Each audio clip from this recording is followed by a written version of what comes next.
rate plans only if the plans are based on historic test years and do not include reconciliation.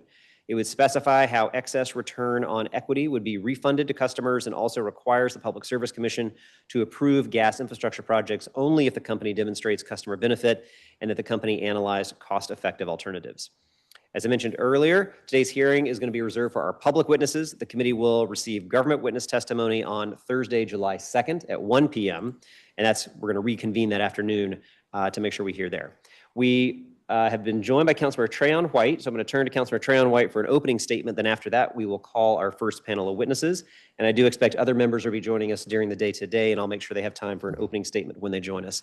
But Councilmember Trayon White, let me turn to you and good morning. Good morning. Good morning.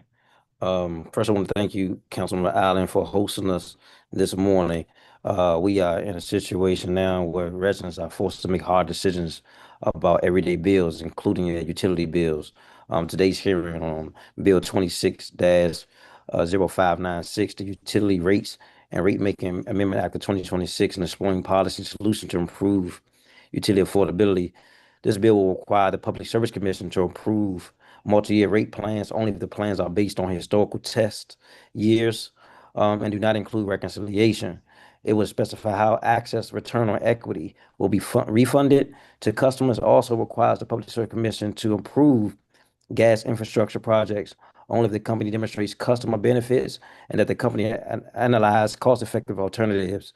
The council just passed one of the most comprehensive budget reforms relates to the urgent resuscitation when it comes to utilities and it affecting the working class and lower class residents in the district who are struggling just to stay here in the district. As for now, many Ward 8 residents and many residents across the district have been sounding the alarm on affordability being DC, and particularly when it comes to utility bills. With so many rent burden and struggling and people struggling to make ends meet, the additional pressures rapidly rising and forcing people to make a decision about life choices, especially those with families and have working minimum wage and livable wages. The way that families are thrust into instability is a result of the lack of infrastructure, strategic planning, and local government working for the people. I appreciate the assistance and relief that utility companies, nonprofit organizations, DC government has to offer, but we can do a whole lot more. And if not, a lot of families will be forced to make decisions on what to do.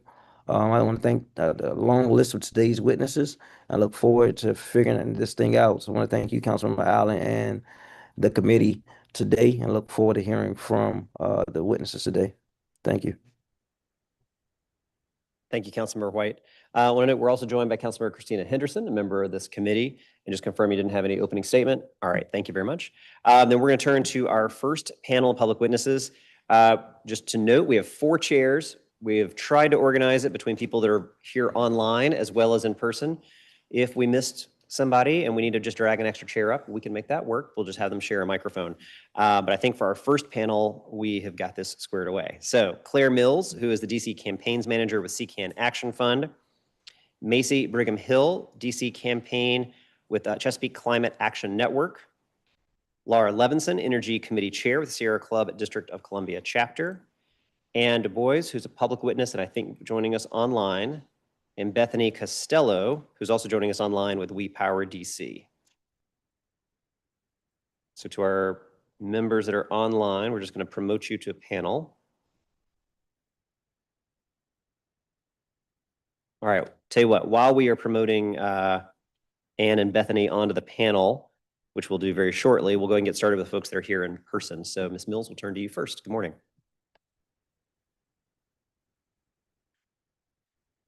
Good morning, Chairperson Allen, council members. Thank you for the opportunity to testify today and for calling this hearing to address the utility affordability crisis that is impacting thousands of DC residents. You will notice a theme with my recommendations for how to address this crisis today: direction and deadlines to the Public Service Commission so they begin actually taking up the tools in their toolbox.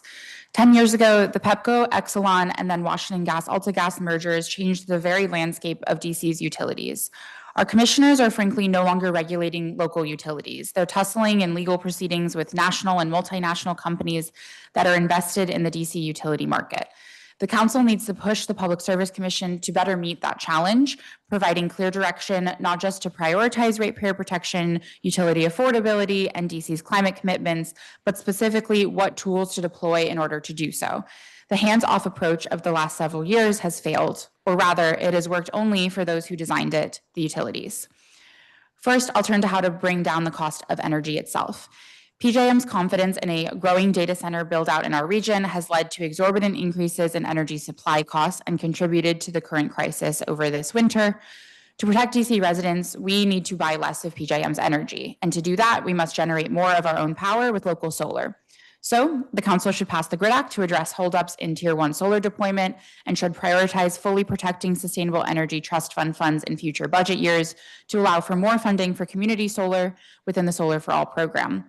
And the council should give explicit direction to the PSC to enter into renewable power purchase agreements far more stable than PJM's market, as well as establishing a demand response program that can reduce demand during the most expensive peak hours. The failure to use these regulatory tools already in their toolbox by our current PSC has cost DC residents too much already, and it's clear that the council needs to give explicit guidance with deadlines to ensure the PSC acts. And there's another brewing crisis that is driving bills up, distribution costs. CCAN has actively opposed increases in distribution rates at the PSC for several years through repeated approvals of rate increases by the PSC. We may be in a utility bill crisis already now, but the brewing crisis under the surface is the ballooning of rate bases of our utilities in the district. Over the last 6 years, the rate of increase of PEPCO's rate base has tripled from the prior 13 years. In other words, the value of PEPCO's system used to increase at about 4.2% per year, and for the last 6 years, it's 13.7% per year. It's no better for Washington Gas, where the rate base has increased by over 70% in just the last 2 years. That brings the size of Washington Gas's rate base in DC to 55% the size of its rate base in Maryland, despite the footprint of Washington Gas's operations in DC being just about 36% of its footprint in Maryland. A huge driving force behind this rate base increase is Project Pipes, which has been ongoing for years now through $25 million 6-month increment extensions and potentially the approval of District Safe for the next 3 years, and is contributing every day to the ballooning of costs in Washington Gas's system. These growing rate bases form the backbone of future energy supply, future requests for rate increases that will keep bills growing and growing, even if we adequately address the energy supply crisis PJM has forced us into right now. So to stop this trend, the council must ensure rate proceedings at the PSC are fair and transparent, and that the PSC stops allowing DC's utilities to pick the most expensive investments because that is what drives their bottom lines. I recommend the council require regular audits of the utilities' rate bases, which haven't been done by the PSC in years, and I encourage the council to prohibit the exclusion of any frivolous costs into the rate base, such as lobbying costs. And the PSC needs to complete a useful and meaningful benefit cost analysis framework so investments can actually be fairly analyzed. In closing, I'll just reference the Utility Rates and Rate Making Amendment Act, which addresses some of these issues. I support requiring additional information upfront from utility companies asking for multi-year rate increases or gas infrastructure projects, but this will only get us so far. Utility companies are always going to present the affirmative case for these proposals to spend more ratepayer money. And I'm concerned that requiring a cost-benefit analysis focusing on only quantitative costs and benefits will undermine the Commission's development of a more comprehensive model to use across all investments. And more broadly, I'm concerned that just the information sharing approach of this bill fails to recognize that's only part of the problem. What the PSC chooses to do with that information is even more critical. So again, I urge the council to take a more directive and involved approach and provide the commission with impossible to misinterpret direction and deadlines for how to move forward utility affordability, in addition to requiring more information from the utilities upfront. Thank you. Thank you very much. Next, let me turn to Macy Brigham Hill. Good morning. Good morning, council members. My name is Macy Brigham Hill. I was born in DC and I've lived here my entire life. I'm here today to testify for policy solutions to improve utility affordability. DC can significantly lower energy bills for residents by focusing on solutions that prioritize local clean energy generation and move away from utility companies reining in the power and profits. Between March 2021 and March 2026, average electricity bills for DC residents rose nearly 67%, driven significantly by surging generation costs from the regional grid operator. Next month, DC energy bills may increase by $20 to $30. This is a direct result of the unreliability of fossil fuel energy sources, and PJM must do everything it can to get more clean energy online and lower prices. The solutions are straightforward and start with understanding that clean energy is affordable energy. More local solar generation and battery storage in DC directly reduces PJM generation costs and lowers energy bills. In fact, PJM found that with enough battery storage, it could reliably run on 93% clean energy. Fast-tracking renewable sources of generation, battery storage options, and other demand-side measures will allow DC's grid to reduce system strain and lower bills for residents. There must be district government and regional coordination on engaging PJM to accelerate interconnection reform and prioritize clean power. The DC Council must act now to address utility affordability for residents and businesses. The current utility affordability crisis shows no signs of stopping. Every delay in legislative action centering customers and affordability and decision-making will lock in higher costs for years to come. Thank you, council members, for your time and consideration today. Thank you very much. Ms. Levison? Thank you. It's on? Yes, thank you. My name is Laura Levison. I'm the Energy Committee Chair for the Sierra Club District of Columbia chapter, and I'm testifying on behalf of the chapter. Affordable energy, clean energy, environmental justice, and economic justice are entwined goals. That's why the Sierra Club joined a broad coalition of environmental justice and national environmental groups to sign the 2019 Equitable and Just Climate Platform. That is why our DC chapter asked you to enact, the Healthy Homes Act, to electrify the homes of 30,000 low and moderate income DC residents free of charge, and why we fight for funding to implement it. Affordable energy is a central principle of our advocacy in DC. The Sierra Club appreciates Councilmember Robert White's efforts to draft a bill that addresses the sharp and sustained increases in utility bills of DC residents and businesses in recent years. But DC really needs an ambitious energy bill that will directly rein in utility spending, reduce consumer bills, and meet the district's climate commitments. After careful consideration, we have determined that this bill does not meet those needs. PEPCO and the Public Service Commission have used multi-year rate plans to allow electric rates to soar, and DC families feel that pain every month when paying utility bills. Unlike traditional retroactive rate cases, which require utilities to justify spending after the fact and create an incentive to control costs, multi-year rate plans guarantee cost recovery in advance and can encourage excessive spending. We think reforms beyond limiting multi-year rate plans are needed. Ultimately, no matter what the rate schedule is, the onus is on the commissioners at the Public Service Commission to do their jobs by providing adequate oversight of DC's utilities. The Sierra Club opposes the provision that would allow the gas utility to recover costs associated with eligible gas infrastructure replacement projects. This bill does not define what constitutes an eligible gas infrastructure project, and therefore it would not compel the Commission or Washington Gas to deviate from business as usual. Instead, gas infrastructure projects should be limited to leak detection and repair.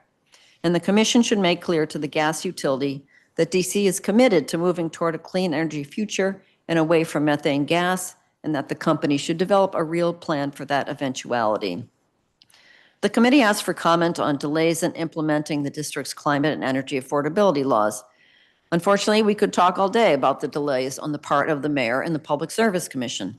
Delays by the mayor include, but are not limited to, the following: rating millions of dollars that should have gone into DOEE's clean energy and energy efficiency programs. These are programs that make energy more affordable for DC residents. Delaying and undermining net zero energy building code standards for new government and private buildings. Repeatedly attempting to weaken and delay the building energy performance standards. Failing to release the Clean Energy DC 2.0 plan, the roadmap for the district to reach our clean energy future, selecting a majority of public service commissioners who serve the needs of the utility companies and their shareholders, not the needs of DC ratepayers. Delays and failures by the Public Service Commission include, but are not limited to, the following: taking no effective steps to achieve the district's legal requirements to reduce climate emissions, failing to make it clear to Washington Gas that the company must stop its massively expensive project of replacing gas pipelines and instead develop a new business model that is not based on fossil fuel combustion. Failing to make it clear to Pepco that the company should energetically support the deployment of solar energy and battery storage rather than throwing up roadblocks, and failing to protect DC consumers from predatory energy providers. I'd like to expand on that last point.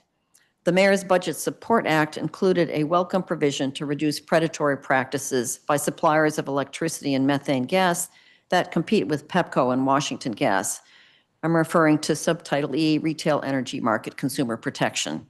Some companies have taken advantage of consumers by enrolling them in plans without their permission, failing to provide clear terms in their contracts, significantly overcharging or charging large cancellation fees. This provision will provide necessary protections for consumers, and we urge the Council to retain it in the final version of the Budget Support Act. The DC Council can and should do more too. Just this year, the Council has several energy-related bills on deck that we want to see enacted, including the GRID Act, automatic enrollment in energy affordability programs, and the Shine Safely Act to eliminate light bulbs containing mercury, toxic mercury, and improve light bulb efficiency. Our testimony also includes a summary of our Sierra Club testimony to the PSC on affordability, including some of the same points that Claire just made, recommendations for engaging with PJM, the regional grid operator, and there's some sort of technical conference that we're encouraging elected officials to go to, support for prohibiting utility charges that only benefit shareholders, and we also have listed some resources on energy affordability from RMI and other forward-looking think tanks and sources. Oh boy, I'm only 13 minutes over. Thank you. Thank you very much. Next, let me turn to Ann Du Bois, who's joining us online. Good morning, Ann. Good morning, Chairperson Allen, Councilmember White, members of the committee, and staff. Thank you for the opportunity to testify today. My name is Ann Du Bois, and I will focus on my concerns about the quantitative cost-benefit analysis language in Bill 260596.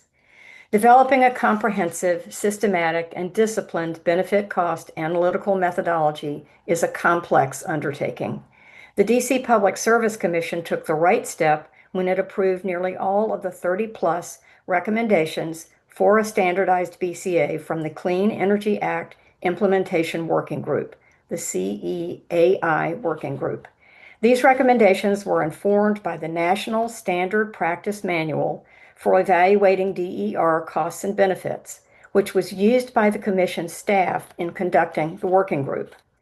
And importantly, these recommendations comprise the essential set of elements for a comprehensive framework for consistently evaluating the cost effectiveness of district utility actions and investments in connection with global climate impacts and the achievement of our climate and energy legal commitments.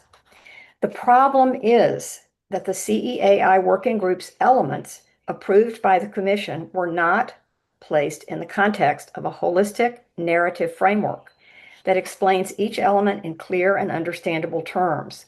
The CEAI working group recommended to the Commission to complete this task by reconvening the working group for Phase 2, initiating a rulemaking process, or doing both. Instead, the Commission charged a PSC-hired consultant to move ahead with a screening tool before such a framework was in place. This was like putting the cart before the horse.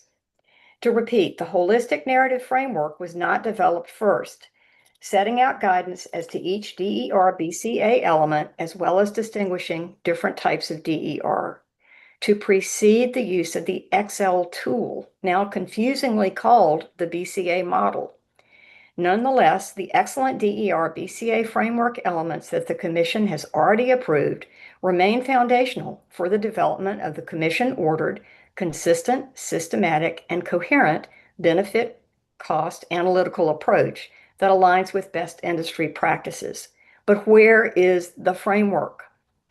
I appreciate the intent of B 260596 in supporting the interest of ratepayers, but for the committee to take on the critical work of BCA development under the time pressure of the bill's markup would be a serious mistake. I encourage this legislative body to continue in its oversight role. I ask the committee to table B260596 while you educate yourselves, taking into account what the PSC has done well and what is still missing in the BCA development process. I'm happy to answer questions and I'm available for follow-up. Thank you. Thank you very much. And then next, let me turn to Bethany Costello, also joining us online. Good morning. Good morning. Hello, Councilmember Allen and the other members of the committee. My name is Bethany. I live in Ward 1, and I also organize with We Power DC, on whose behalf I'm speaking today. We Power DC is a coalition of community members fighting for a power system that works for and is operated by, or is owned by, the residents of the District of Columbia. A power system that works transparently and democratically to fight the climate crisis and meet everyone's needs, regardless of their ability to pay. I'm here today to discuss the Utility Rates and Ratemaking Amendment Act, as well as some systematic medium and long-term solution to DC's energy affordability crisis that the council should pursue in the coming years. We know that public power and true energy democracy are the only way to deliver affordable rates while shifting away from fossil fuels, two goals imperative to the well-being of our community and which our investor-owned utilities cannot achieve. Nonetheless, these interim steps are crucial to address the immediate pain of high bills and rein in the power of PECO and Washington Gas. The bill in question today takes small but important steps to address these immediate issues. It puts important controls on multi-year rate cases, which our utilities have used in recent years to lock in higher rates for customers with flimsy reasoning that has gone unscrutinized by PSC Commissioners Thompson and Trabue. This bill would require that utilities demonstrate the customer benefit of using a multi-year rate plan, use an actual historic test year to base rates upon, require that excess return on equity be returned to customers instead of lining the pocket of shareholders, and prevent reconciliation, a practice that utilities use to extract even more money from ratepayers. We also appreciate the measures to rein in reckless planning and spending in the never-ending boondoggle that is project pipes. However, we do recommend revisions to this bill. As written, utility companies could use their resource advantage to subvert the bill's intent and even raise rates, especially regarding the cost-benefit analysis requirement.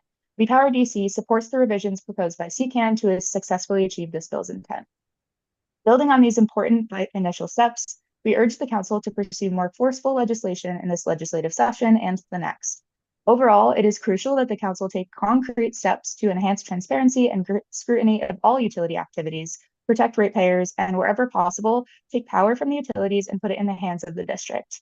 This includes, but is not limited to, the following: requiring far greater transparency into utility finances, including monthly reports of PEPCO and Washington Gas estimated operating profits, annual full audit of utility assets, line item expenses for activities related to lobbying, advertising, trade associations, and similar expenses, and additional monthly data about disconnections and utility debt broken down by ward. We should also fund dedicated staffing to navigate official intervention in Public Service Commission hearings by and on direct behalf of public officials. This would help ameliorate IOU resource advantage and provide additional political backing for the Public Service Commission to stand against utility companies. We should also bar utilities from using ratepayer funds for lobbying, trade association membership, and other such expenses, thus preventing utilities from using our utility payments to increase our rates.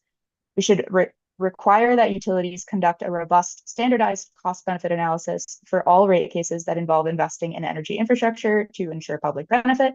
And we should also require that the utilities' votes to PJM be made public. The council should also restrict the revolving door of staff between the PSC and utility companies, which threatens the PSC's ability to function as an independent, effective regulatory body. The council could, for example, enact a cooling off period for commissioners and PSC staff for at least 2 years before hiring and after leaving the PSC. Finally, in addition to these reforms, the council should also take the following steps to put greater control over energy infrastructure and planning in the hands of the district, including exploring the expansion of DC-owned and operated solar generation. This could be managed by the DC Sustainable Energy Utility, and start small, focusing on energy burdened neighborhoods. PECO does not have a franchise agreement with DC, meaning there is nothing preventing the district from creating a competing energy provider.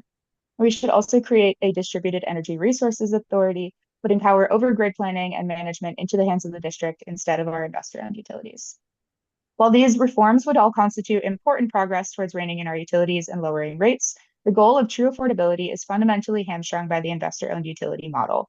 The priorities of our utilities are structurally opposed to the needs of DC residents. PEPCO and Washington Gas are legally obligated to maximize profits to their shareholders, which means extracting as much money from DC residents as possible. As you already know, the people of DC want clean, affordable, reliable power, and the best way to achieve those goals is to establish a municipal utility. Municipal utilities provide service at rates of, on average, 13% lower than IOUs. And instead of being answerable to wealthy shareholders across the country, they answer to the communities they serve. Thank you for your work in progressing towards this democratic, affordable, and clean energy future, and thank you for your time today. Great. Thank you very much, Ms. Costello. All right, let me just kind of jump in with some questions here. Thanks, everybody, for your testimony. Ms. Mills, I want to start with you. One of the recommendations you had, but correct me if I didn't capture this the right way, is essentially you said that we need to require audits of rate bases. What would that tell us, the council? What would that tell the Public Service Commission? What would that tell the public? Why do you think that an audit of the rate bases is an important step?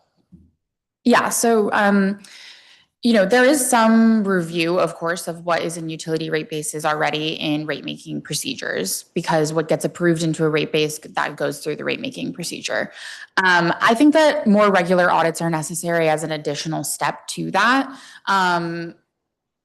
So that we have more context in rate making proceedings about not just what is being considered to be added into a rate base in a given instant, but the context of what already exists in the rate base. I think that we've seen incredible growth in the rate base of the DC utilities that is not comparable to Maryland or other jurisdictions where we're just not seeing the same rate of increase. I think, just speaking very simply, a 13% increase on average per year of PEPCO's rate base is very, very high. Saying that the value of the system has gone up that much annually, just to me, it's a bit of a red flag that there's something in there that doesn't make sense. So I think it would be helpful for the Public Service Commission to more regularly conduct these audits as a way to go back and check like what is driving that increase. And I think here talking about utility affordability, if we're interested in actually lowering rates, bringing down rate bases is really a key part of the math in doing that. You can change how much rate of return is happening, and that can help as well. But the rate base is like the biggest number in the equation, essentially. And so it's the place we have the most ability to have impact in lowering bills. Okay. All right. Thank you. Ms. Levison, in your testimony, I was trying to make sure I followed this correctly. Your testimony in terms of the bill, at least in front of us, obviously our hearing today is broader than just the bill, but what I heard was not support for the bill. Is that because you believe the district shouldn't allow multi-year rate plans altogether, or just not providing, like, is it just that the information that would be required under this legislation just isn't sufficient, and that is the position that we just shouldn't allow multi-year rate plans altogether? We do think the information required is insufficient, and refer you to Ann Dubuis' testimony on benefits cost analyses, for example, as that's really a very tricky process and incomplete so far in our commission. But generally, having seen what happened with this multi-year plan, we're just not inclined to support or to promote multi-year plans. I know, the RMI toolbox that I listed in our testimony includes multi-year rate plans as a tool that states can use, but it really requires very deft implementation. So at this time, we don't recommend it. Okay, that's helpful. You also talked about one of the subtitles that's in front of us right now, actually, in the Budget Support Act related to third-party electricity suppliers. We have heard from some of those third-party suppliers that Maryland took similar action and had a detrimental impact on their consumer marketplace, not the consumer protection that we want, but we're trying to dig into that to understand what took place in Maryland. What are some of the upsides that you would say align with the Budget Support Act as proposed when it comes to consumer protection? Well, there has been some unfortunate activities by some of these companies of signing people up without their knowledge, charging penalties for early withdrawal from a plan, overcharging. So there are some significant problems, and they really need to be addressed. If there's a need to tweak the provision, maybe that's the case based on, very specific information that Maryland can provide. That might be necessary, but we would strongly recommend keeping something along these lines in the Budget Support Act.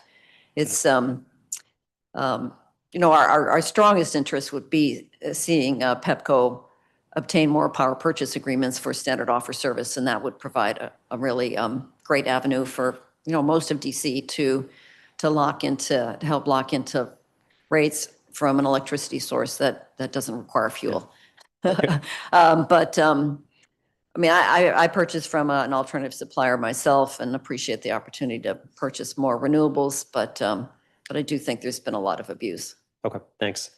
Ms. Costello, I was going to pull you in here. I think you mentioned in your testimony a fundamental aspect of multi-year rate increase or rate processes is forecasting versus using prior utility spending. Can you describe some of the pros and cons of using forecasting for rate cases? Why are you concerned with the way in which and the models in which we use or rely on the forecasting rather than looking at the prior utility spending?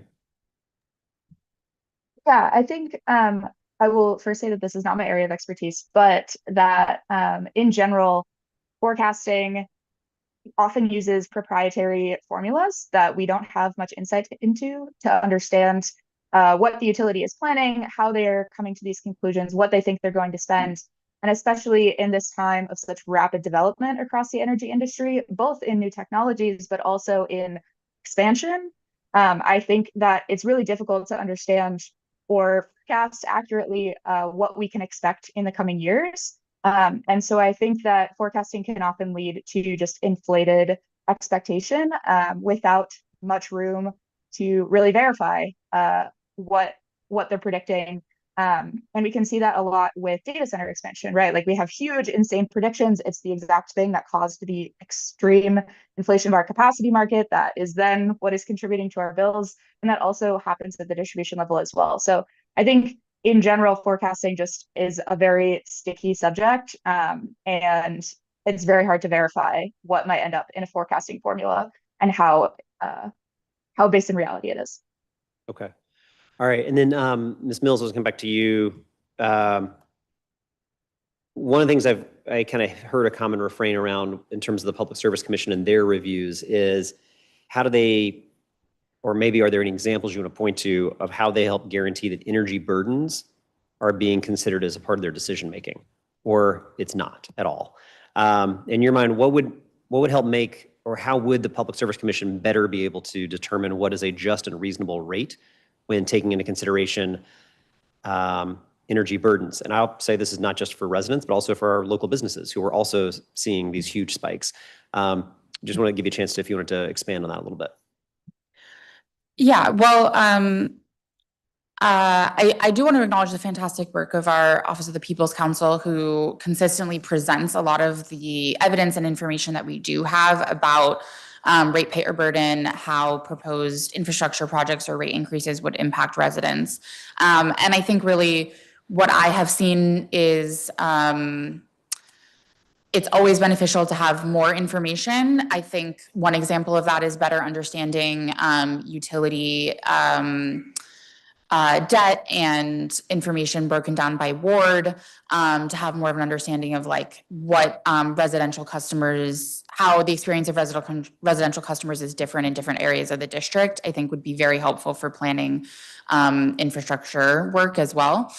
So that's one example of more information, but I do think on the whole, none of the impacts of the high utility bills that we have seen over the last couple of years came as a surprise to the Public Service Commission. If it did, it's because they didn't listen to the testimony provided to them by OPC on the residential side, also AOBA for larger buildings. So I think there is a lot of information available that shows both the solutions that are available and the impacts of the decisions the PSC has made that they really just haven't taken up. And so that's why I think in my testimony, I was giving the advice to the council to be a bit more prescriptive in the outcomes. I think that is what's helpful to the commission. They are balancing the interests of all of the different parties that they are hearing from in these cases. The utilities have the advantage of being better financed and being the experts on what they are proposing. And that is a big advantage in the proceedings. And so I think that the commission needs the direction to prioritize ratepayer protection, DC's climate commitments, because they're not getting those incentives from the proceedings itself. Yeah. I think that's what I would think of as a structural imbalance is very real. And my experience has been when we give more clear direction, either legislatively or even sometimes through just having the council speak in one voice, it helps both empower and direct the PSC towards making decisions rather than just kind of being a hands-off. So I think that's important. So I appreciate that. I want to turn to Councilmember Henderson is a member of the committee. So I was going to turn to first. Nope. Okay. She's waving me off. We're going to go to Councilmember Trayon White first, and then we'll turn to Councilmember Henderson after that. Thank you. I did want to jump to Ms. Costello. I want to thank you for your recommendation on the changes to this legislation. Could you speak more to the recommendations about the public energy generation? You can give us clarity on that. That'd be helpful. Yeah, absolutely. So there's two different sort of pieces here. There's one government-owned electricity generation here in DC. I think that we've already seen a version of that through DC Solar for All, and we would love to see that expanded through plans to put more solar on government buildings, for example, things like that. But that is very much an interim step.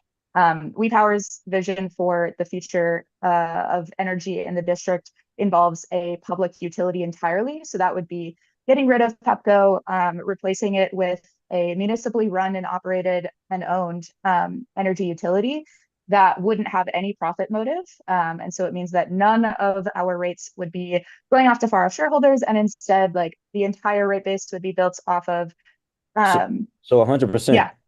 Okay. Yeah, 100% owned by the district and operated by the district as well. So just any rates, any funding coming from rates is going back into the system. Other places like a major city at all? Yeah. Yeah, Seattle and Los Angeles both have public utilities. So it's definitely a model that can be replicated for sure. Was it 100% or did they have a? Yeah, they have fully municipal utilities there. Okay, check it out. I want to jump to Miss Brigham Hill. Yes. Okay, great. Without action, what do you project will be the reality for DC residents relates to utility affordability, health, and just sustainability overall? What actions? Sorry, could you repeat the beginning of that Without question? action.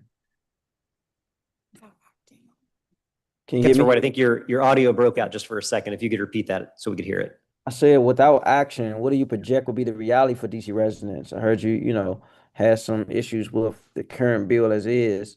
Just wanted to get your take on what will be, without action, what will be the state of residents as relates to utility affordability, health, and sustainability overall? Yes, I mean, bills will continue to rise. As I said, even this month, there's predicted energy bill increases. And so I think it's imperative that the council acts and we help lower these bills immediately, because in the coming years, there's already projected increases in bills, and residents will have to choose between cooling their homes and paying rent, as you had mentioned in the beginning opening statement. So, yes. Yeah, we are definitely concerned about that. And I remember being in a council breakfast, and two council members was talking about their utility bills, and I know I'm feeling it, so I can imagine everyday residents are feeling, have to make those hard decisions. I thank you for that. I'm gonna jump to Ms. Mills. Not sure if you answered this already, but I know you recommended requiring regular audits of the rate basis and other transparencies.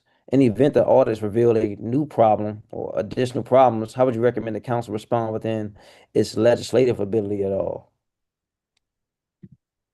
Thank you for the question. Yeah, I think that hard to know exactly what the audits will uncover, but I think if we find that there's content within the rate base that we feel isn't responsible, I think, to me, the biggest sort of next step from the council side is that tells us a lot about the decision-making of the Public Service Commission to allow those things into the rate base in the first place. So it tells the council a lot about the rate-making procedures, because everything that ends up in the rate base, it goes through a rate-making procedure. So to me, if we do an audit, which hasn't happened in several years, so it might reveal some interesting information, it tells us that, investments have been approved through the rate-making process that perhaps now in retrospect, we wish hadn't. So I think the next steps from the council there are to do more to privilege other parties in the rate making procedures. As of right now, they really advantage the utilities. They come with the proposals, and the PSC has frequently allowed those proposals to be a little bit bare bones. They don't really detail. They don't give enough details, which makes it very hard for the Office of the People's Counsel or the Department of Energy and Environment or residents to give good testimony that tells the Public Service Commission what the impacts of those will be. And that's how you're going to get things into the rate base that, we wish hadn't been there potentially, if that's what an audit would reveal. So to me, I think audits give us valuable information that tell us how well our rate-making procedures are working. And that would be the path forward for council action. Thank you. And anybody can chime in on this. I know historically, over the last decade plus, we have been trying to focus on energy sustainable buildings, through credits, lights, even the roofs, and this has helped some. Do you think that we are going in the right direction with this? Do we need to push a little harder? Is there something drastic we need to do differently? Just want to gain you guys' thoughts on how that's affecting affordability.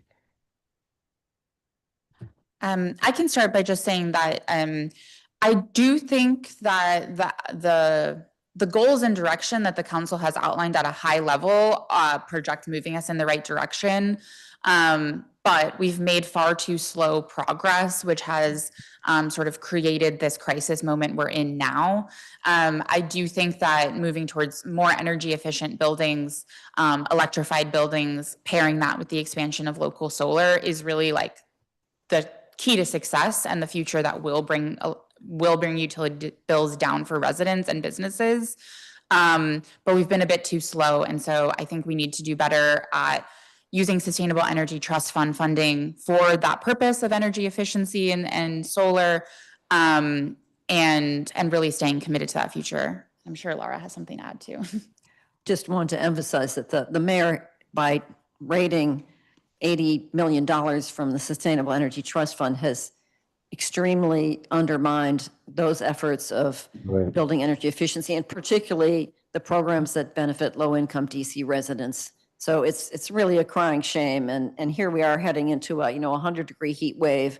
People are going to have to, they're not going to be able to pay their electric bills. They're going to be turning off the AC. Heat is the most deadly natural disaster.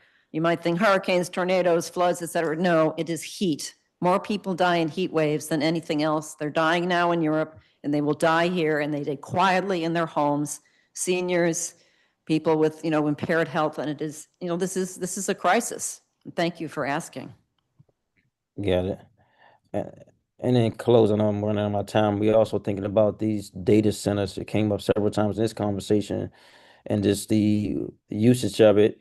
Even I'm seeing that the amount of water it takes to run a data center, and the crisis it can put the United States in.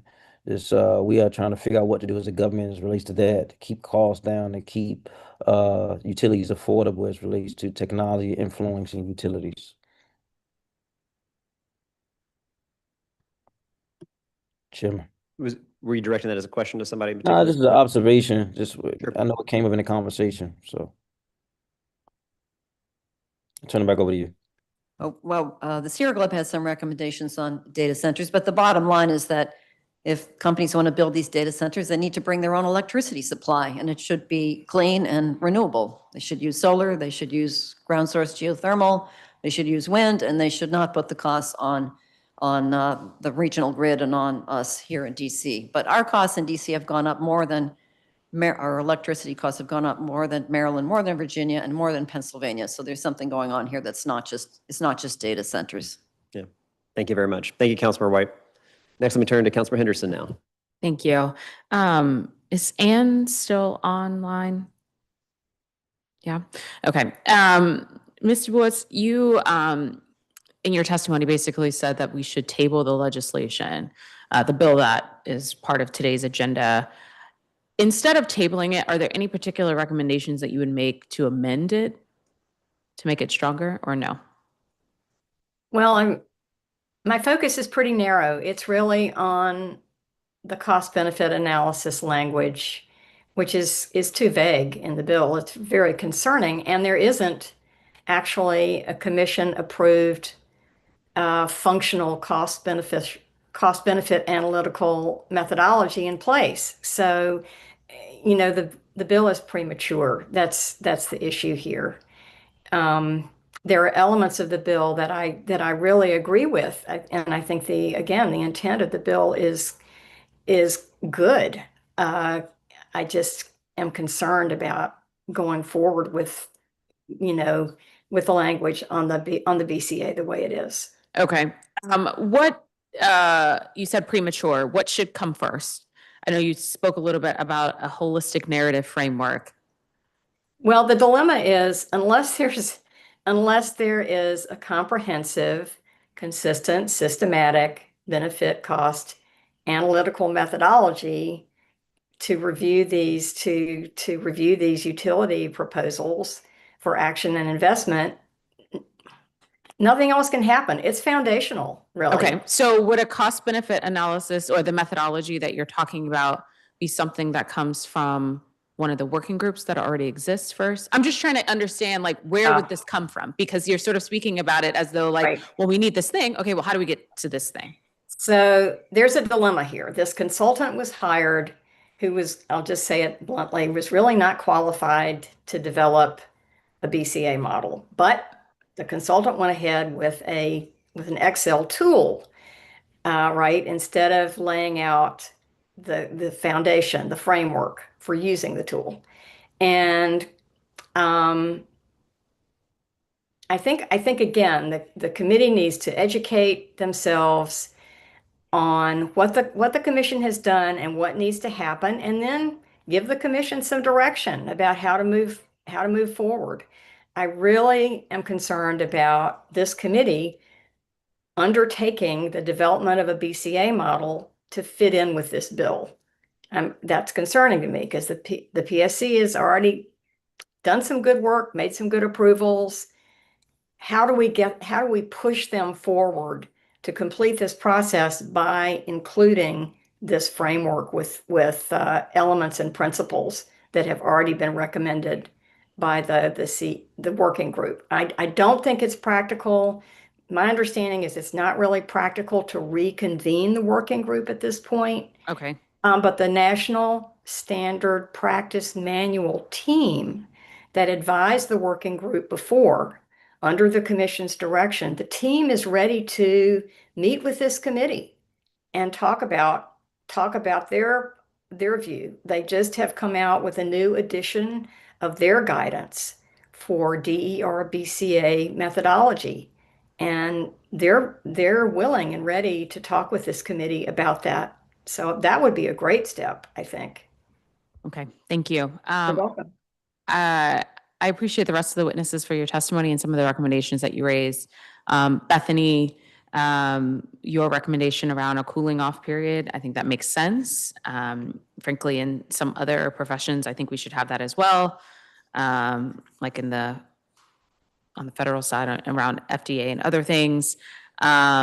I think Macy and Claire, you both talked about needing a regional approach, which I think is important, not just from the perspective of just in terms of data centers, but DC doesn't have the same type of land as everyone else in terms of being able to do generation. So we have to talk about this regionally in terms of how do we partner with other jurisdictions to be able to offset some of the pieces.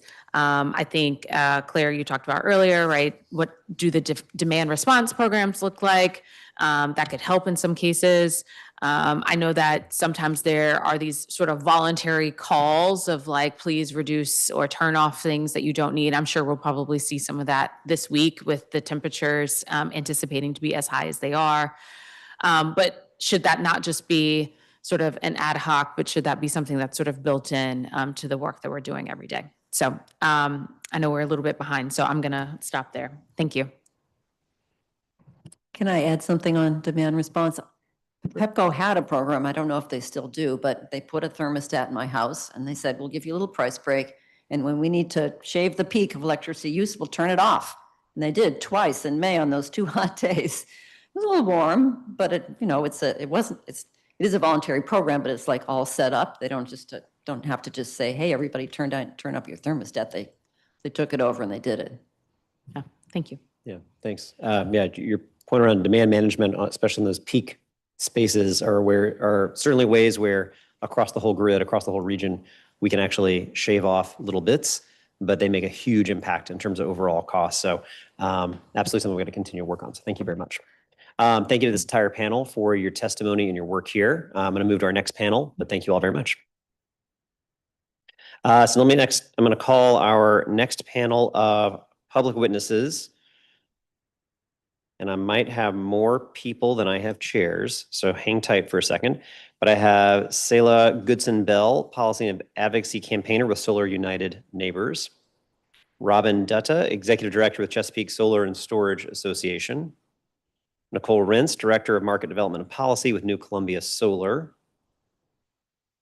Jennifer Spinosi, Executive Vice President and General Counsel with Clean Choice Energy, who I think is joining us online. Oh, Shep, all right, here in the room. No, come on up. Everyone gets a chair. It's okay. All right, what I'm probably going to do then is I have Mason, Imnit, and Kimberly Manning. Just so that I don't overly crowd the table, I'm just going to call you up on the next panel. We'll just do the two of you as the panel right after this, if that works for everybody. Okay. All right. So Selah Goodson-Bell, we'll turn to you to kick us off. Thank you. On behalf of my organization, Solar United Neighbors Action, I urge you to consider policy solutions that maintain and strengthen the district's nation-leading suite of incentives for rooftop and community solar. Distributed solar, especially when complemented by other behind-the-meter resources like energy efficiency, demand response programs, customer-sided storage, and virtual power plants, or VPPs, provide meaningful pathways out of our growing energy affordability crisis and is well-suited to help resolve the district's ongoing economic disparities too. DC can begin unlocking this critical resource if it passes the GRID Act, advances an equitably designed VPP program, locks in renewable power purchase agreements, and maintains long-term funding to deploy more rooftop and community solar. The district, as everyone has mentioned, is currently weathering one of the worst energy affordability crises in the country. These rising energy costs are forcing many families to make difficult sacrifices, whether that's foregoing medicine, car payments, healthy food, school supplies for the kids, and other needs to keep the lights on at home and roof over a family's heads. These financial hardships again hit income-eligible, Black, Latino, and other overburdened communities first and worst. 64% of low-income families in the district are energy burdened, and the median energy burden for Black and Hispanic households is 45% higher than that of white, non-Hispanic households. Regional capacity prices, utility greed, and regulatory neglect are all fueling this crisis. Capacity prices at PJM have skyrocketed by almost $14 billion over the past 2 years. As you know, Pepco buys a significant amount of its wholesale electricity from PJM and passes the costs on to customers' bills on the generation and transmission portion specifically, which often make up 2/3 of customers' bills. And although these capacity prices aren't fully under the control of the district, our public officials can change our over-reliance on that power that is imported from other jurisdictions. Again, long-term renewable power purchase agreements and more clean local solar generation and storage could safeguard the district from these regional price hikes. However, as others have flagged, in 2018, Pepco aggressively lobbied to block legislative attempts to lock DC into clean, stable, affordable, renewable energy contracts. Experts have estimated that this costs ratepayers about $137 million a year. Similarly, Pepco has used interconnection delays, fees, and miscrediting practices to obstruct the widespread and equitable deployment of rooftop and community solar. The district has also suffered from regulatory neglect, as the PSC has consistently rubber-stamped devastating rate hikes that have made utility bills unaffordable. Residential customer debt has increased by nearly $20.5 million, a jump of almost 61% since May 2022. Local solar, again, when paired with a suite of DERs or distributed energy resources, is a holistic vehicle for financial relief, energy independence, and lasting local economic prosperity. These resources directly lower our energy bills for participating customers and also reduce energy costs system-wide, again, by minimizing the amount of expensive wholesale electricity that the district has to import from the PJM market. Quantitative independent studies like Synapse's study back in 2023 have proven that these resources are a worthwhile investment and net positive for ratepayers, the grid, and society at large. Importantly, the small and modular nature of local solar storage and other DERs also allows them to be localized in communities that need them the most, particularly Black, Brown, and income-eligible communities. This has held true in DC, as local incentives and programs like the Solar for All program, our local solar carve-out, and our nation-leading renewable portfolio standard, our solar renewable energy credits, and our net metering program. These have all worked together to concentrate solar in neighborhoods that are on the front lines of the affordability crisis. And as advocates have flagged in previous hearings, nearly 70% of solar systems are located in wards 4, 5, 7, and 8, where communities are primarily Black and income eligible. Through the end of 2025, Solar for All, in particular, has delivered $80 million plus in lifetime energy savings to more than 11,000 participating families. Federal tax credits for residential solar expired last year, making rooftop solar even more difficult for income eligible families to access. Similarly, as people have mentioned, year after year, the mayor continues to try to slash local funding to support free or no upfront costs rooftop and community solar installations for energy burdened communities. These troubling developments make it even more important for DC to maintain and strengthen its local incentives for solar and other customer-sided resources if we're serious about ending our economic and energy disparities and making utility bills affordable for all. Thank you. Thank you very much. Next, let me turn to Robin Dutta. Thank you, Chairperson Allen and members of the Committee on Transportation and the Environment. My name is Robin Dutta. I'm the Executive Director of the Chesapeake Solar and Storage Association. We are a regional trade association representing local, regional, and national solar and energy storage businesses that do work across Maryland, DC, and Virginia. Our purpose is not just to rise up and be a voice for our members in the industry, but to help promote the mainstream adoption of all kinds of solar and battery storage, both for the consumer and integrated into the electric grid. What we're facing today with regards to energy affordability and the oversight and planning and forecasting of the electric grid is complex. And because it also spans multiple levels of government, that only adds to the complexity when we can only say this body can only take so many actions, this other body needs to do something else. And so, one, I think it's important to recognize the complexity of that reality, but then also recognize that there are still a lot of opportunities and levers to pull from a policy standpoint. First, regarding Councilmember White's legislation, we are in support of it. For us, it's not a question of looking back or looking forward. It's more a question of what is the type of review of the rate plan? What is the criteria? What is the scoring methodology? And how is there recognition of the types of energy technologies, funding strategies, and energy strategies that are being employed in the plan?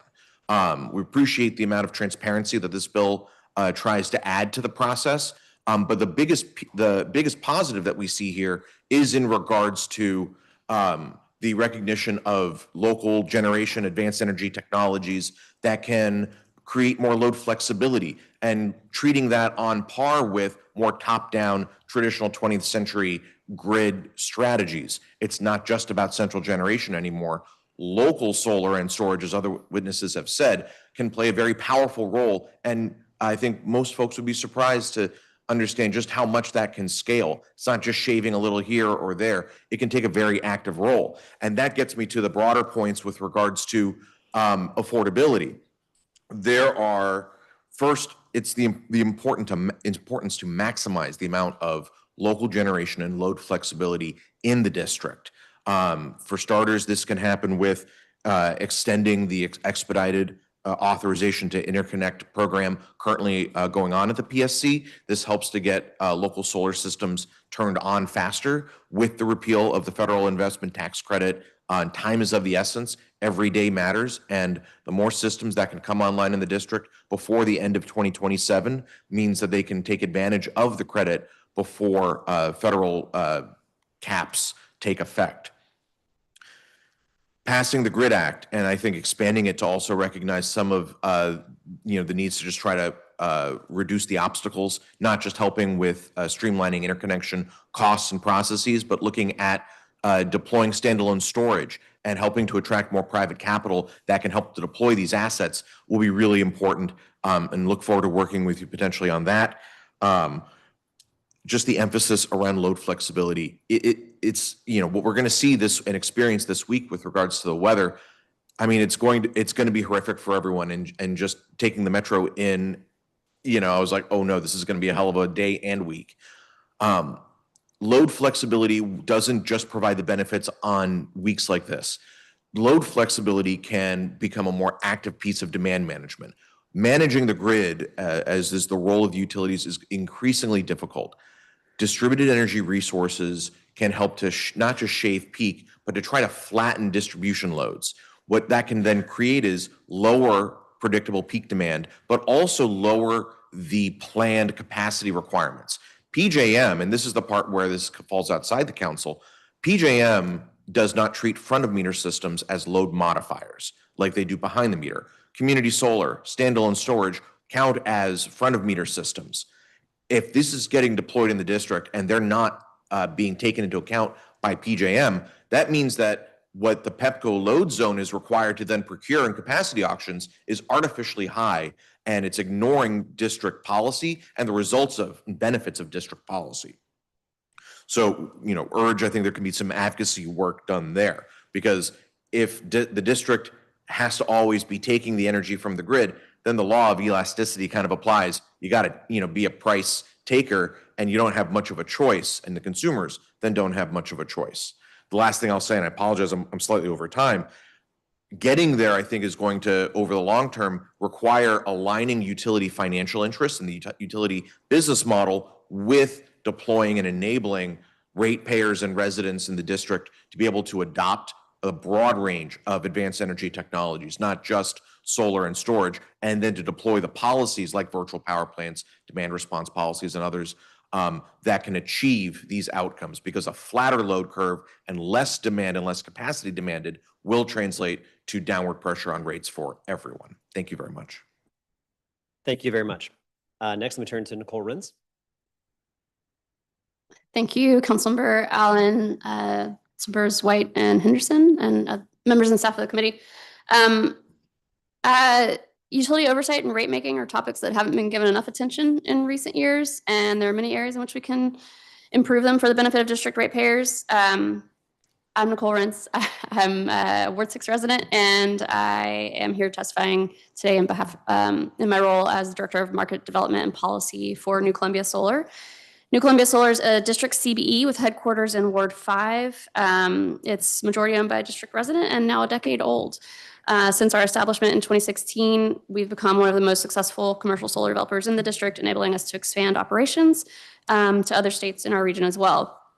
We've seen firsthand how the systems we build, combined with the strong policies supporting solar in the district, can help people save on their electricity bills. We built solar on charter schools and churches and office buildings that are now saving tens of thousands of dollars on their operational costs. And those savings are increasing even more now that rates are going up more than expected. The PJM capacity prices that has caused energy prices to spike in the district is affecting us because we rely so heavily on imported electricity. And the primary way residents and businesses have to avoid those costs directly and quickly is to generate electricity on their own. Solar is the fastest, cheapest way to do that. In the district, solar is now meeting about 5% of total electricity demand. PSC data shows that there's 20,600 solar systems in the district, totaling 323 megawatts. That's the size of about 2 PJM gas peaker plants.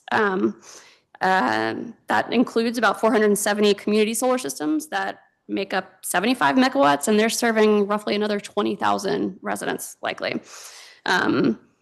That's a total of over 40,000 ratepayers who are currently not paying the higher PJM-driven rates on their electricity bills or for their whole electricity bill, thanks to the district solar policies.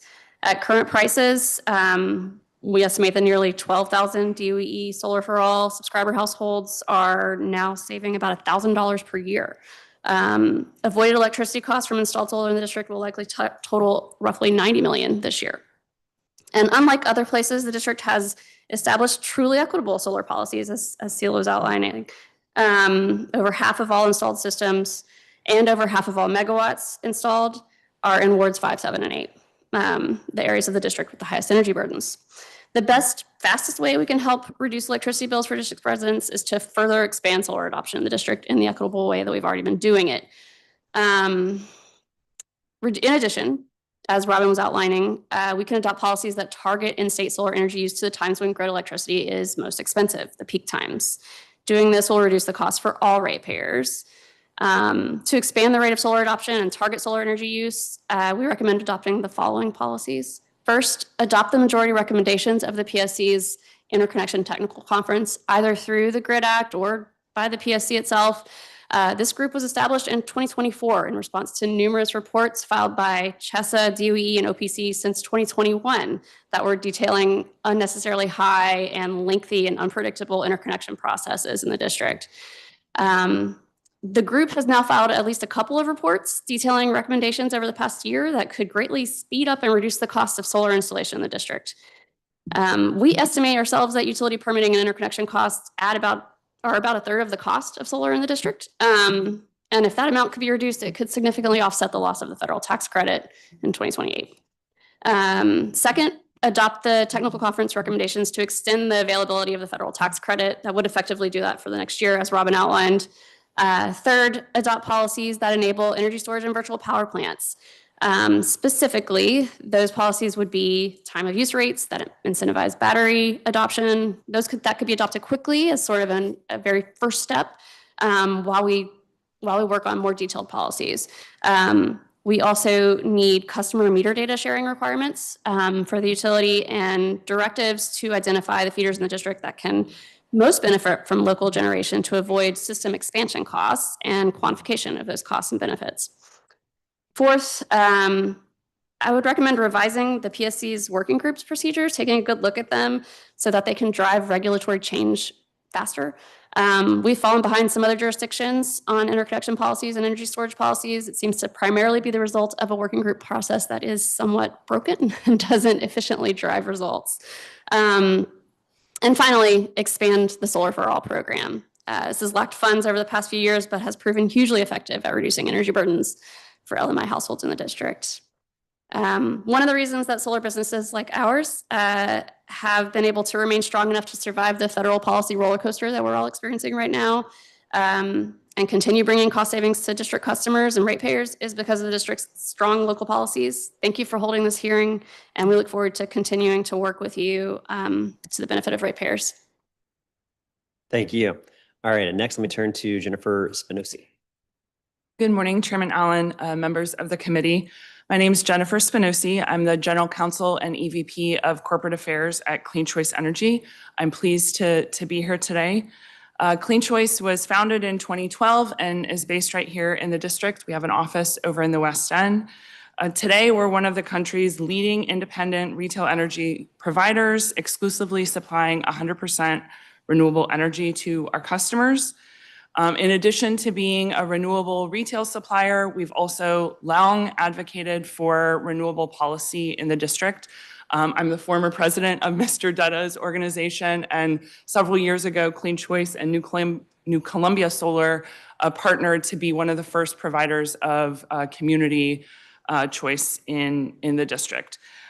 More recently, we've pivoted out of community solar and are now developing utility scale solar projects to bring more clean renewable energy onto the grid. More specifically, we cite those projects in areas that are proximate to our retail customers. Our first fully operational project went online last year in Franklin County, Pennsylvania, less than 100 miles from our customers here in the district. We have another project in Pennsylvania that's scheduled to go online mid next year.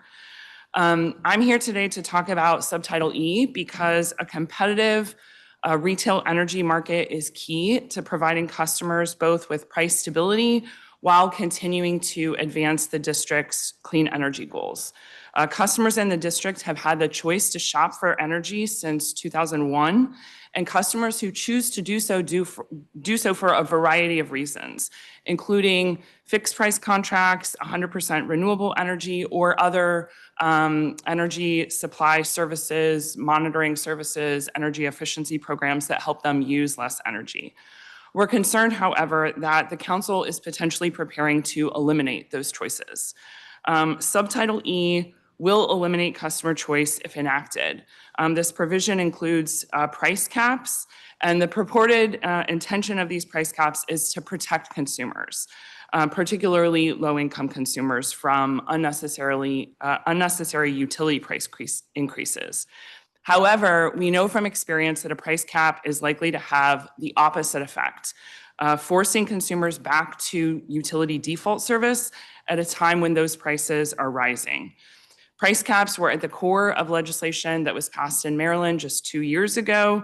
And prior to the implementation of that legislation in Maryland, there were nearly 300 different energy supply offers available to Maryland residents, including almost 100 products that included increased renewable energy, like Clean Choice's 100% product.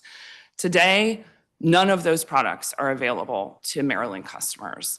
And in the wake of the implementation, thousands of customers had their contracts canceled and were not able to shop for their energy.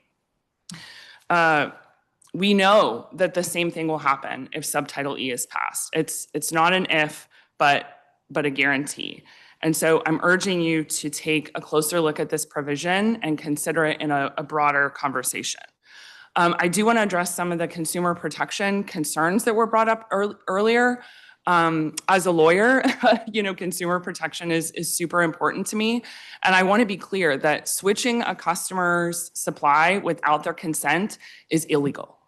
And if that's happening in the district, the commission needs to take swift action against suppliers that are engaged in that type of behavior.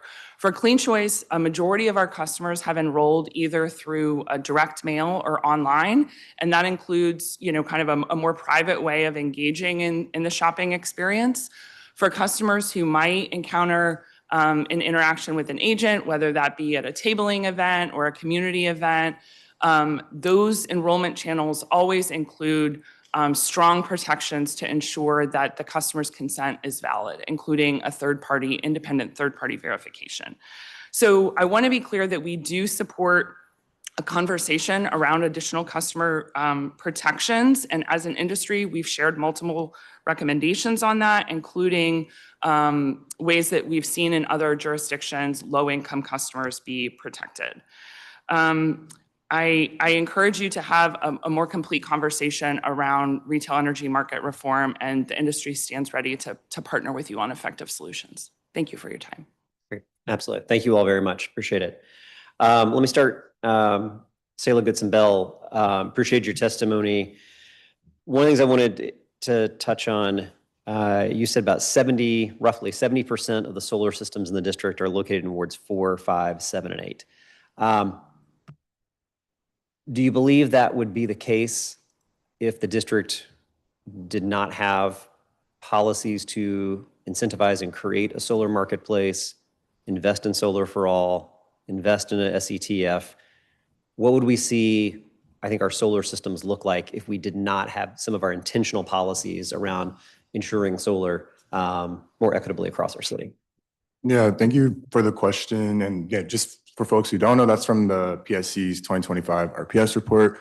I think we see the opposite effect, and you see that in other jurisdictions across the country that don't have these more explicitly equitable solar incentives. Again, like reducing the upfront cost of installation is just huge for families that would really stand to benefit from these savings, but can't afford to put down, a couple tens of thousands of dollars, let alone afford even lower amounts. If they have access to third-party leasing, they still might not be able to afford that. Again, if they are income eligible, low income, et cetera. And just especially right now, the cost of living is surging. And so that's even less accessible for most folks. And so, yeah, I think we would see a complete opposite. I think right now, one of the richest wards in the district is Ward 3, and that actually has one of the lowest solar adoption rates. And that doesn't mean we shouldn't put more solar there, but it just goes to show the impact of our policies, which again aren't perfect. We need to maintain them and we need to strengthen them. And I want to again emphasize a lot of what the other witnesses said. The importance of load flexibility is one that the district I think still has a long way to go and can look towards other neighbors to continue to make sure that we don't just get solar on households, but that we continue to get more customer-sided resources too, particularly storage and demand response programs as the grid continues to get a little bit more complicated. Yeah. Thank you. Well, I appreciate that. And just quickly, when we think about the Public Service Commission's RPS report that you mentioned, does it account for the benefits to ratepayers from solar, or does it just focus on the costs? I think the RPS is just focused on the stat that I was referencing. That's specifically focused on the amount of solar. The benefits and costs that I mentioned earlier is from the 2023 Synapse study, and that looks at both benefits and costs, and it's actually very narrow. Solar is a net benefit, and in that study, it doesn't actually consider some of the local economic development benefits, the boost to local jobs, some of the avoided health impacts. It doesn't get too into the weeds of, and so from our perspective, like looking at it from even the most conservative lens, solar is still a net positive, not just again for customers who get the resource on their house, but for everyone in the district, regardless of if you're actually participating. It's lowering all of our energy costs because of all the reasons we mentioned earlier in terms of reducing our reliance on the regional power market. Yeah, thank you. Appreciate that. Mr. Dutta and Ms. Rentz, you mentioned load flexibility. Can you just walk us through what a future that prioritizes local solar, battery storage, and demand side solutions would look like for the district? And then are there specific policy initiatives, you outlined some of them in your testimony, that you recommend the council move forward with? And the GRID Act will be moving forward, but we also have opportunities to continue making sure it's the strongest version possible. Thank you for the question. Yeah, I think a future that prioritizes deployment of district solar and storage and those types of policies. One, we see a lot more solar and storage built on rooftops in the district for residences, for apartment buildings, and obviously balancing a number of different policies, more carports where they can be built, and figuring out battery storage permitting rules. Because right now the district really doesn't have a set of criteria for how to site and permit batteries, and so there's there's a lot of catch up that has to be done. But what that then looks like from a grid standpoint and the economic standpoint is we would have programs that similar to when we talk about demand response would be more of a conversation between these privately owned assets that are managed by this is where you can aggregate them, you can work them individually, but they'd be participating in district-wide programs with the goal of generating and discharging energy when the grid is seeing higher demand, not just really peak demand, but just any kind of higher demand. What that then can lead to is the PEPCO as the utility shaving and structurally lowering the maximum capacity and maximum energy that they're having to manage. By doing that, that's going to translate into savings versus business as usual for all residents. So the benefits of going mainstream adoption of solar and storage is that one, the people who are doing the adoption are benefiting quite directly and quite greatly, but that is translating to every resident and every ratepayer in the district. Yeah, and Ms. Rentz, obviously, if you want to jump in on this as well. You commented that what's in our control is out of our control. And when we also have a PJM that is not taking into account the solar policies here, and then what it is that PEPCO on the market is having to purchase means that everybody's costs go up. Can you just expand a little bit more about your point that you were trying to make there about the limitations necessarily, and in terms of what PEPCO is having to purchase from PJM that they maybe don't have to? So currently PJM has, so every time there's a forward capacity auction, and it's usually typically 3-year forward capacity auction, that's where we've seen that's where the price caps have been instituted. And that's where we've seen a huge spike in prices since 2022, since that was for the 2024-25 base year. PJM calculates for each load zone what is the capacity that has to be procured.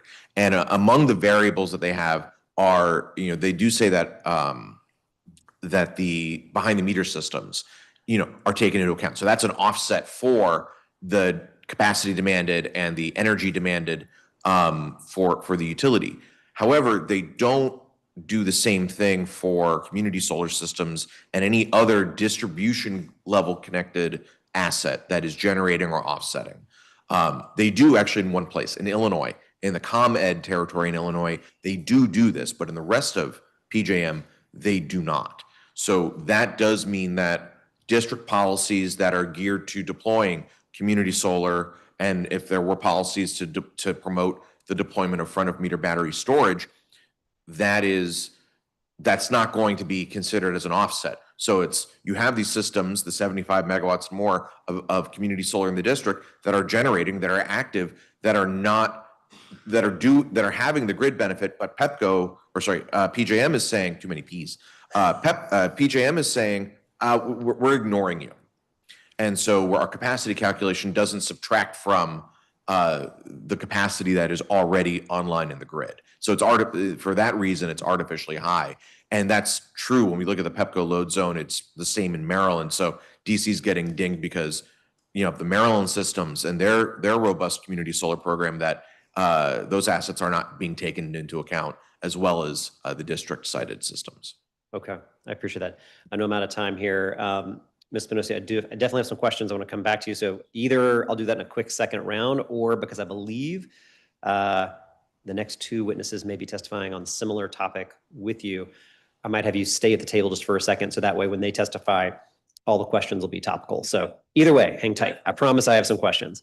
All right, let me turn to Councilor Trayon White. I'll also note we've been joined by Councilor Lewis George. So Councilor Lewis George, I've got Councilor Trayon White, Councilor Henderson, and I'll turn to you for some questions too. Thank you, Chairman Allen. I don't have any questions for this panel. I'll be transitioning to a staff meeting, but I'll be listening and my staff will be taking notes. But I want to thank the panel for this insight and just all the information that's given to help us to get some guidance on how we can make DC more affordable and sustainable with our utilities. We're listening in. Thank you, Chairman. Absolutely. Thank you, Councilor White. Councilor Henderson. Thank you to this panel of witnesses.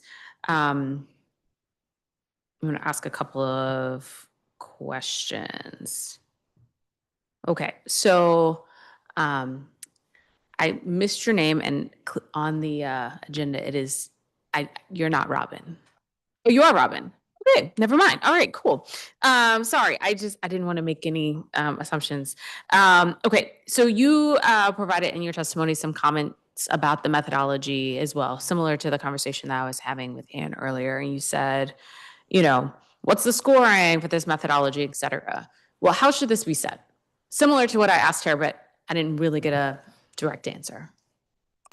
So I was referring to what PJM is doing at the regional level for their capacity auction. So it's a little different, but my suggestion would be if there's a determination that there needs to be a methodology set prior to any implementation, you could just do kind of a phased implementation approach. Develop the methodology, set it in place before any kind of further reform is done, because then the reform can be based on formula and other criteria that, whether it's a working group or a full, perhaps commission proceeding, they can be directed to create said methodology based on a criteria, determined by the council. So that would be, I think, one way to accomplish what you were asking about before. Speaking of PJM, I had a good meeting with their folks in May, and they have some particular reforms that they are on track to go forth in terms of implementation.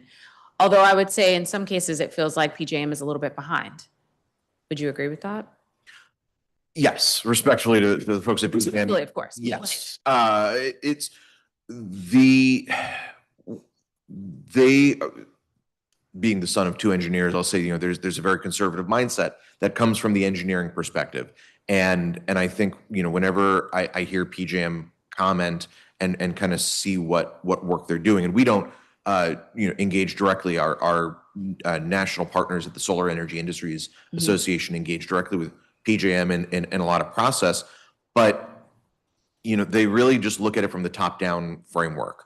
And I think when they're talking about the options at the table, they're a regional transmission operator, so they're looking at that at the bulk power system, at large generators, at transmission balancing, and I think that it creates kind of a blind spot in the broader conversation, because what we really should be talking about is not only that side, but behind. I've started to use the phrase behind the transmission node. Everything at the distribution level that is within the purview of state and the district's public service commissions and legislative bodies. Anything that can be done to be adding local generation and reducing peak capacity and peak demand of electricity is something that will influence everything that is all the inputs into PJM. And if that is the goal then of the local bodies, that is something that I think PJM should be talking much more about in their conversations with their member jurisdictions, and I think can be the focus of policies here and elsewhere. Yeah, I just in sort of thinking about sort of the quick proliferation of data centers. Now that, of course, is not driving everything, but when we're talking about who's on the load, those are that. But then also some of the larger projects as well.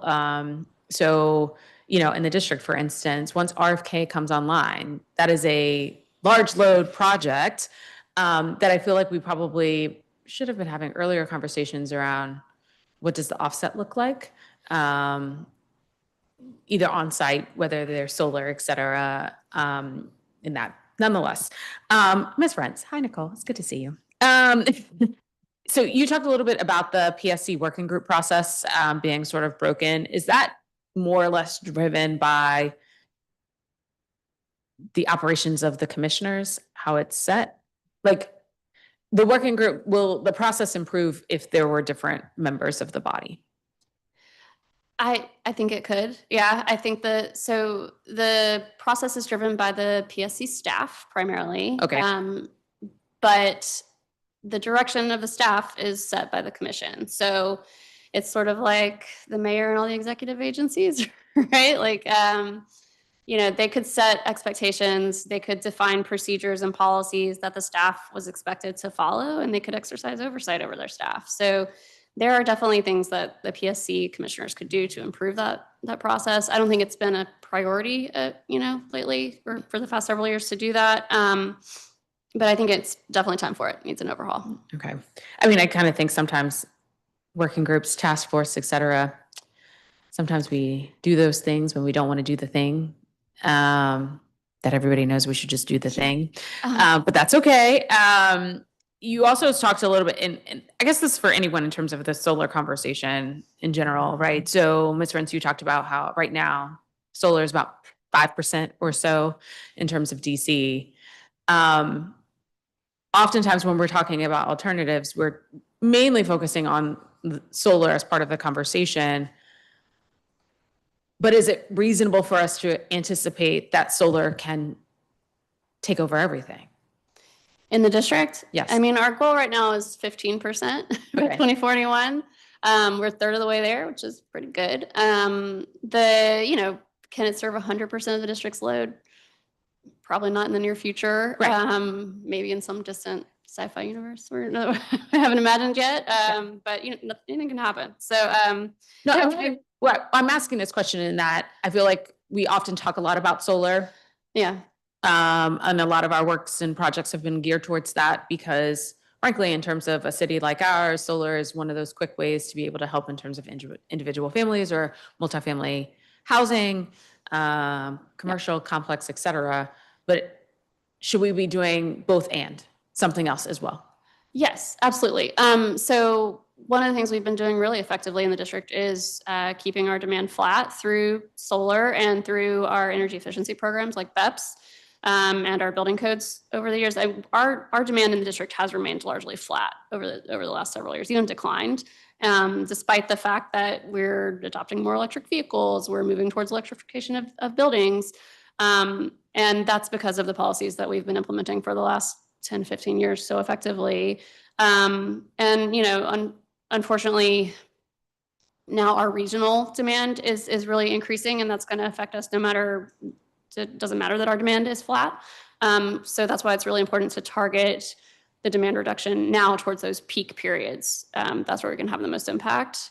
And, I should clarify that, even though we probably can't generate 100% of our electric use here in the district with solar in the district, the regional grid could become, I think, 100%, renewable in the not so distant future. And that is not a sci-fi reality. So Thank you. Thank you, Chairman. Thank you very much. Next, let me turn to Councilor Lewis George. Thank you. And Chairman Allen, can I have time for a opening and then also time for questions? Absolutely. Thank you. Good morning, Chairperson Allen, and thank you to our public witnesses joining us both in person and remotely to discuss an issue that is top of mind for so many district residents as the heat of summer sets in, the rising cost of utility bills. Across the district, families are feeling the impact of higher electricity and gas costs. At the same time, they are facing increased housing, grocery, transportation, and childcare expenses. For many households, utility bills have become one more monthly cost that is increasingly difficult to manage. The district has also missed opportunities to better prepare for this moment by not adequately investing in climate resiliency. We have underfunded programs that expand access to local solar generation, weaken policies that could help residents produce more of their own energy, and seen the approval of rate plans that force residents to bear the cost of significant capital investments without always understanding whether those costs are fair or whether more affordable alternatives were available. At the same time, we know that some of the pressures driving utility costs extend beyond the district's borders. Growing regional electricity demand, including demand from large data centers, is affecting the broader grid. While these market forces are not within the council's direct control, district residents should have confidence that they are paying only for costs that are necessary, reasonable, and as a result of the choices of their representatives, not those in Virginia. That is why today's hearing is so important. The legislation before us raises important questions about how utility rates are established, how infrastructure investments are evaluated, and how we can better protect ratepayers while ensuring reliable service. I look forward to hearing from our witnesses about the potential benefits, challenges, and implementation of these proposals, as well as additional ideas for addressing utility affordability, from household level solutions such as expanding access to balcony solar to broader reforms that strengthen accountability throughout our utility system. This hearing builds on months of work by the Committee on Transportation and Environment and the entire council, as well as many others who have brought attention to the growing challenge of utility affordability, including the introduction of my bill, the Public Trust and Utility Regulation Act, which is important for us and focuses on creating greater transparency so that the Public Service Commission, the council, and the whole of DC government is best equipped with the information we need to effectively bring costs down and make our energy procurement more sustainable by creating more requirements for information provided both during rate proceedings and in general, mandatory audits. I hope to see this bill get a hearing very soon. I appreciate everyone who has taken time to participate today, and I look forward to a thoughtful discussion about how we can ensure district residents have access to safe, reliable, and affordable utility service. I will now begin my questions. Salah Goodson Bell, I want to thank you for highlighting how it is that we have managed to equitably distribute solar generation across the district. I know we have done a lot for homeowners, but I'm wondering if you have any recommendations on how we can better expand these benefits to tenants who are responsible for paying their own electricity bills. Thank you for the statement and the question. It's a great one, and I think it directly connects to one of the resources you mentioned, balcony or plug-in solar, is a very low-hanging fruit that the Grid Act is currently trying to remove the barriers to. And for folks who don't know, these are small, portable solar systems, usually under 1,200 watts, that can reduce on-site energy consumption. And they're very easy to install, although right now there are some safety standards that we're abiding to that still requires some professional electricians to come in and help with that process. But across the country, I think 8 or 9 or maybe even 10 plus states have already basically passed legislation allowing residents to access this without the utility interconnection. And so it's one of those easy ways that we can democratize access to solar and reduce some of those costs. Another important way that tenants can access some of the financial benefits of solar is through community solar programs. And I believe Solar for All also provides that option for folks again. And so those are two that first come to mind for me that the district has in place and that we can continue to fund and prioritize. Or sorry, the district, there's pending legislation, the GRID Act, which we're hoping will be before we'll get a committee to vote soon and will be before the whole committee as soon as possible. And then the other is already available. And as other folks have mentioned, we just need more funds in, I believe, the Renewable Energy Development Fund and the Sustainable Energy Trust Fund to just make sure that Solar for All is able to expand and more folks can benefit from community solar. Yeah, absolutely. Robin, I wanted to come to you as well. You talked about deploying standalone storage and attracting capital in your testimony. I know we've had the hearing on the GRID Act already, but I'm curious to hear a bit more about what interventions you see the council being able to make either in the GRID Act or through other legislative action to do this. Thank you for the question. Broadly, when I talk about attracting capital, that is, the ability to have distributed resources get deployed and adopted throughout the district. So, it's going to be the homeowner or the business getting behind the meter resources on their property, or perhaps they're hosting a community solar system on their rooftop or nearby on their property. And that's just those projects, the residential level, it's, just a couple tens of thousands of dollars. Community solar, you get into a couple $100,000 of, what it costs, but that is financial, capital coming into the district or being utilized by entities in the district. Standalone storage is going to look quite similar as community solar. You're going to have project developers who want to come in, and they're going to, hopefully there's good transparency so developers and other stakeholders know, hey, these are the areas, these circuits, this location, this neighborhood where storage assets can be most valuable to the district. And it's important to, if you're going to encourage front of meter storage, to develop a tariff that reflects the grid benefits that any asset would have based on its location and the time at which that asset would be operating. So if it's discharging in peak demand or it's charging in an off-peak period, you have this tariff, you have this document that then, the storage has the rules of the road for how it can best operate for the grid, and the developer can put that whole project together and the financials in a way that reflects and is based on the tariff in order to, take the project from concept to reality. Absolutely. Thank you for that. And Nicole, good to see you as well. You mentioned that we have fallen behind other jurisdictions on energy storage solutions. Can you speak to who you see as serving as a model for energy storage, and what steps can we take to improve our energy storage, both in the short term and the long term?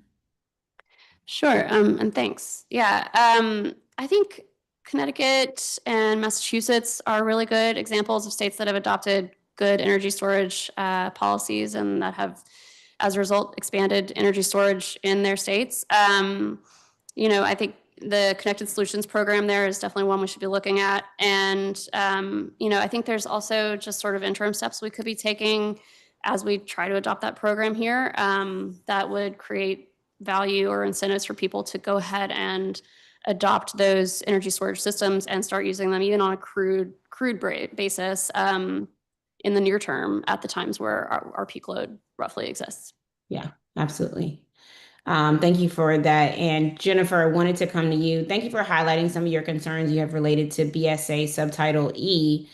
Do you know if there are examples of low-income residents being transferred to third-party suppliers? It would be helpful to understand how common of an issue this currently is in the district. Sure. Thank you so much for the question. So in the district today, there are no unique protections that apply to low-income customers or customers who are receiving utility assistance. So the same rules of the road and the same processes that would apply to marketing to or enrolling a low-income customer, it would be the same as any other customer in the district.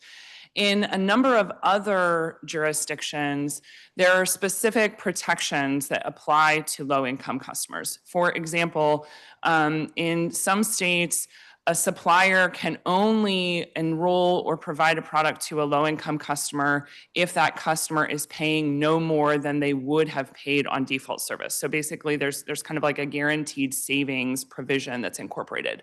Or another example that's a little unique comes from my home state of Ohio, where similar to DC, basic service pricing is set through an auction.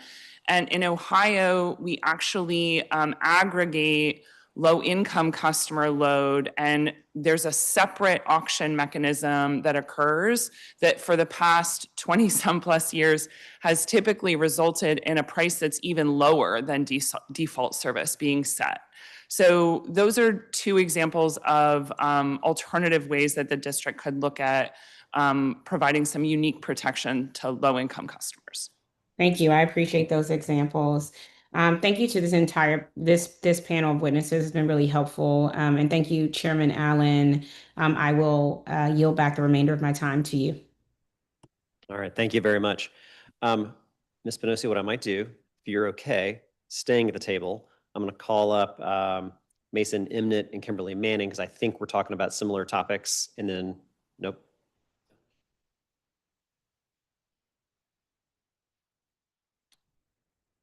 Janique Williams, you said? Okay. Got it. I can make that adjustment. Thank you. Okay, so thank you very much to this panel. I appreciate it. All right, so Ms. Spinosi, if you'll stay here, Mason Imnett, Kimberly Manning, and Janique Williams. And Ms. Spinosi, you don't have to repeat all of your testimony, but it'll be helpful this way. Our conversation's focused on a similar topic there. Yeah, thank you. All right, so Mason Imnett, we'll start when you're ready. Great. Morning. Chairman Allen and members of the committee, my name is Mason Imnett. I am a district resident and I'm here on behalf of Constellation Energy, a competitive energy supplier serving over 2 million customers nationwide, including customers here in the district. Thank you for the opportunity to testify today. Constellation shares the council's goal of making energy more affordable for residents and businesses. In our view, affordability is best achieved by expanding customer choice while also maintaining strong consumer protections. Competitive retail markets give customers the ability to select products that fit their needs, whether that means price stability, clean energy options, or innovative options that help manage energy usage and costs. We are concerned that Subtitle E of the Mayor's FY 2027 Budget Support Act would move in the opposite direction. The proposal would significantly limit the competitive marketplace, reducing customer options and making it harder for residents to access products that could help them manage their energy costs. The district already has tools to address deceptive or unfair practices, and we support strong enforcement against bad actors, but restricting the market itself is not the right solution. In particular, we urge the council to avoid price regulation that effectively eliminates competitive offerings. Supplier products can provide features not available with standard utility service, such as fixed pricing, clean energy attributes, time of use structures, and demand response programs. A pricing framework tied to default service does not account for these differences and would make it difficult for suppliers to offer these products at all. Our experience in Maryland and other states shows that the restrictions contained in Subtitle E reduce innovation, drive suppliers out of the market, and leave customers with fewer choices.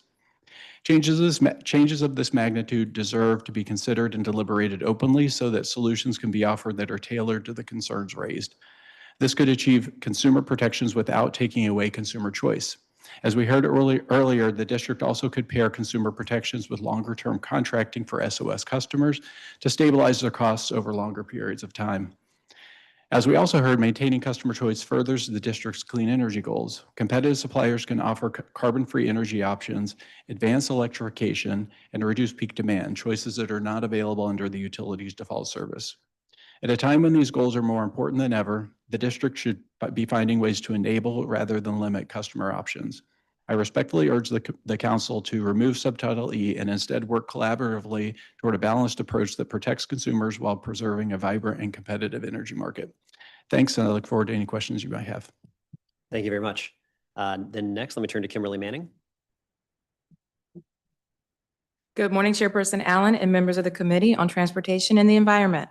My name is Kimberly Manning. I'm a district resident, Ward 6, and the owner of TBNA, a woman-owned and diverse CBE located here in the District of Columbia. We work with utility partners, including PEPCO, DDOT, and DC Water, on some of the most critical infrastructure projects in the city. The DC Plug Project, the Capitol Grid Project, the Frederick Douglass Memorial Bridge, and currently working with DC Water on many of their Clean Rivers projects.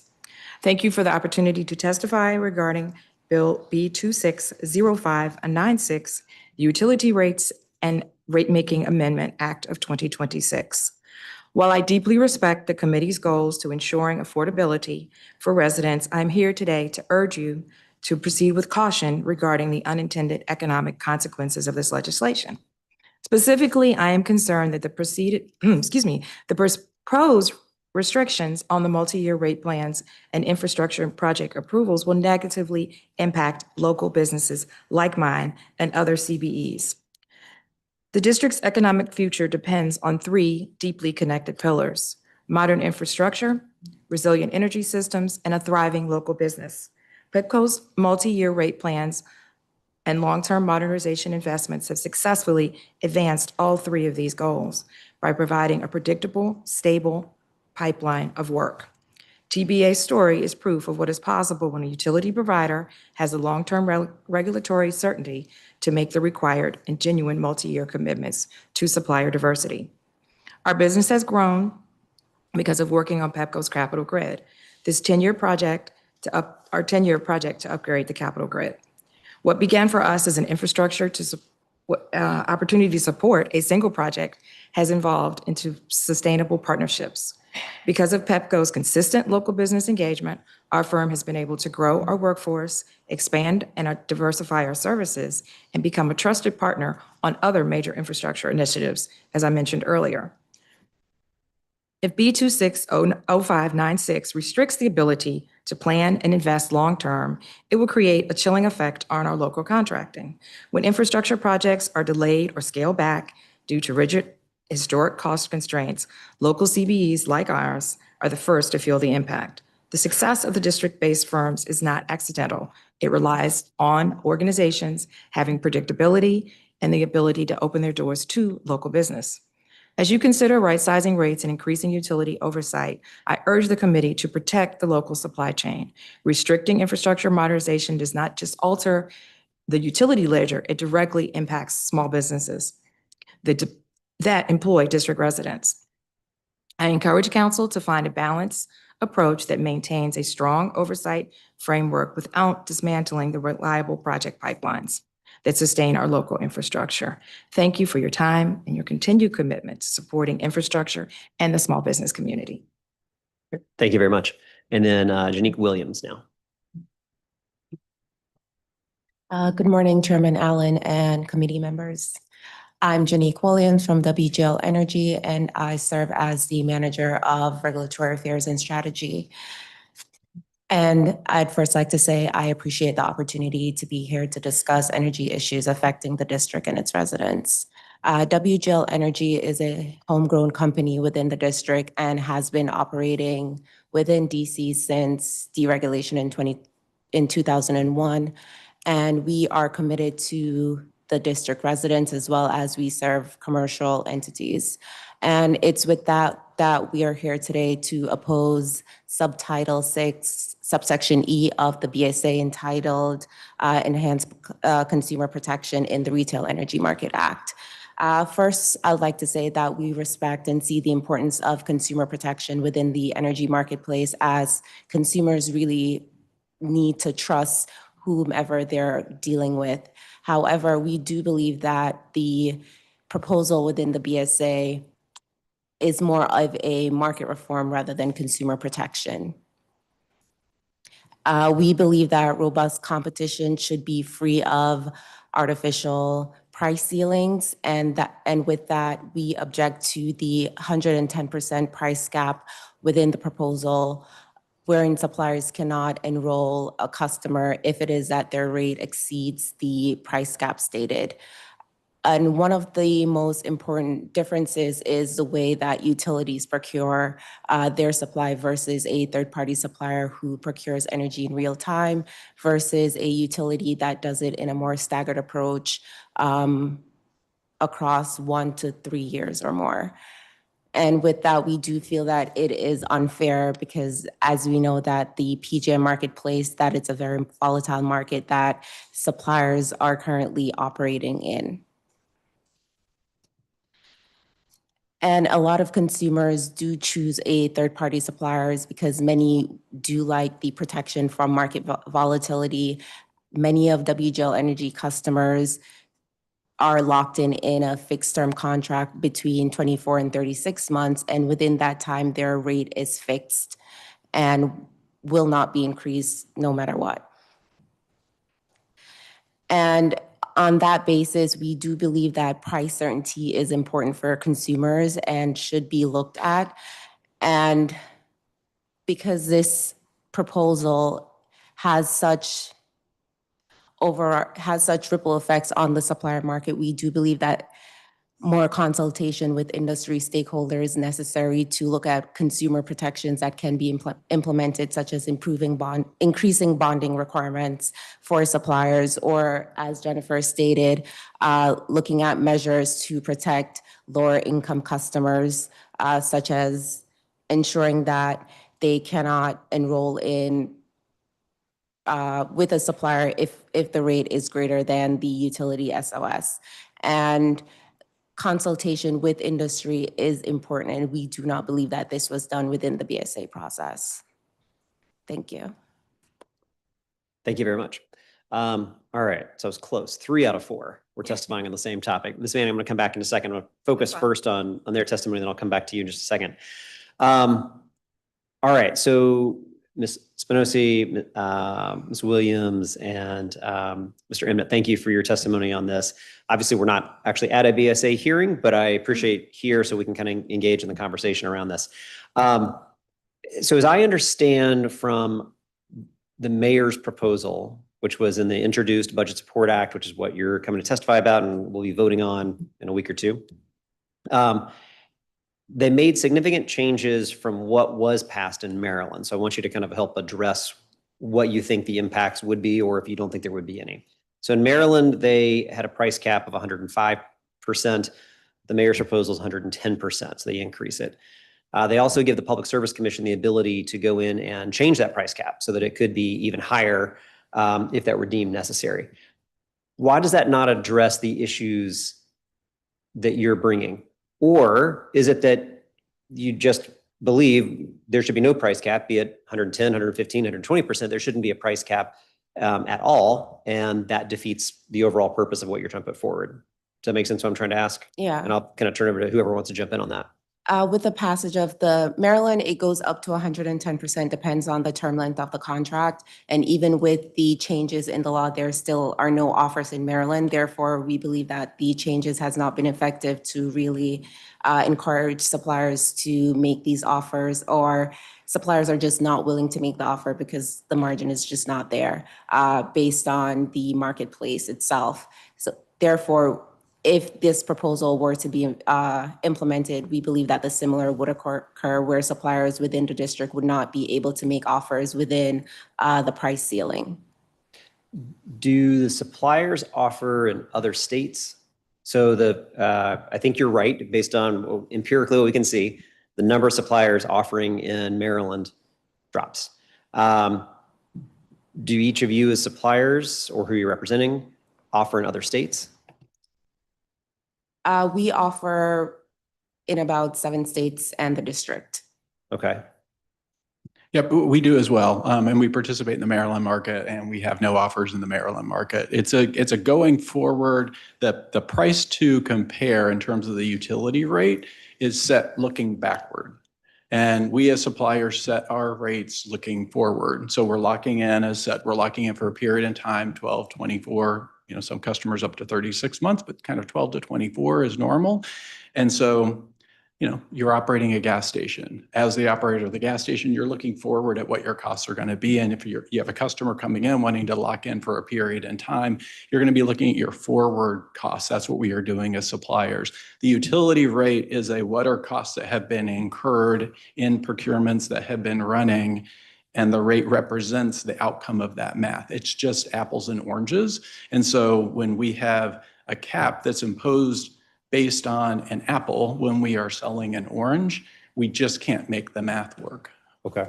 And then Ms. Spinosi, does sorry, to make sure I say it correctly, Clean Choice Energy, do you operate in other states or offer in other states too? Yes, we serve residential customers in 12 states across the country. And I think Mr. Emmett did a good job of kind of explaining the logistics. If I could put it into a shorthand phrase, one of my favorites in energy is that historical pricing is not indicative of future pricing. So I think to maybe provide a succinct answer to your question, I don't think the percentage of the price cap really matters. As a fundamental, it's anti-competitive and really not consistent with having a functional market to require suppliers in present day to stay within a cap that's based upon a price that was set on historical information. Got it. All right, devil's advocate. If I'm a cynic, why wouldn't I say you offer and operate in many other states? So one state, Maryland in this example, makes a policy choice. You operate in other states, so you just choose to go to the other states that don't have price caps and just exit the marketplace of Maryland because you can just operate in those other states. Why does that not hold? We can. Customers aren't happy about it. Over 70% of customers in Maryland are complaining that they've lost the choice. Their only option is the utility, which they are deeply unhappy with. Right, but that's not my question. What I'm asking is, you as the supplier, you can operate in other states.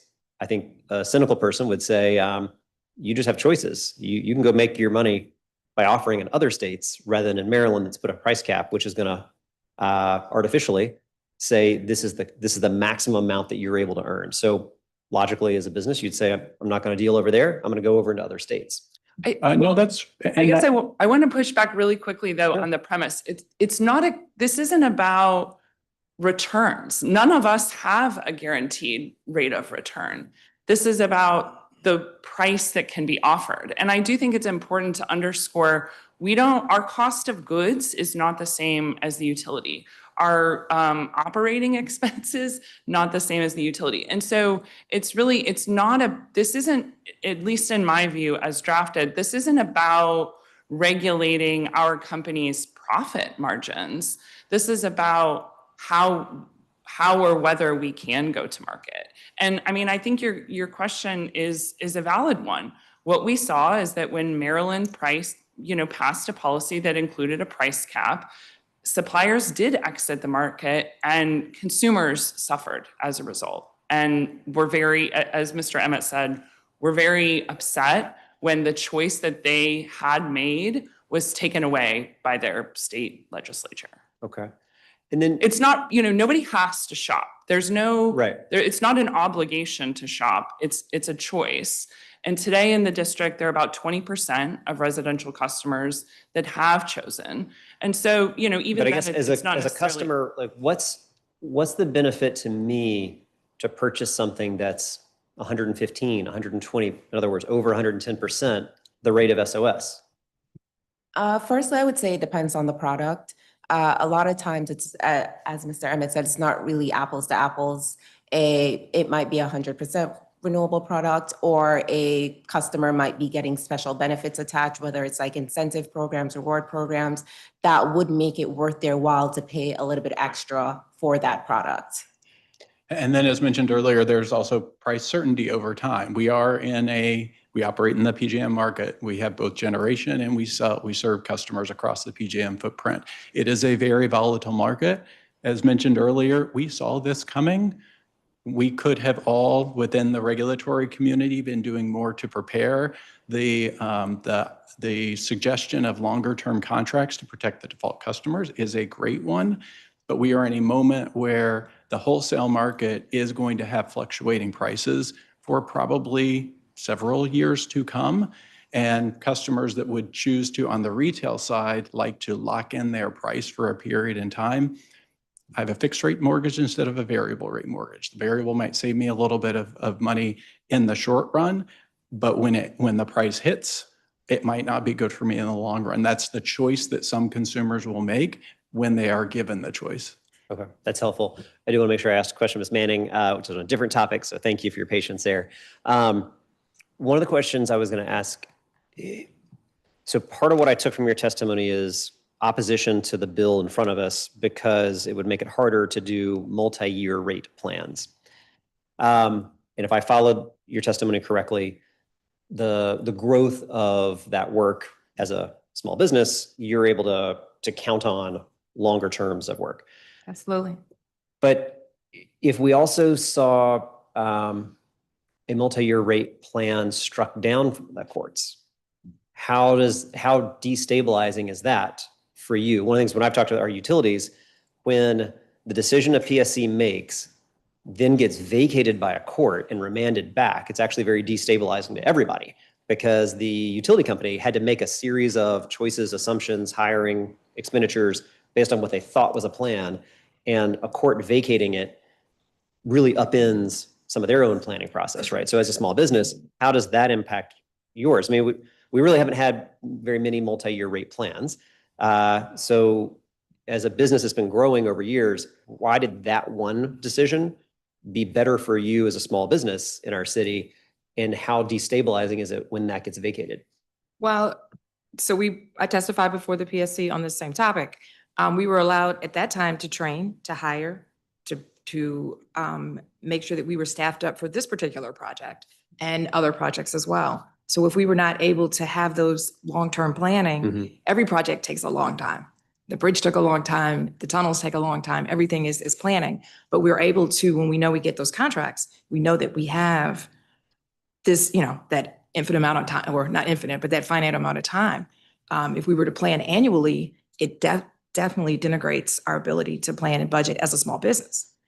Yes, we've grown and we've diversified, but I have dedicated staff to PEPCO that are working on PEPCO projects that rely on that long-term planning. Okay, all right, that's helpful. Thank you very much. All right, let me turn to Councilor Trayon White. Although I think he had said he's still logged in, but I think he was stepping away for a staff meeting. So let me turn, looks like Councilor Henderson stepped away for a moment as well. So Councilmember Lewis George, let me turn to you. Thank you, Chairman Allen.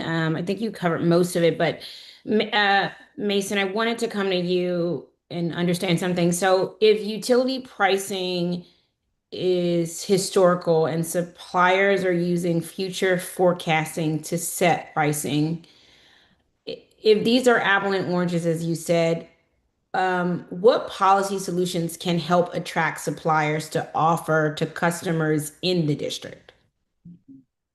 Sure. So the flexibility from a supplier perspective, the ability to tailor products to customer needs, and they will be chosen or not, right? If we're in a period where right now the default offer rate is lower than a lot of third-party supplier rates. Now the third-party suppliers are offering other types of products, renewable, 100% clean products.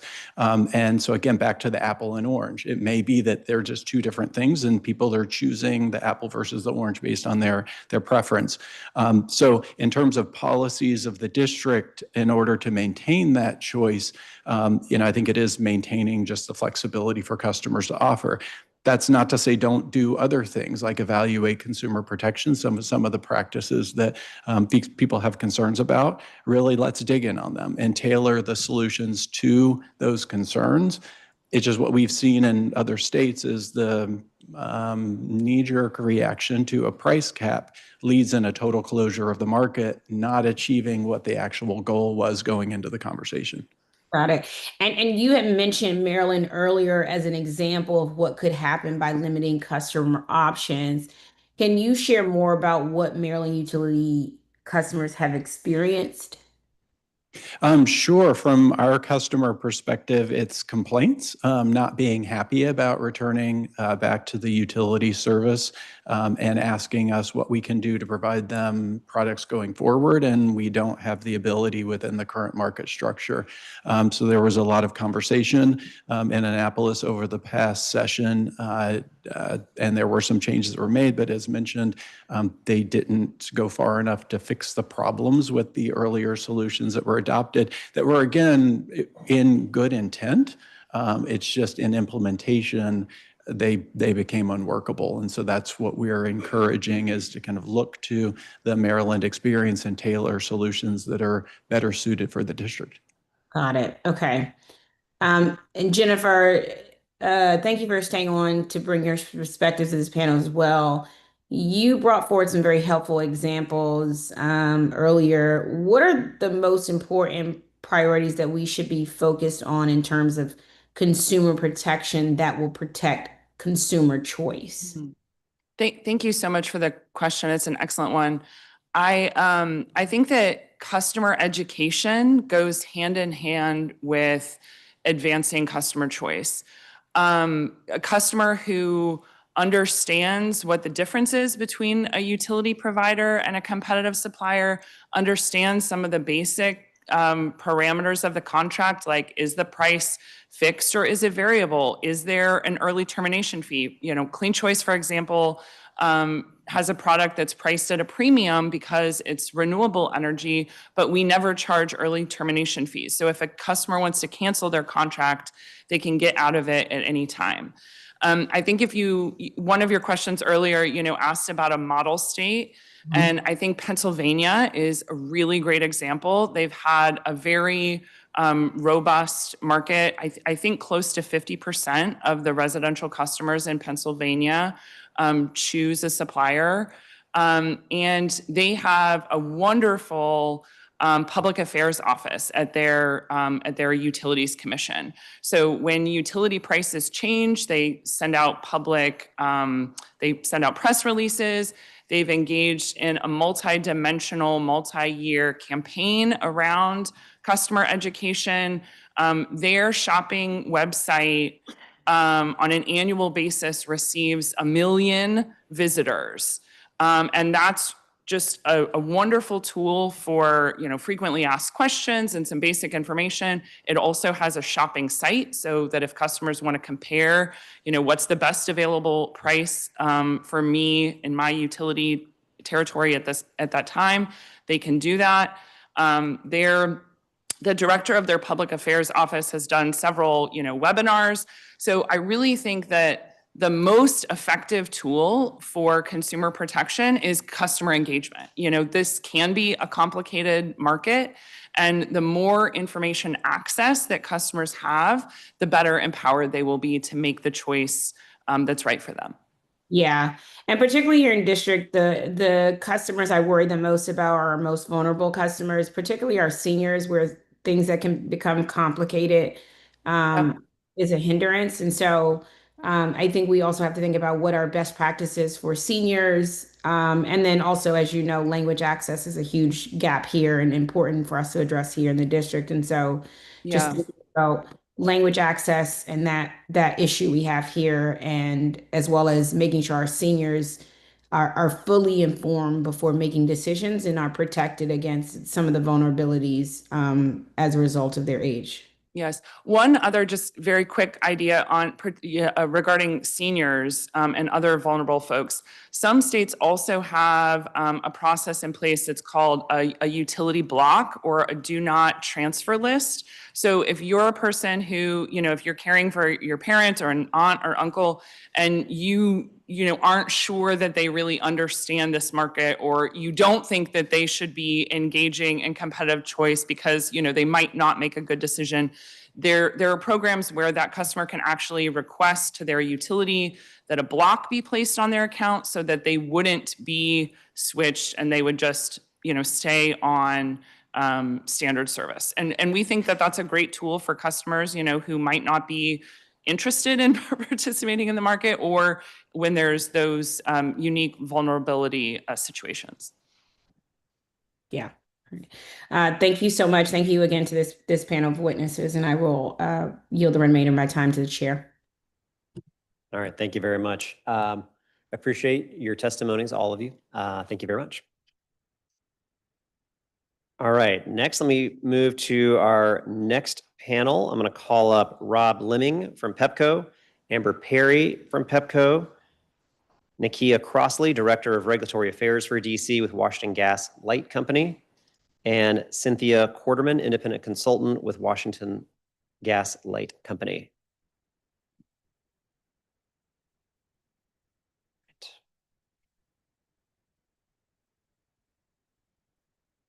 It's still morning. It's not quite at noon. So good morning to you. And maybe we'll just go straight down the line this way. So Mr. Lemming, we'll start with you. Mr. Lemming, sorry to interrupt you. If you could push the button so the red light comes on, and then you're all set. There you go. Good morning, Chairman Allen, members of the committee, and members of the community. My name is Rob Lemming, and I serve as PEPCO's Vice President of Regulatory Policy and Strategy. Let me start by acknowledging what we all know. Families across the district are feeling real pressure from rising energy bills. We hear that concern clearly, and we share it. Today, I want to focus on one key question. How do we keep the lights on reliably while keeping costs as predictable and manageable as possible? I'll briefly explain how your energy bill works, what a multi-year plan or a budget and improvement plan is, and why we believe it benefits our customers. Then my colleague, Amber Perry, PEPCO's Region President, will discuss the specific actions PEPCO is taking to support customer affordability. Let me start with something important. PEPCO does not control most of your energy bill. Think of PEPCO like a delivery service. We deliver electricity safely and reliably to your home or business, but we don't produce the electricity itself. On a typical bill, more than half is the cost of generating electricity. This is what we call supply. That supply cost is set by regional markets and is passed through directly to customers. PEPCO does not control or profit from these charges. About 25% is the cost of maintaining and upgrading the local distribution grid. This is the infrastructure that delivers power to you, and this is what PEPCO does control. Here's why that matters. Most of the increase in costs to customers over the past few years have come from supply, not from PEPCO's delivery charges. These increases are being driven by factors like increasing demand for electricity, including from data centers and electrification, the retirements of older power plants, and a transition to cleaner energy resources as a result of local and federal policies. So if PEPCO does not control supply costs more than half of the bill, what can we control? This brings me to how we plan and manage our investments into our delivery system. A multi-year plan is simply a long-term budget and improvement plan for the electric grid. It allows PEPCO, the Public Service Commission, and customers to see what work will be done, how much it will cost, and how rates will change over several years. Instead of making investments first and asking to recover those costs later, MYPs allow us to lay out the work up front, explain why it is needed, show the costs and bill impacts to customers, and allow the commission, advocates, and the public an opportunity to review and challenge that before anything gets built. A simple way to think about it, a multi-year plan is actually very similar to something the council does every year, our 5-year capital plan. Just like the district lays out a multi-year plan for investments in roads, schools, and public infrastructure and votes on those priorities in advance, PEPCO's multi-year plan lays out the investments needed to maintain and strengthen the electric grid over several years, along with the expected costs. That process allows the commission stakeholders and the public to review what's being proposed, ask questions, make adjustments, and understand the impacts before decisions are finalized. Without that kind of forward planning, investments would be handled one at a time after the fact and with far less visibility and opportunities for input. So it really comes down to this. Would you rather see the full plan ahead of time, understand the costs, and have a voice in shaping it, or would you rather get the bill after the work is already done? Multi-year plans follow that first approach, planning ahead with transparency and accountability built in. So what does this mean in real terms for our customers? First, predictability. Costs are spread out over time, which helps avoid sudden spikes in costs on bills. Second, transparency. Everything is reviewed before the dollars are spent, not after. And third, accountability. PEPCO's plans are heavily scrutinized by the Public Service Commission, the public, and other stakeholders, and require ongoing reporting and audits and oversight. Most importantly, the commission still decides what rates are just and reasonable. But I also want to address a key concern we've heard. If bills are rising, how can MYPs be working? Rising bills are real, and I want to acknowledge that up front. Ms. Perry will walk through the details, but at a high level, most of what's driving those increases is happening outside of PEPCO's control, particularly on the supply side. What I want to focus on is the portion we do control and how we manage it responsibly. First, our investment levels under multi-year plans are not increasing faster than they have historically. In fact, PEPCO's residential distribution charges rank in the lowest 10% of investor-owned utilities in the country. Second, multi-year plans allow those investments to be planned, reviewed, and spread out over time, rather than showing up as larger, more sudden increases. And that matters because those investments are what keep the system reliable, especially during extreme weather, support a more modern grid that can handle growing demand, and enable the district to meet clean energy goals. So while we cannot control the broader market pressures driving much of today's bill increases, multi-year plans are one of the key tools we have to manage the portion we do control in a more transparent, predictable, and disciplined way. We appreciate the Council's focus on affordability and the intent behind the Utility Rates and Rate Making Amendment Act of 2026. At a high level, our concern is that parts of the bill, as written, could make it difficult to plan effectively because they combine forward-looking planning with requirements based strictly on historic costs. We believe there is an opportunity to preserve the transparency and accountability of multi-year plans while also strengthening customer protection and affordability tools. And we're committed to working collaboratively with the Council and other stakeholders to achieve this. So let me close with this. PEPCO is committed to being a transparent, accountable partner in addressing the affordability challenges DC customers are facing. Multi-year plans are not a departure from customer protection, they're an enhancement to it. They give customers, regulators, and advocates more visibility, more control, and more predictability than traditional rate making ever could. Other communities across the country have successfully adopted multi-year plans because they recognize the value these frameworks provide. Predictability for customers, transparency for regulators, and alignment with policy goals. Thank you for the opportunity to testify today. We know there's more work to do. We know affordability must remain at the center of everything we do. And we're committing to working with the Council, the Public Service Commission, consumer advocates, and all stakeholders to get this right. Thank you very much. Ms. Perry. All right. Thank you. Good afternoon, Chairman Allen and members of the committee. My name is Amber Perry, PEPCO's Region President, and I thank you for the opportunity to testify today. It is an honor to serve the nation's capital, and Washington, D.C. must have a top-tier utility company capable of supporting the needs of a growing, modern capital city. That responsibility guides the investments we make, the way we serve our customers, and how we prepare the electric system for the future. We recognize the strain higher energy bills are placing on customers and remain focused on supporting the community to address rising energy costs while continuing to deliver safe, reliable energy service every day.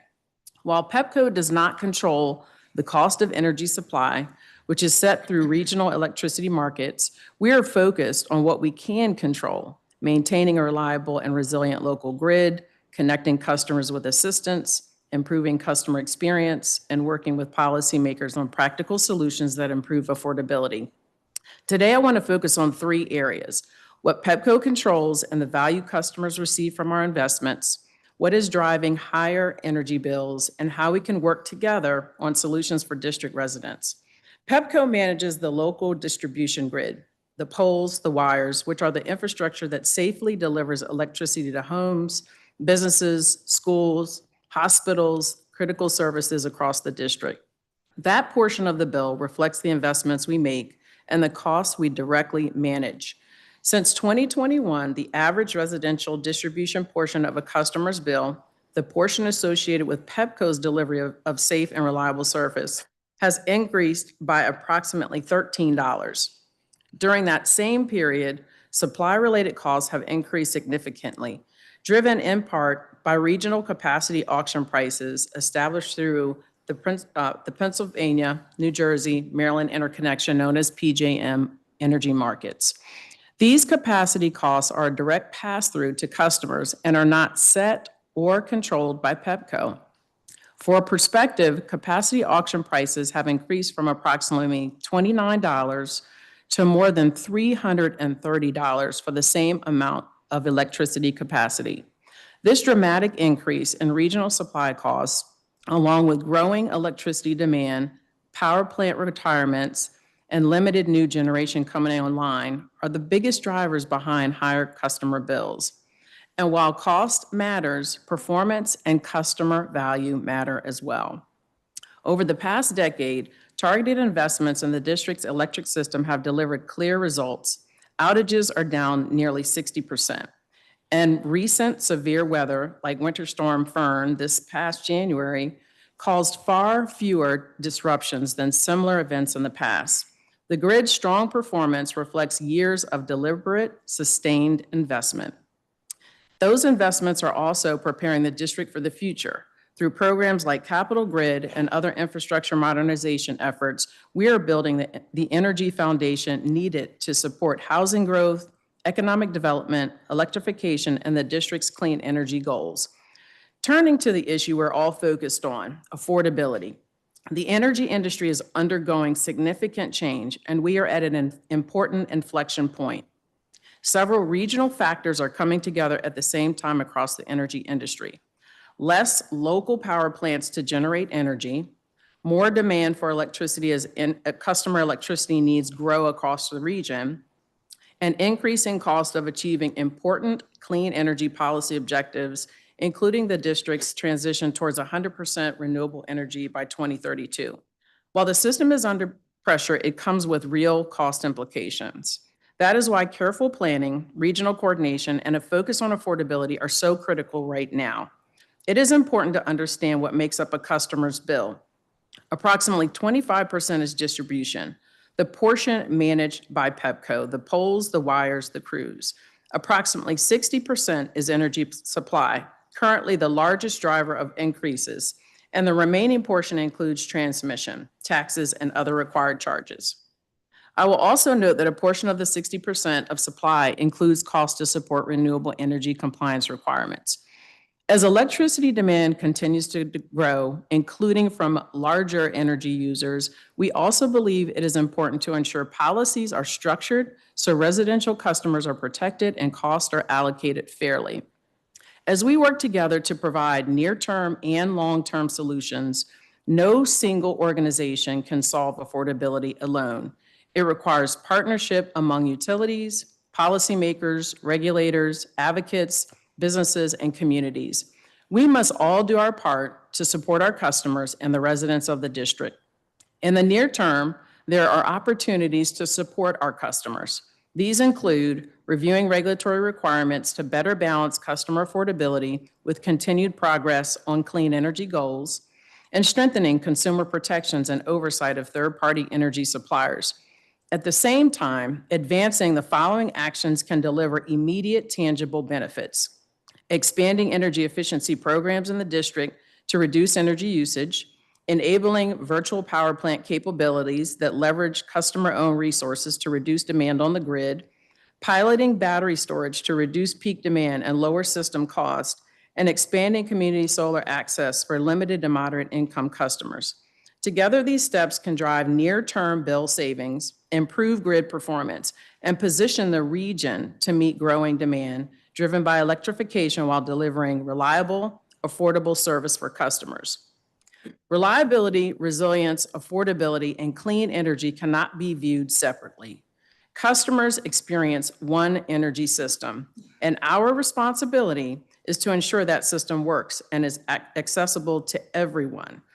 Thank you for the opportunity today to talk about this important issue, and I look forward to our continued collaboration and welcome your questions. Thank you very much. And Ms. Crossley. Thank you, and good morning, Chairman and members of the committee. My name is Nakia Crossley, Director of DC Regulatory Affairs at Washington Gas, and I thank you very much for the opportunity to provide testimony concerning the legislative proposal before us today. Washington Gas provides safe and reliable natural gas service to approximately 165,000 customers in the district and more than 1.2 million customers across the region. Safety is our top priority and the foundation of every investment decision that we make. We recognize and share the concern driving this legislation. District residents are facing rising utility costs, and affordability must remain central to the council's work. We are committed to being part of that solution. At the same time, the bill's provisions would materially change how safety investments are evaluated in ways that could increase both long-term costs and system risk. Today, the Public Service Commission already has the authority and expertise to balance affordability, safety, and reliability. The Commission reviews these decisions in detail, including alternatives and cost effectiveness, on a case-by-case basis. Under longstanding rate-making principles, the question is whether an investment is prudent and useful in providing safe and reliable service, not whether its benefits can be fully quantified in advance. Replacing that flexible framework with prescriptive statutory requirements risks limiting the Commission's ability to apply its judgment to what our real-world system needs. A key concern is the requirement to demonstrate positive net benefits. For safety-driven investments, the primary benefit is risk reduction. Much of our system includes approximately 400 miles of cast iron pipe, some more nearly a century old, which are widely recognized as leak-prone and higher risk. Replacement of this infrastructure is driven by the need to reduce the probability and consequences of failure over time and to meet federal safety expectations. These are preventative investments. Their value is in avoiding low probability but high consequence events. That type of benefit does not lend itself to precise quantification in advance, but it is fundamental to protecting residents and maintaining system integrity. From an affordability perspective, delaying necessary replacement does not eliminate the costs. In fact, it shifts them. A more reactive approach increases reliance on repairs, creates operational inefficiencies, and can lead to higher long-term costs and greater rate volatility, while introducing a higher level of system risk. The practical effect is fewer proactive replacements, greater reliance on reactive repairs, and ultimately higher long-term costs with increased risk to the system. The bill also emphasizes alternatives such as leak detection and repair. While those practices are important, they are reactive and do not address the underlying condition of aging infrastructure. Replacing high-risk pipe remains the most effective way to reduce long-term system risk. Any alternative must reduce the risk to the same extent as replacement. If it does not, it is not consistent with established safety practices. In total, these provisions could delay needed safety investments, increase overall system costs, and reduce the Commission's flexibility to respond to changing conditions, outcomes that do not ultimately serve customers. In closing, we believe the path forward should not be a choice between affordability and safety. Both are essential, and both can be achieved through thoughtful, data-driven regulation. We respectfully ask to work in partnership with the Council to identify solutions that address affordability concerns while preserving the ability to make critical safety investments. Together, we can determine the best course of action to protect district residents and ensure a system that is both safe and affordable. We will be submitting a more detailed written testimony following this hearing, and of course, we remain available at any time to discuss this proposal further or provide any additional information that might be helpful to you as you continue your deliberations. Thank you again. Thank you very much, Ms. Crossley. And Ms. Quarterman. Good afternoon, Chairman Allen, members of the committee. My name is Cynthia Quarterman. I am a former administrator of the Pipeline and Hazardous Materials Safety Administration of the Department of Interior, the U.S. Department of Transportation. It's a pleasure to have an opportunity to speak before the DC Council's Transportation and Environment Committee today about the Utility Rates and Rate Making Amendment Act of 2026. As the PHMSA, as a shorthand name for the Pipeline Hazardous Materials Safety Administrator, during the Obama years, I personally witnessed several low probability, high consequence pipeline incidents involving vintage pipe that destroyed communities and caused catastrophic injuries and deaths. In fact, so many of them occurred within a few months. While I was the administrator, I led a nationwide call to action in 2011. At that time, national data showed that certain pipeline materials, such as cast or wrought iron, bare steel, early vintage plastic pipe, and pipelines that used certain old-fashioned joining practices installed prior to the 1970s and largely before federal pipeline standards were created, were well beyond their forecasted lifespan and failing at disproportionate rates. Gas distribution lines were specifically targeted because of their proximity to homes, businesses, and communities. 41 states and territories, including the District of Columbia, introduced accelerated removal of those pipeline materials. Since the call to action, remarkable improvements have occurred nationwide, with the removal of more than 59% of cast iron mains and 49% of bare steel mains and 56% of services. 24 states and 1 territory have eliminated cast iron from their systems. By comparison, the District of Columbia has removed only 11% of its cast iron mains and 36% of its bare steel mains and 34% of its services. As one of the earliest natural gas pipeline adopters, DC has the unfortunate distinction of currently having the largest percentage of pre-1940 cast iron pipe, accounting for 31% of its system, which is more than twice the percentage of cast iron in any other state, any state. The reason removing this pipe remains important is that while only 1% of distribution mains across the country are cast iron, they account for 8% of incidents, and 38% of those incidents lead to a fatality or an injury, while comparing to only 19% for the remaining 99% of distribution mains.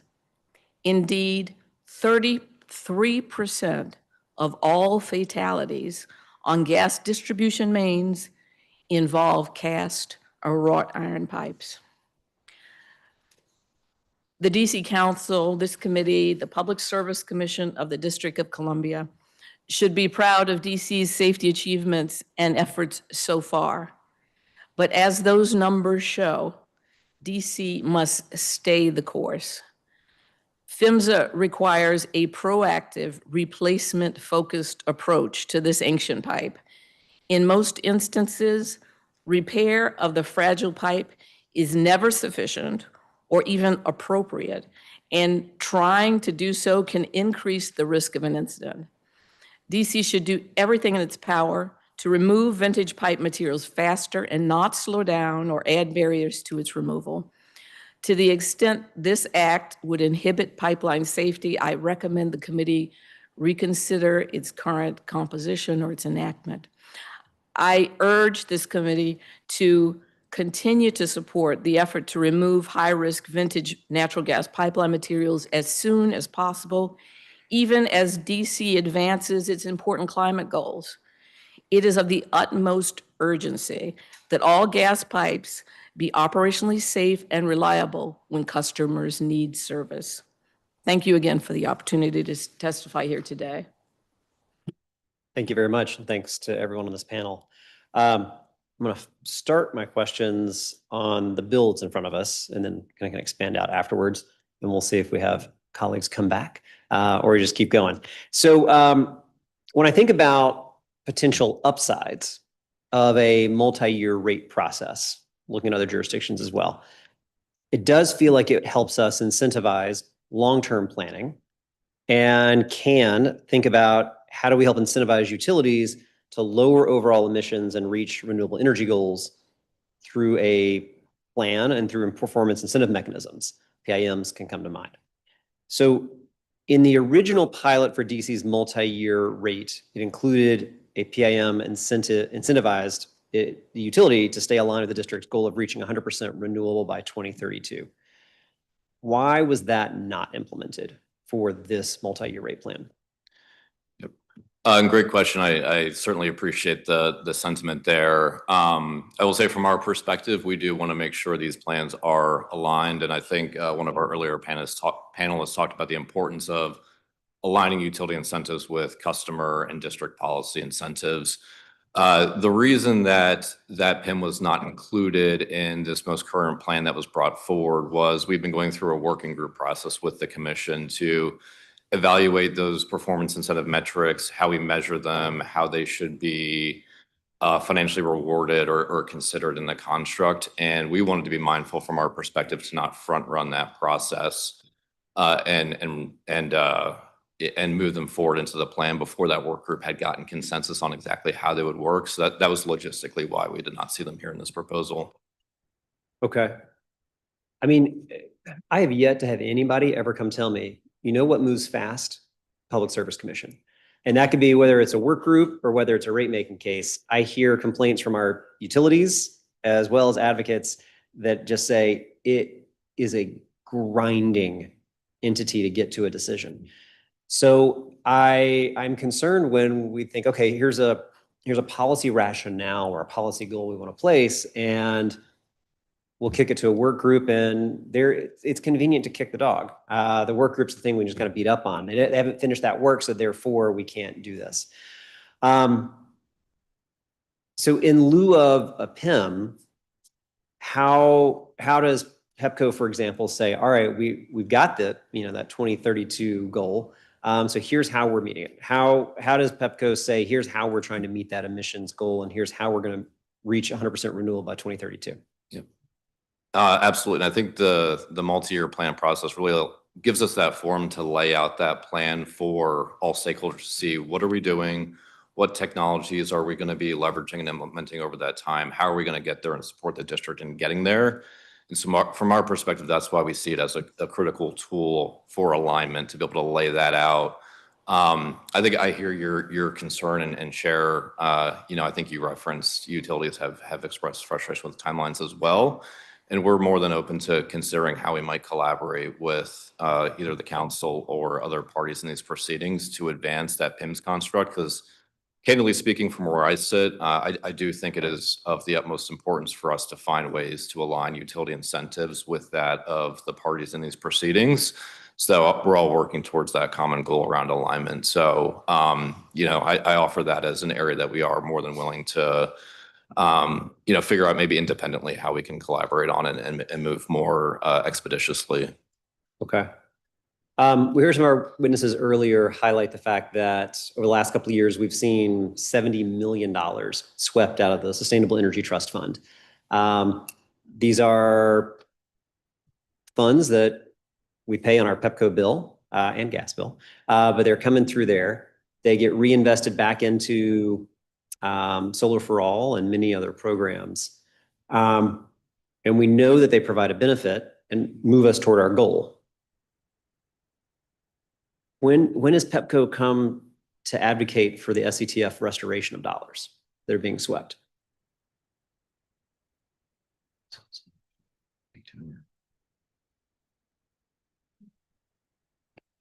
So Chairman Allen, I think when it comes to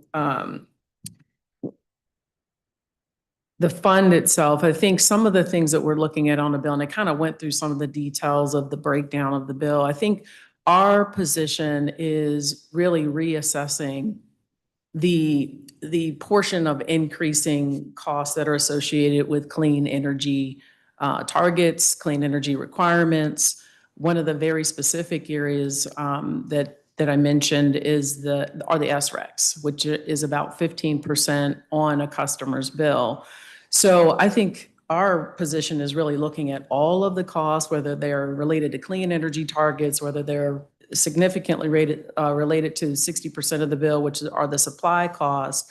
But I think what we've got to do, as I mentioned in my testimony, we're at an inflection point right now where I think every bit of cost sensitivity that our customers are feeling is a time to go back and think about where do we need to seek reform, where do we need to seek areas that are too aggressive right now for our customers, because we've got this, supply and demand imbalance that we're trying to manage, while also, in addition to that, managing clean energy targets. So, our position is reassessing all of those right now to understand what's the right balance as we're moving forward.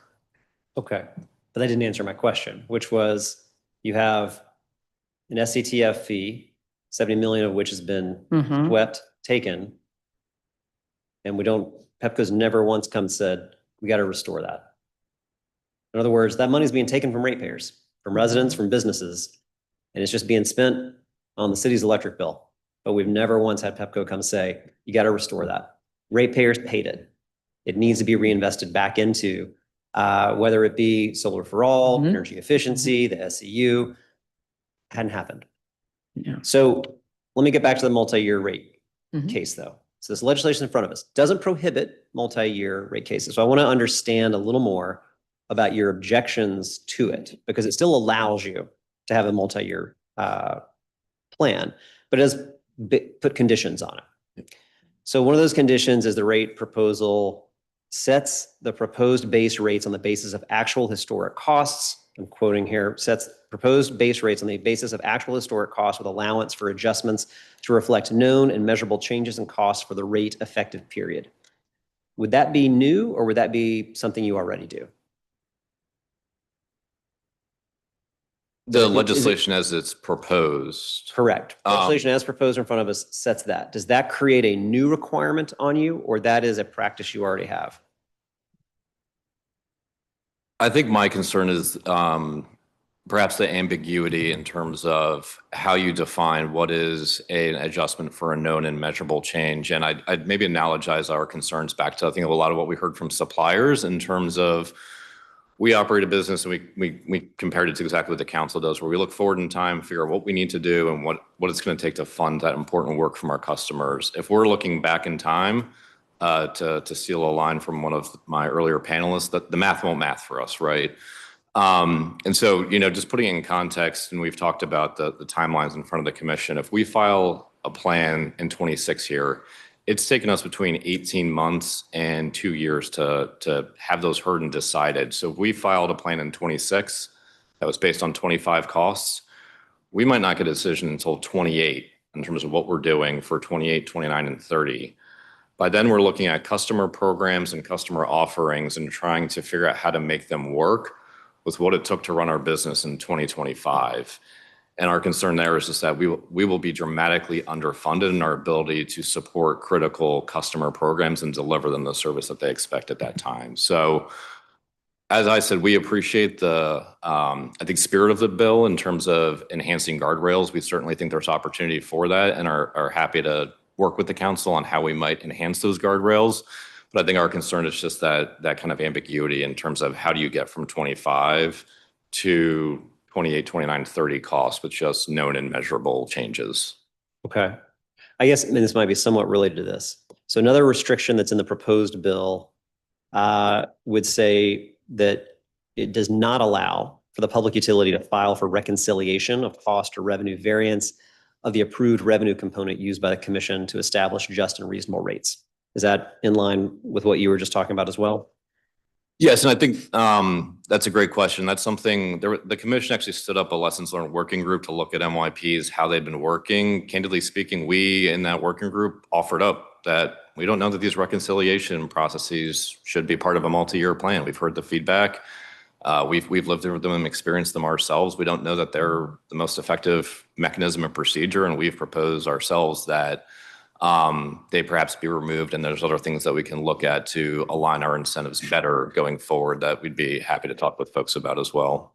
All right, and just for the public's sake, what does reconciliation mean, just in layman's terms, so folks know what that means? Reconciliation is basically the commission sets forth a plan and says, we approximate this plan will cost $10 million for the next year. It's $10 million to go do that. If it ended up that plan costs $11 million or $9 million, the reconciliation would effectively true up to say, the utility gets an additional $1 million or gives back an additional $1 million if the plan varied at all.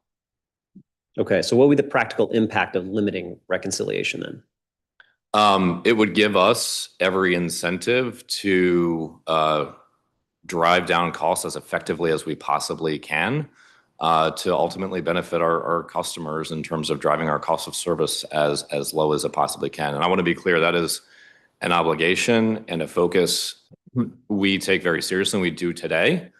But sending signals to utilities are impactful, and financial signals are impactful things to say, if this is your revenue and that's what you have to live within, it sends a very direct signal to the utility to make sure we are absolutely optimizing every opportunity for savings. Okay. And we've been rejoined by Councilor Lewis George, so I'll just ask one more question on this theme, and then I'll turn to Councilor Lewis George for a round.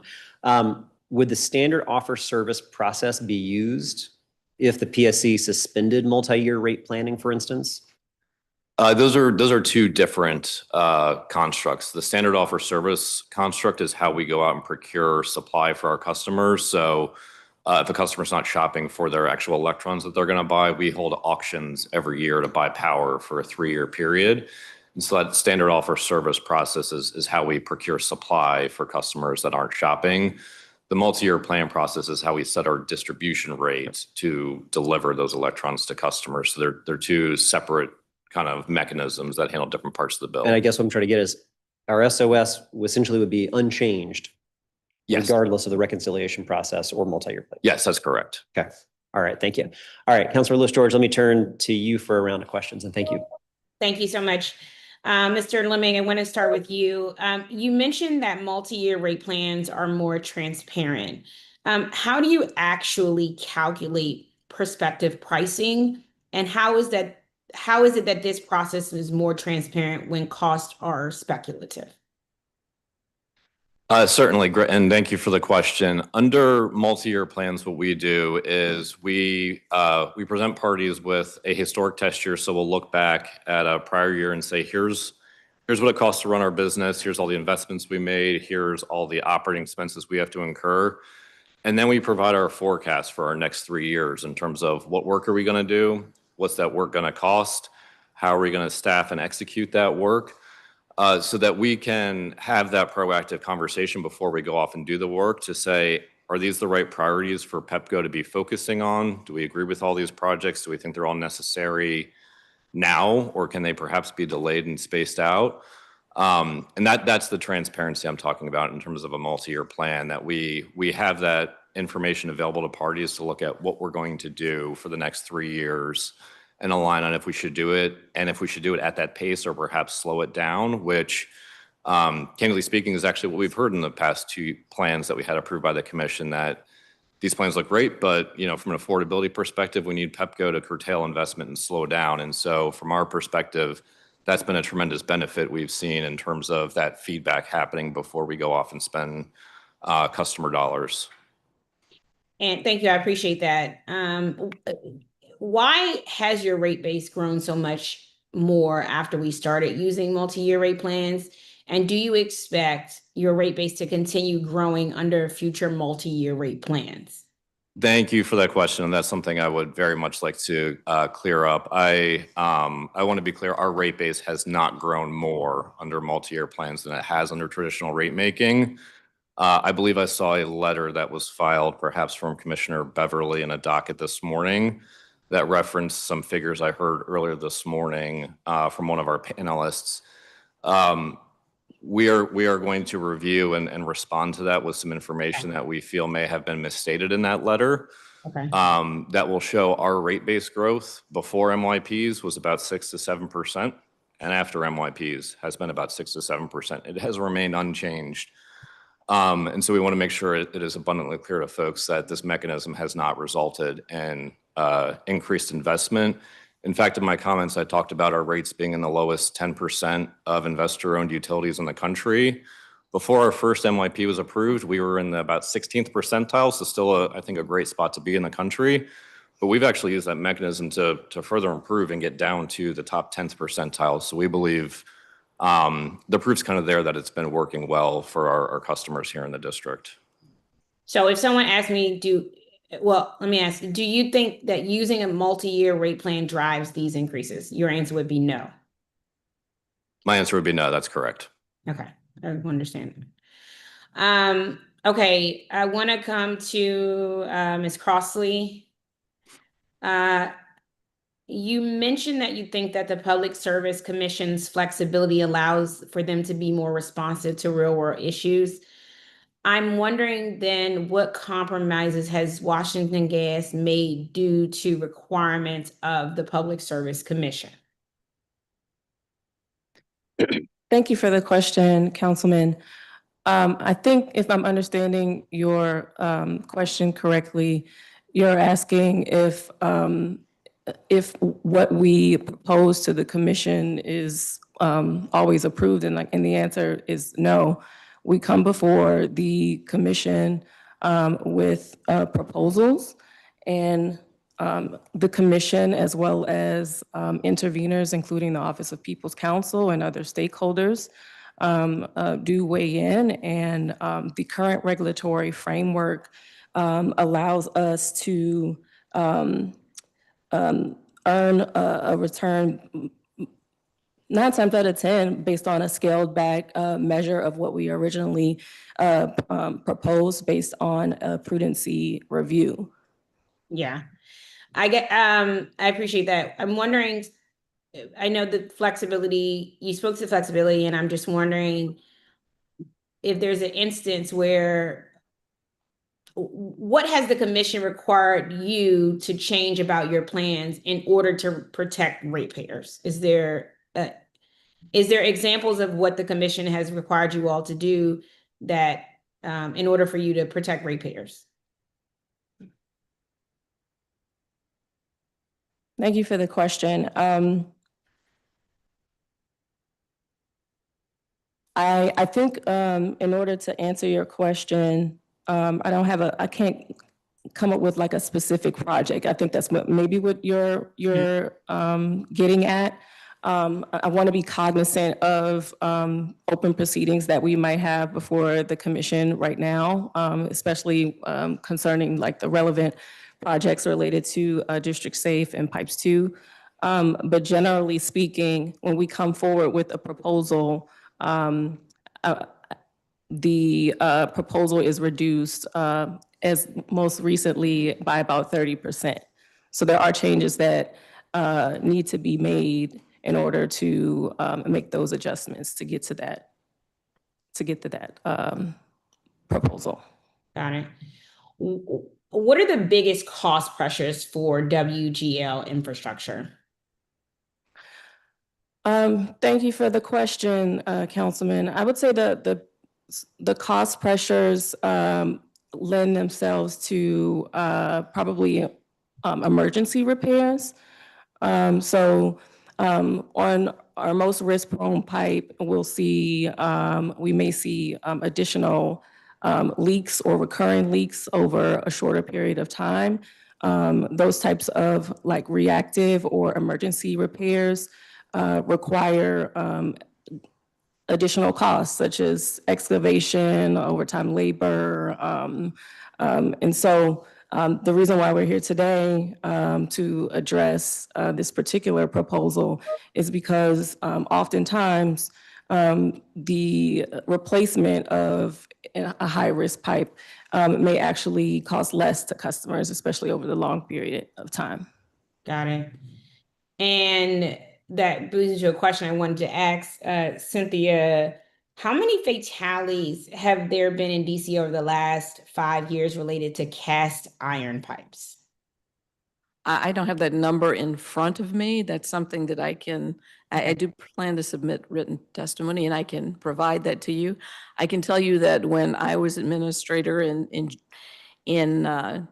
February of 2001, there was a huge incident in Allentown where a 12-inch cast iron distribution main operated by UGI resulted in 3 people being injured, 5 people being killed, and the destruction of 8 homes. It was a catastrophic situation. Yeah. Before that, the San Bruno incident, which is the one that really, I think, woke people up. It wasn't on a distribution pipe, but it was on an old pipeline where they really didn't even know what was in the ground, it appeared, until after it, a 72-foot inch by 26-foot not inch, feet of pipe flew 100 feet, and it really destroyed an entire neighborhood in San Bruno, killing many, many people, injuring 51, destroying 38 homes. You walked in and it was an entire neighborhood just gone. So I can get you the specific numbers on cast iron pipe. As I mentioned, more than 56% has already been removed across the country, which is, since 2011, a fantastic statistic. I didn't mention that I too am a resident of DC here for the past 30 years, and I would not like to see any of these incidents occur anywhere in the district. So that's why I'm here as well. Thank you. Yeah, and if you get a chance, if you do have opportunity to obtain the information around the fatalities and also how many injuries have there been in DC over the last 5 years, that would help really help paint that picture. The other thing I'm trying to understand is the impact of complete replacement of these pipes on our rate base as we work to move towards greener and more sustainable energy solutions, which often rely more on electricity than natural gas. I hear Ms. Crossley that complete replacement might be more cost effective in the long term, but I want to understand the dangers here in the district, the risk actually posed to our residents, and what makes sense when it comes to investing in infrastructure for a utility.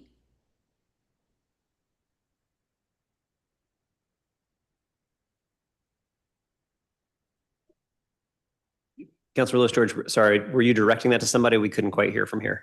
Well, it was, I guess, to Cynthia or to Ms. Crossley around how many, trying to understand the impact of complete replacement of these pipes on our rate base as we work to move towards greener and more sustainable energy solutions, which often rely on more electricity or gas. So I know that Ms. Crossley has spoke about that complete replacement might be more cost effective in the long term.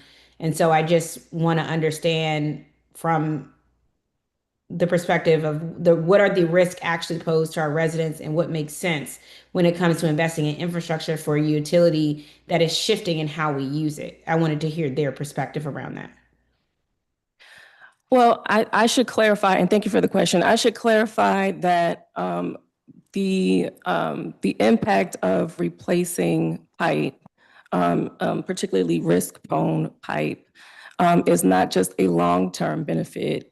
It provides benefits to customers as soon as it's placed into the ground, whether that's enhancing the safety, the reliability, and resiliency of the system, and also avoiding potential risks like the ones that Ms. Quarterman mentioned, and also the decrease of recurring repair and extensive monitoring and the like.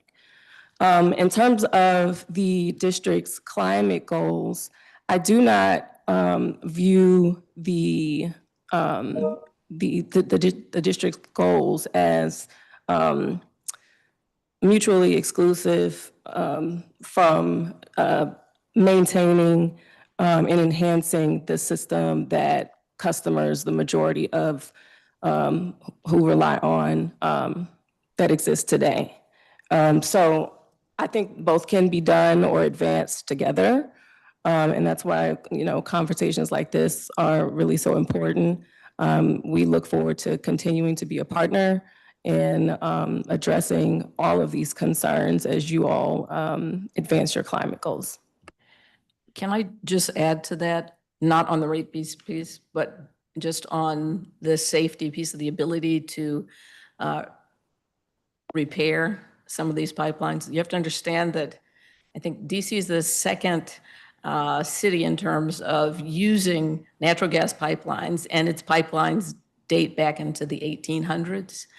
I think originally people thought these pipelines would last 50 to 60 years, and then as time went on, they didn't seem to have much of a problem, and so that got extended.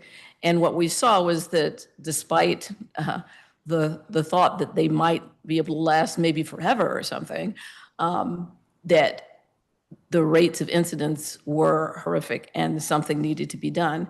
As a practical matter, when you're looking at a pipe that's more than 100 years old, cast iron pipe, for example, which is a combination of essentially iron and copper. And if you have a cast iron frying pan, you have a sense of what it looks like over time. I mean, I had my mother's, and at some point it had to go.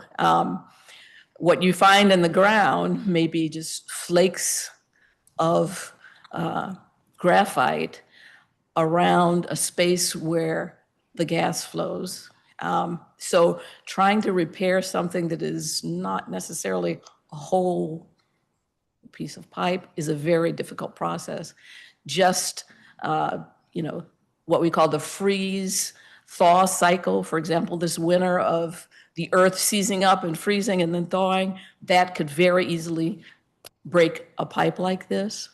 And I think if you look at the statistics, probably a lot of that happened at the beginning of the year. You had lots of incidents.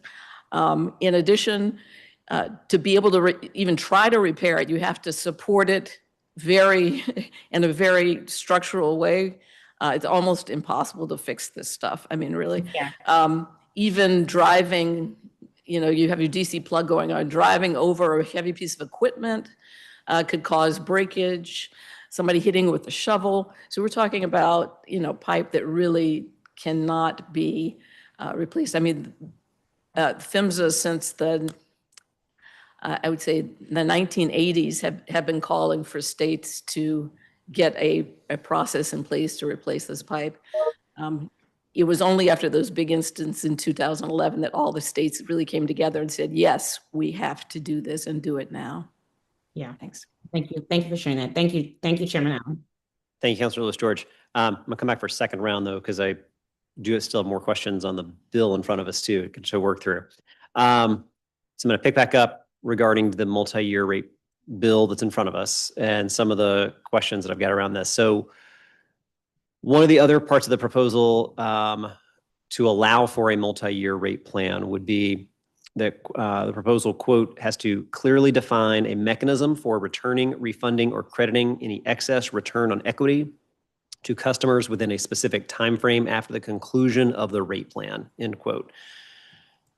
Are there current processes at all in place to refund customers for payments that exceed the allowable return on investment? And can you outline what that is? Yes, under both of PEPCO's multi-year plans that have been approved, the commission did approve a procedure for reconciliation, which we talked about before, and then there was a process where if there was an over recovery found, for that to go back to customers in both of that plan. So it did exist in them. Okay.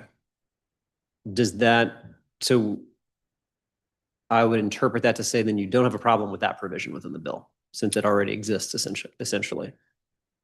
Not necessarily. From our perspective, like we said, we don't think there necessarily needs to be a reconciliation. We think there could be things like earning sharing mechanisms are pretty common in a lot of jurisdictions where those actually align utility interests around cost control with customers.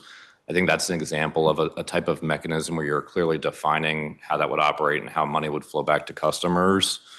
So as long as there's space within the bill for that mechanism to be defined how it works, I think we're comfortable with that. Okay. Ms. Crossley, from your perspective, similar perspective to that of PEPCO? I'm sorry, can you repeat the question? One of the requirements here is that for an approved multi-year rate plan, there'd have to be a clearly defined mechanism for returning, refunding, or crediting any excess return on equity to customers within a specified timeframe after the conclusion of the rate plan, end quote. And so as we discussed, there already is a current process in place that the Public Service Commission can approve to refund customers for payments that exceed the allowed return on investment. So would Washington Gas agree that that's not necessarily a new requirement? I am actually here to speak about the ending of the last portion of the proposal. Washington Gas doesn't currently have a position on the multi-year rate plan. Okay. Proposal. All right then. Let me turn back to this one. The final requirement of the legislation is that, quote, the cost benefit analysis shall include a summary of available alternatives and a description of why those alternatives were not pursued in order to aid the Commission's prudency review. Any concerns around that? Around consideration of alternatives? I don't think so. We in our current plans have had presentations of projects and alternatives considered on them. So it's something I think we're open to, and more than happy and willing to continue to pursue. I think we've gotten feedback that perhaps maybe that could be strengthened a bit, and so we're looking at how to do that. So no concerns there. How does the commission currently review alternatives, either to reject or compel a proposal based on alternative review?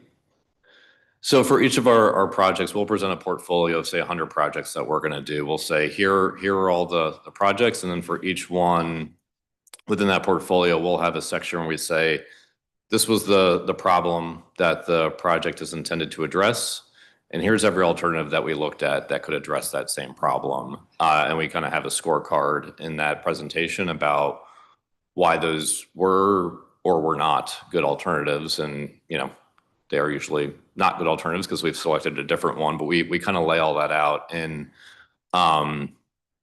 those presentations there. So it's kind of done on a project by project basis to see if that project's the best fit. I can't think of a good example in DC where that's kind of gone into consideration, but in some of our Maryland plans, we've certainly had projects where there's been a lot of active discussion and debate about whether the ultimate solution that got landed on was the right one, and it's factored into decisions from the commission. Right. I guess what I'm trying to get at is, how broad are the criteria by which we're evaluating this alternative is the one to pursue or not? How does the Public Service Commission push you to say you made the right decision by exploring alternative A, B, and you land on C? Well, I'd say if we haven't thoroughly justified our decision or made the right one in their minds, they will tell us, we're not going to give you recovery for that. So the dollars we've put into those projects are at risk, and then we lose recovery of those and suffer that loss. So for us, it's in our best interest to make sure we're pursuing the most justified, reasonable projects that best address the challenges we have ahead of us. Otherwise, we're at risk of losing that prudency review. Okay. I think it gets back to things we've talked about in previous hearings around how we define prudency and whose benefit we're looking at overall. So it's unclear to me how well we're moving forward with our climate business plan docket, for example, in terms of reviewing alternatives to make those decisions. Yep. And we're certainly open to collaborating and discussing how we might be able to better create a framework and structure for alignment around that. Like I said, one of our primary concerns and considerations is making sure that we're finding good frameworks to align utility incentives with that of the district, with that of our customers. And so that's a discussion we're very happy to engage in and have about how we can create that framework. Okay. Ms. Crossley, Ms. Corderman, I'm trying to pull you back into the conversation a little bit here as well. So, Ms. Corderman, there's one stat you shared earlier in your testimony I want to make sure I understood, because DC, sometimes we're compared to states, sometimes we're compared to cities. One of the stats you shared in your testimony was saying that when it comes to older pipe material, DC has more than any other state. I think was the way you stated it. I may not be saying it correctly, so clarify for me. From a percentage basis, comparing DC to the other states that have moved forward with trying to get rid of some of this older pipe, DC has the largest percentage of any state or territory of cast iron pipe. The second behind it is Rhode Island, which has half as much. I think they say 31.4% of the system is cast iron. In Rhode Island, it's 15 something. So how would we stack up cities? I mean, so Rhode Island, also geographically a little smaller. We're never going to stack up well with Wyoming or Montana. So when we think about, what I'm trying to get at is, what's the right comparison to make? Is it city to city? Is it state to state? For district 100% urban jurisdiction, we're just structurally going to be very different than a state comparison for that. Well, it's a percentage basis. It's not a mileage basis. In terms of miles, I think there are 300 and something miles compared to some states which still have over 1,000 miles of cast iron pipe. But on a percentage basis, I think that's a relevant comparison. I can tell you in 2011, there were states who had as much as northeastern states like Pennsylvania, New York, had a program to get rid of this old pipe over 100 years. They have crashed that down to, say, a 30-year program. And that is where most people are, sort of 20 to 30 years to get rid of this old pipe. And right now, DC is far behind that with some of the oldest pipe, obviously. So when we look at some of the recent decisions, so for Washington Gas rate decisions based off from the PSC. So this year, Public Service Commission has initially approved a 3-year planning period from July 26 to June 29 for $150 million for District Safe. It's as you noted to Councilor Lewis George, who asked, have they ever made any changes to what you asked for? So that's a 30% reduction from the proposal that Washington Gas had put forward. What are some of the factors that led to the commission reducing the overall budget for that? Are you speaking, Chairman, to DC Safe? Mm-hmm. Unfortunately, I can't speak specifically to that proceeding, as it is an open proceeding at the DC Commission. And there's an evidentiary hearing coming up in a few weeks. So unfortunately, I can't speak specifically to that, as I don't want to impede the evidentiary investigation. Got it. That's okay. All right. Thank you. The district government, different question then. The district government, through our Office of Attorney General, had outlined in its final brief on formal case 1179 that the new District Safe program will not improve any of the issues originally identified by the commission in its rejection of Project Pipes 3. In short, the project continues to focus on pipeline replacement to address gas safety, does not seem to consider pipe age or material in replacement, and seems to only address emissions tied to leaking pipe infrastructure. Yet, the Public Service Commission called District Safe, quote, a structural departure from Project Pipes. Are there any distinctions between Project Pipes and District Safe that you would want to point to?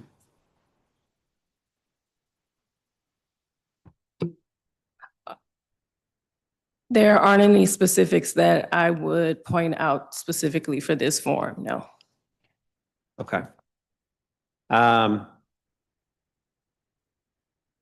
When we look at the pipes overall, and Ms. Quarterman, you outlined concern around that, and I am going to hope that every single person is going to agree we do not want to see leaks, we don't see explosions, we don't want to see any of that harm. So let's just level set, I think, hopefully a very shared baseline on that. How many leaks or catastrophic events or explosions have been prevented by Washington Gas repairs or replacements in the last 5 years?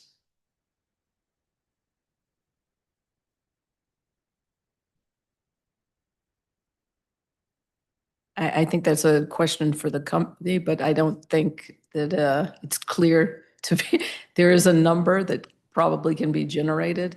I mean, I know that they use a risk model, which tells you what the risks are. I don't know how you would say what has been prevented. So how would we measure that? Well, the commission measures it based, well, I'll say that PHMSA has its own integrity management framework that we adhere to. The commission also evaluates those projects. As you mentioned, formal case 1179, as well as our Pipes 2, both of which are open proceedings with a full evidentiary record, will detail just how the commission reviews and approves those programs. And I'm happy to provide additional information via our written testimony, or defer you to those formal cases. Okay, but Washington Gas is currently monitoring leaks or leak sources around the district. Yes. Correct? Yes. Okay. So I understand it's a hard question to answer. How do we measure the thing that didn't happen? But how do we measure the thing that didn't happen? Correct. To justify then the expenditure of the thing that we're doing. Yes, this comes through engineering and safety standards, utility practice, and commission expert review as well.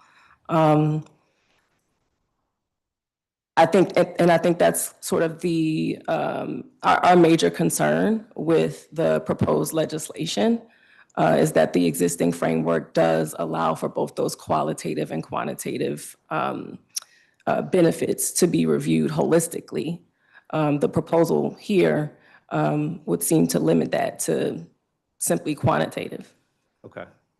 And then I guess, and this is for Ms. Crossover, Ms. Quarterman. Do you have any thoughts in some of our previous hearings? We've had testimony about some of the actions taking place in our neighbors in Maryland. So as Maryland goes through their process of the future of gas proceedings that Maryland's undergoing right now, and the current pause on charging ratepayers for new gas lines, in what ways are you engaged in those conversations, or whether the district should have that conversation as well?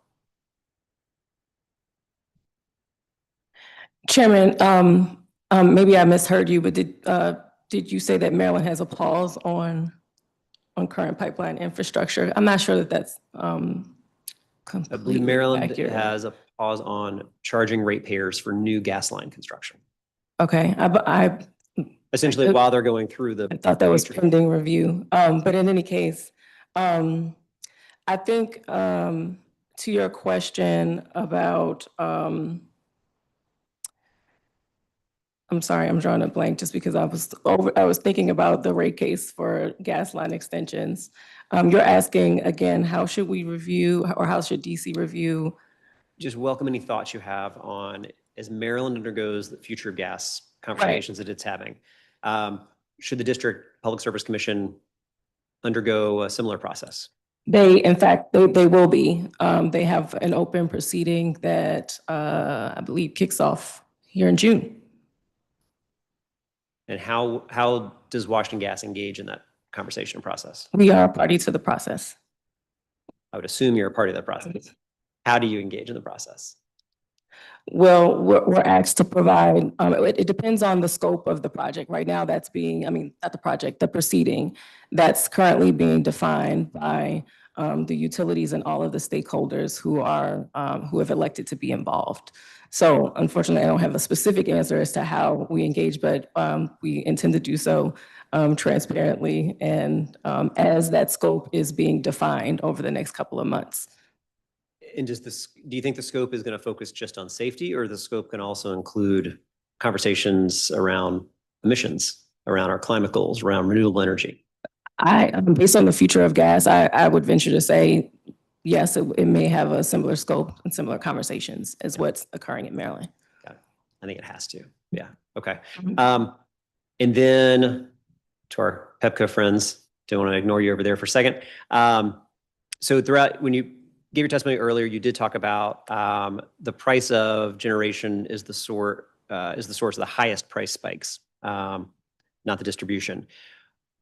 Interesting conversation we had with Mr. Dutta, for example, on a previous panel. I know you were here earlier, so I appreciate you being here to listen to some of that. Any thoughts that you have around the point he made around PJM essentially not being able to take into consideration district policies, and I would argue some realities, in a way that then puts PEPCO in a position where you're purchasing either more or at a higher price from a supply side than you otherwise would, because they're not taking into consideration what's taking place in the district? And Chairman Allen, just to kind of clarify on this, was this the statement just around solar specifically, that may or may not be considered in? Yeah, I think part of what I took away from one of his comments was that there are things that are in our control and there's things that are outside of our control. And that part of what, if PJM is not fully looking at the district's both policies as well as investments in solar, for example, then when it goes into the market for the auction, essentially PEPCO is having to purchase at a rate that is higher than it otherwise would be, should some of the solar generation be more in consideration. Yes, I'll start, and then Mr. Lemming, if you have additional comments on it. So in general, we do agree with some of those statements that were made. We certainly are very focused on affordability for our customers. And as I mentioned, many of the investments that we are encouraging are around solar, whether it's rooftop solar, balcony solar, and talked about the battery storage as well.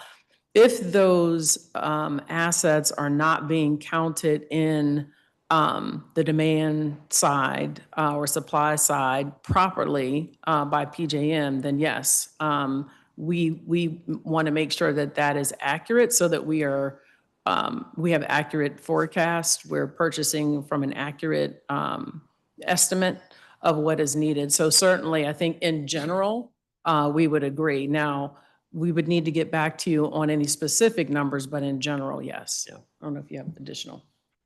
No, just I agree. I think we're very aligned with them from a perspective of if we want VPPs, batteries, solar, all of that to have the greatest impact that it can, it needs to be valued fully and appropriately. And it's a missing part of the value stack.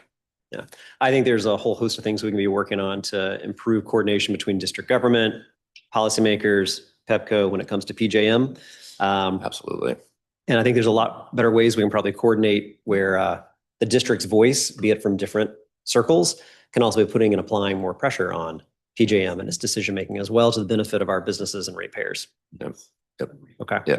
All right. I appreciate it. I don't know if Councilor Lewis George, if you had a second round of questions you wanted to touch here on this panel. Otherwise, I was going to move to our next panel. I just had one. Mr. Lemming, I want to come back to you for one thing. I know you said that the rate base has not increased significantly since the initial implementation of the multi-year rate plans in 2021. I think you were speaking about this earlier from the data that was just shared. If we look at that data from the PSC, there was a drastic jump in the rate base at that time, going up almost $1 billion in just 2 years from 2021 to 2023, from 1.5 billion to 2.5 billion. Can you help me understand why that was the case? Certainly. So my team is actively looking at that letter and filing right now that was submitted. I will say I looked at it quickly this morning, and there's a $1.6 billion rate base number that's referenced from 2020. I opened up a commission order that had our authorized rate base in 2020 at 2.2 billion. So there's a $600 million difference in the rate base that's used in that letter that, we just see very differently based on the commission order that we're reviewing that said PEPCO's rate base in 2020 was 2.2 billion, not 1.6 billion. So that understatement of rate base would lead you to believe our rate base growth was much lower before and then was much higher going forward. If you correct for that, you actually see a very consistent glide path. Okay, got it. Okay, well, I know you all are looking at it, so I look forward to that updated information. Thank you, Chairman. I will yield the remainder of my time back to you. Okay, thank you very much. And obviously give you a chance to take a look at that letter and respond, but whenever you put that response together, if you're able to share that with us, that'd be helpful for us. Absolutely. Yeah, we'll do. Right. Thank you. Yeah, absolutely. Thank you all very much for your time. Thank you. All right, let me turn to our next panel. And this is going to be a panel that is both folks that are here in the room in person, as well as folks that will be joining us online. But I have Pat Garofalo, who's the Director of State and Local Policy with the American Economic Liberties Project. Keith Fox, who's the President and CEO of Fox STEM, who I think is joining us online. Christy Walika, Executive Director of the National Utility Contractors Association of the DC chapter. Rosalind Stiles, President of the National Association of Minority Contractors, the DC Metro Area Chapter. Frank Caliva, member of the Retail Energy Supply Association.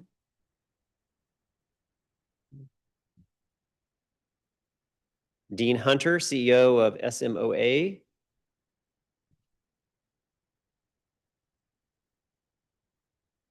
Kevin Carey, VP of Operations for AOBA. And Fran G. Francis, Senior VP and General Counsel of AOBA Alliance.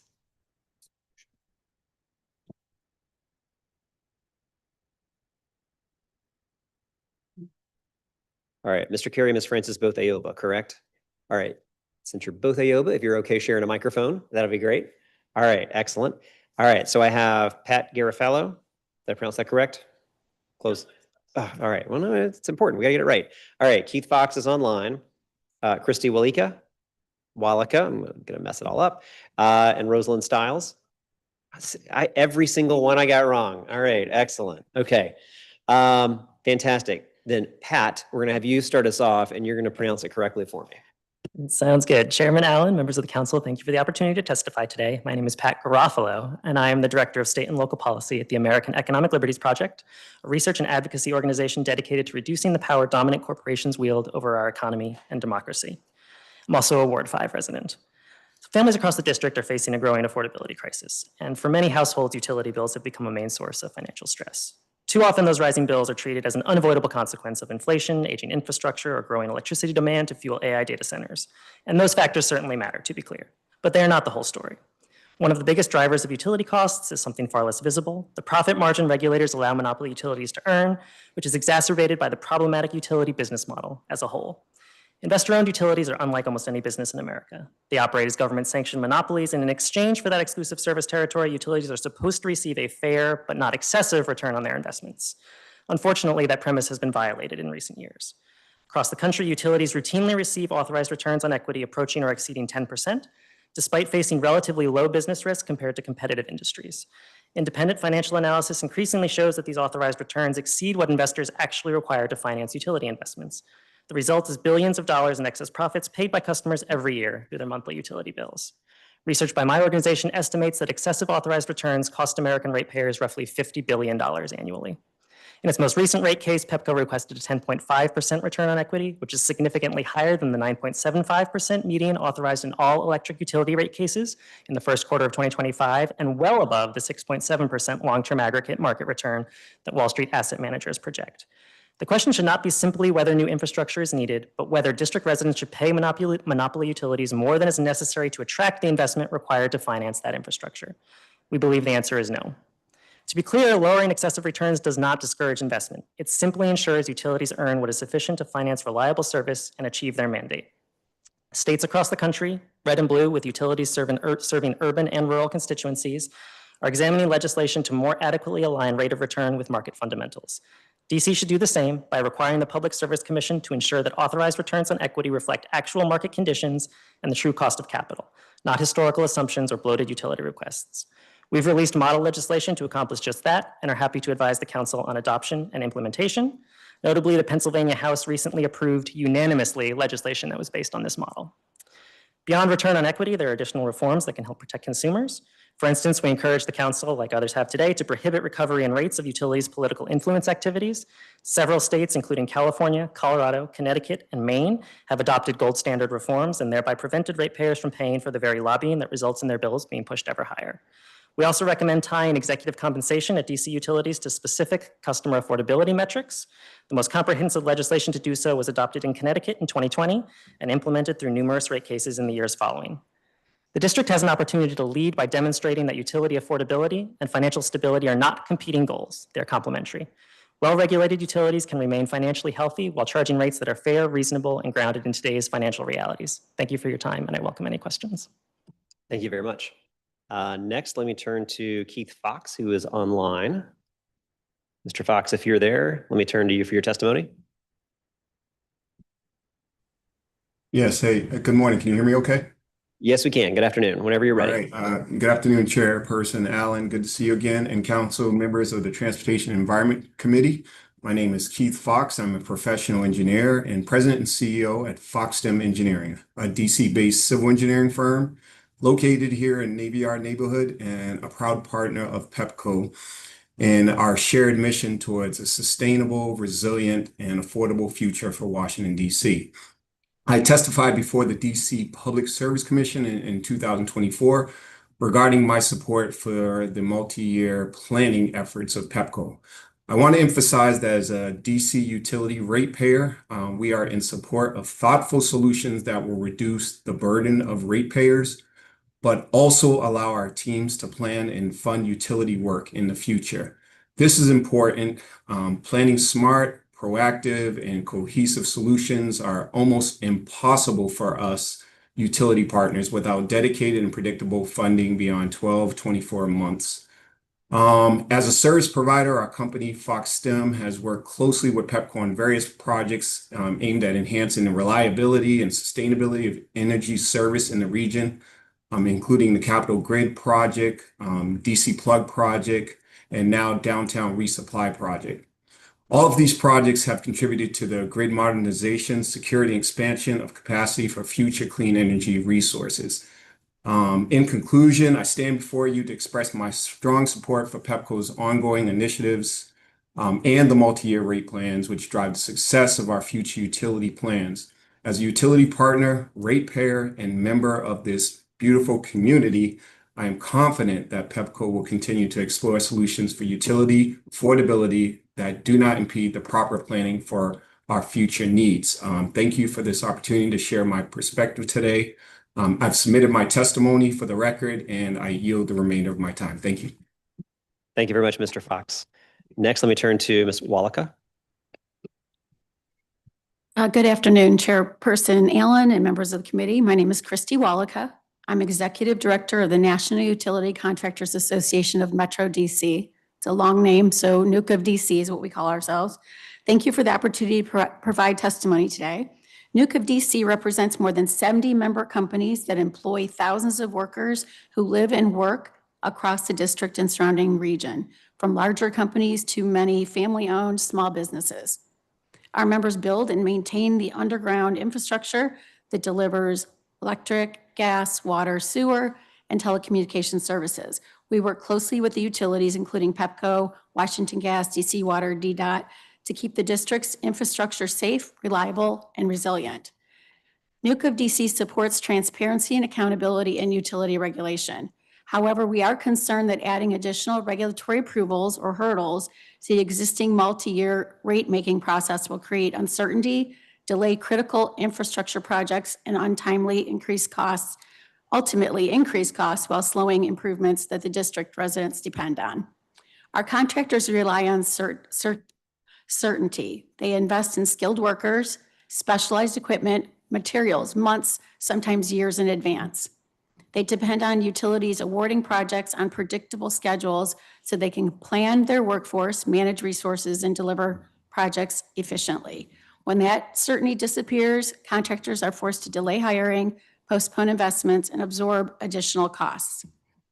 Multi-year rate plans are essential because they fund large-scale modernization, reliability improvements, and infrastructure upgrades. It is far more expensive to fix something broken rather than to proactively upgrade our much-needed infrastructure. These are carefully engineered projects that are planned years in advance to meet the district's growing infrastructure needs. Our members are contractors who build this infrastructure, and interruptions to that planning have real consequences.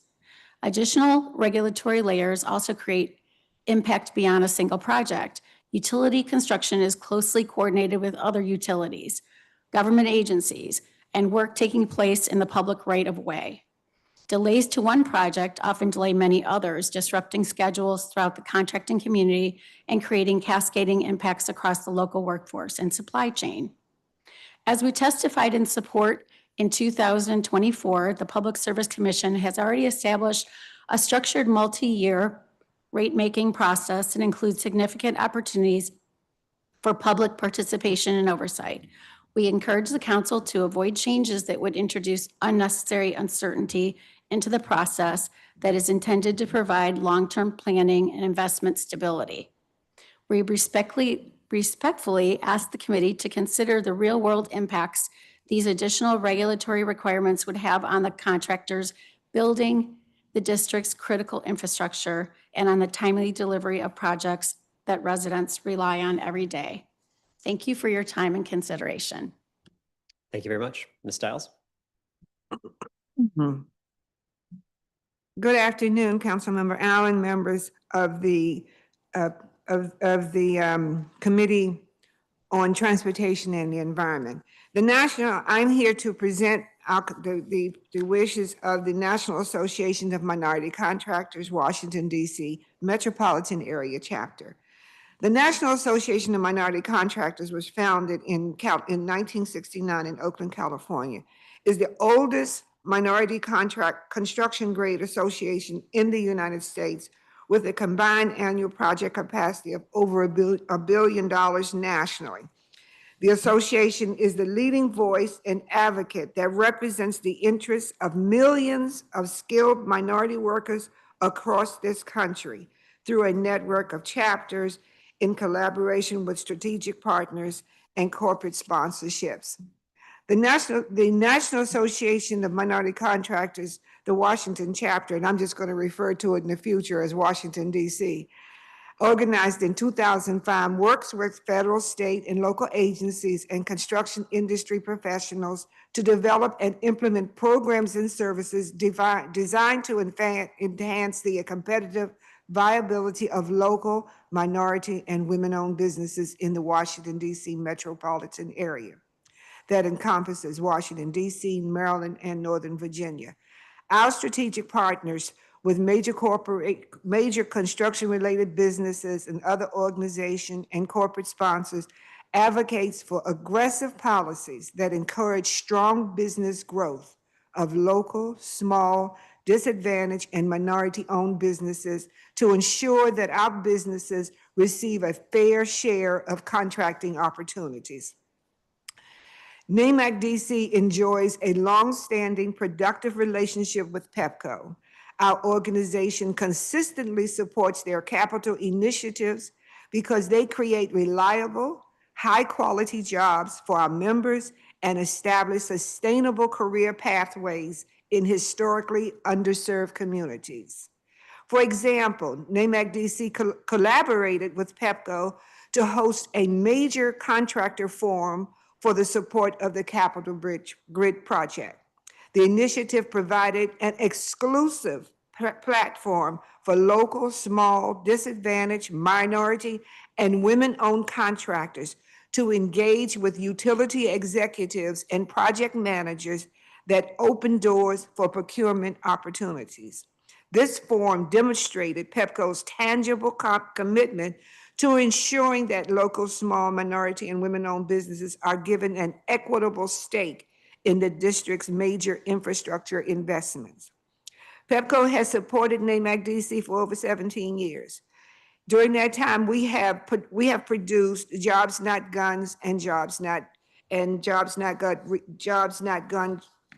Drugs resources.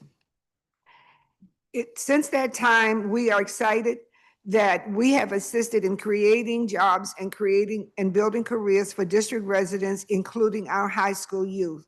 Our goal is to build a strong workforce that is job ready and will lead to a systematic decrease in the violence and drug usage in the nation's capital. Throughout our partnership, PEPCO has actively recruited through the DC Infrastructure Academy, a program that has successfully graduated more than 200 district residents to date. These graduates go on to have successful careers, not just at PEPCO, but Washington Gas and their contractors. This is significant and aligns with NAMAC DC's mission. Large-scale, multi-year infrastructure initiatives like DC Plug and Capitol Grid provide the long-term project predictability that local, small, and minority contractors need to scale their operations and create permanent jobs for district residents. To date, more than 43% of PEPCO's spending on these projects has been directed to small and local businesses. At a time when many corporations are scaling back on their diversity, equity, and inclusion commitments, PEPCO has expanded theirs to our minority workforce. So I'm going to move on. PEPCO urges the committee to reconsider the accountability process for implementing a program of working with our organization and other community advocates to address the cause and effect of the increase of rates. We suggest creating or modifying a community-based program that will work in tandem with the city and PEPCO to ensure that the rates that will not be impacted, and we would lose the ability of our of our contractors because of the increase the burden that would be exercised as a part of this release.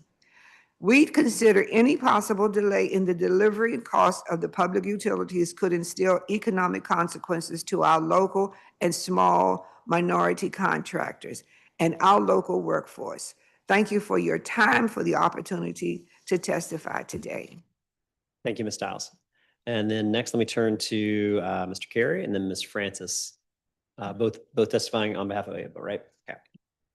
Good afternoon, Chairman Allen and members of the committee. Thank you for the opportunity to testify. My name is Kevin Carey, and I'm testifying on behalf of the Apartment and Office Building Association of Metropolitan Washington, another long name, or AOBA. Also with me is Frangie Francis, General Counsel of AOBA. In addition to our oral testimony, we will be submitting our written testimony. AOBA would like to take a minute to thank the council and the sponsors of this bill. AOBA supports this legislation and appreciates the council's understanding and commitment to helping solve this very complex issue. AOBA represents owners and managers of multifamily and commercial properties across the district, including more than 118,000 apartment units and 72 million square feet of commercial space. Our members are seeing firsthand the impact of rising electric costs on residents, housing providers, businesses, and the broader district economy. Electric bills are increasing because of several factors, including higher wholesale energy costs, PJM capacity costs, tariff surcharges, and the increasing cost of renewable portfolio standard compliance. That's what we see on the supply side. But a major driver within the district's control is the way PEPCO's distribution rates are now being set. AOBA believes that current multi-year rate plan framework has led to higher rates from district payers and has shifted too much risk from PEPCO to customers. MYPs, or multi-year plans, have also undermined transparency and increased the complexity of rate cases, leading to higher costs of litigation borne by all ratepayers. Instead of relying on actual verifiable costs, multi-year rate plans allow rates to be based on future forecasts, future number of customers, future demand, and future economic conditions. When those forecasts are wrong, ratepayers can be left paying more, while transparency and real-time scrutiny are reduced.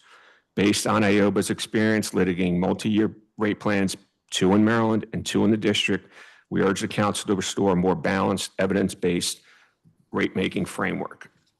First off, the council should sunset the multi-year rate plan pilots and return to rate-making based on a historical test year. Second, if alternative forms of regulation remain available, the law should require a revenue requirement based on 12 months of actual data and should limit forecast-based recovery to known and measurable changes for capital projects that are used and useful with costs that have been determined as prudent.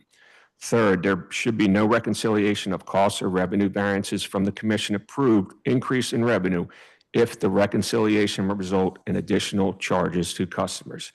Fourth, major capital investment plans that materially increase rates should be supported by a quantified cost-benefit analysis and a prudence review before those costs are included in rates. Reliability is important. A customer should not be required to fund unnecessarily expensive upgrades without a clear showing of public benefit. AOBA also urges the council to support ratepayer relief in the formal case number 1176 remand proceeding. The DC Court of Appeals on March 5th vacated the commission orders approving PEPCO's 2-year rate increase that took effect January 1, 2025. Both AOBA and the Office of the People's Counsel have asked the commission to hold a full evidentiary hearing and restore the rates back to what were in effect prior to January 1, 2025 until a new lawful rate order is issued. To date, the commission has refused to do so and has only scheduled a limited evidentiary hearing. We ask the council to urge the commission to take those steps to minimize ongoing financial harm to ratepayers. Finally, AOBA recommends that the district slow future increase in its renewable portfolio standard requirements to reduce unnecessary pressure on electric supply costs while still advancing long-term decarbonization goals.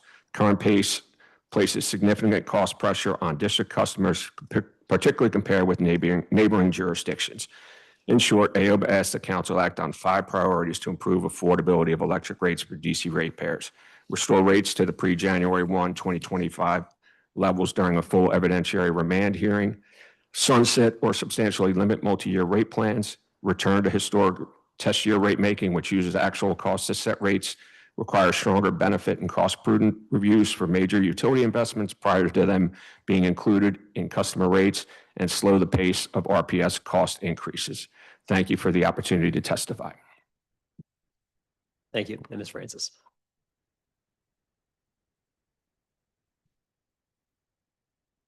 Thank you again, Chairman Allen, for this opportunity to speak on this bill. We fully support it. But I'm here today to urge you to do more, and to do more on an expedited basis. DC ratepayers need your help. I'm going to ask you to do what Maryland has done, the Maryland legislature. Last year, the Maryland legislature passed the Next Generation Energy Act, which limited reconciliation, said the utilities could not file for reconciliations under an MYP. That was good. This year they did better. They said you cannot file for a reconciliation unless it means that rates come down for ratepayers. But what they really did that was critically important to us, that I'm going to ask you to do, they sunset MYPs in Maryland, at least for the next 12 months, at least. So that's what I'm asking you to do. If you sunset MYPs, that will help ratepayers immediately with the case that we are litigating. People's Counsel has already asked the Commission in a filing to drop the multi-year rate plan under the remand proceeding and proceed with the historic-based rate case. We support that OPC request. That is what Maryland has requested. I am in the process of concluding that Maryland case. PEPCO was forced to withdraw its forecasted rate case and proceed on a historic test year. We need your help in that regard here. We also need your support for getting refunds for customers from just prior to January 1, 2025 through now. Ratepayers are in the process of paying a $221 million rate increase that the Court of Appeals has already declared is completely null and void. We have asked to roll back rates. We've asked for refunds. To date, the Commission has refused to do both those things. We ask in your help for accomplishing those goals. Thank you. Thank you very much. Thanks, everybody on this panel. All right, I might kind of work my way backwards from the end of this portion of the hearing. All right, so to Mr. Carey and Ms. Francis, we'll spend just a second on reconciliation and a multi-year plan. So we talked about earlier. If I'm going to make an argument of why a multi-year rate plan could be good, it's that I am essentially saying, this is what I'm forecasting over a number of years. This is what my costs are going to be, and I can provide some predictability over a multi-year plan. On the flip side, in exchange for that multi-year plan, what I'm hearing you say is, if you're going to have a multi-year plan, you can't have a reconciliation that increases your costs, because that was the whole bargain you made to have a multi-year plan. The only reconciliation could be that costs go down to the consumers. You can't go up. Am I hearing that correct? I understand you're advocating for no multi-year rate plans, but if there is one, is that how I'm hearing you talk about reconciliation? Here's what was happening in Maryland. Just as an example, PEPCO filed for a $100 million rate increase. And let's just say the Commission granted them $60 million. So we were trying the case, $60 million was granted on day one. Then when they filed for reconciliation, PEPCO filed for, okay, we need reconciled rates for another $35 million, basically bringing them up to their original request. That was the problem. They were looking for that's basically guaranteed rates. Basically, this is what we promised to do, but you know what? It cost a little more. We actually did 10 more projects than we thought. Things increased. Everything is an exogenous circumstance. And so that's what was happening in Maryland. It happened with BG&E. It happened with PEPCO. Legislature said enough, no more reconciliations, which did affect the case that we were in, and PEPCO was not able to reconcile their rates. Got it. Okay. So you believe it kind of ends the gamesmanship, that it ends up costing people money? Yes, I do. And I heard everything that Witness Lemming said today, and everything he said was the same arguments that he made 2020, when they had this concept of multi-year rate approved as a quote, pilot basis in formal case 11756. So what happened was we never got to examining the pilot that's sitting out there in some working group for the past 6 years, but we never had a ruling on that pilot. So rates went up substantially. Also, what happened was if PEPCO said we're going to spend $100 million on projects A through F, well, actually, they never did projects A through F. They did projects A, B, M, N, and O. So they were not doing the same projects. They were not spending the same amount of money. We've seen huge increases in cost per project, and we saw other projects that they said they were going to do fall by the wayside. Okay. All right, that's helpful. Thank you very much. All right, so we will look at Maryland's Next Generation Energy Act to make sure we can look from there. You want to look at for this year, House Bill 1532. It was passed on an emergency basis. That's what prohibits the MYPs for a short period of time. And it was done, there are different sections of the bill. It's quite a long bill. It was passed on an emergency basis. So I'll put that in our comments. Yeah, please do, and we'll make sure we look through both of those bills there. To Ms. Stiles, Ms. Wallicka, totally understand you're advocating on behalf of your members and other local businesses. Question I had asked, and I think you were here when I asked a previous panelist around this. So one of the things that I've heard from our utility companies, for example, their frustration over the Public Service Commission approving a multi-year rate plan. It goes into court. Court remands it. It's destabilizing for them as well. It's destabilizing for everybody. It's bad for ratepayers, bad for our consumers and customers. It is actually bad for utilities as well. How is it for our contractors? So in other words, if the argument that I'm hearing you say is a multi-year rate plan allows a greater sense of predictability for your contractors, the members you're helping represent here today, when that multi-year rate plan gets upended and remanded back, doesn't that destabilize the very predictability that your members would be seeking or wanting? Well, I'll start first. I'm not a lobbyist nor a general counsel, so I have not, had delved into this maybe as much as many other people. But I would say for our contractors, what I'm hearing is anytime they can predict going forward. I mean, a lot of our members are small businesses in DC. So anytime a project goes away, I mean, if they wanted to do A through K and they didn't get to all of them, typically what would happen is the infrastructure is crumbling around us. So a lot of times, you heard earlier, pipes are breaking, the Potomac Interceptor, Bethesda had a big, water main break. There's things happening all underneath that people can't see. Some of the problems were identified back in like 2018, and then we are 8 years later, and things are not getting done. So I think the more predictability we can have and have a plan going forward for our contractors is better because they can plan. Another thing about the rates, our supply chain, that's been a big deal. We couldn't have predicted the tariffs that happened, but that still has, impacted some of the costs going forward. So I think there is an unpredictability, but as much as we can predict going forward, these contractors can plan for that. Yeah. No, and I understand that. I'll go ahead and let you get a chance to respond. What I'd really like to piggyback on what she said is that, number one, I'm not a specialist in legislation and litigation, so you need to understand.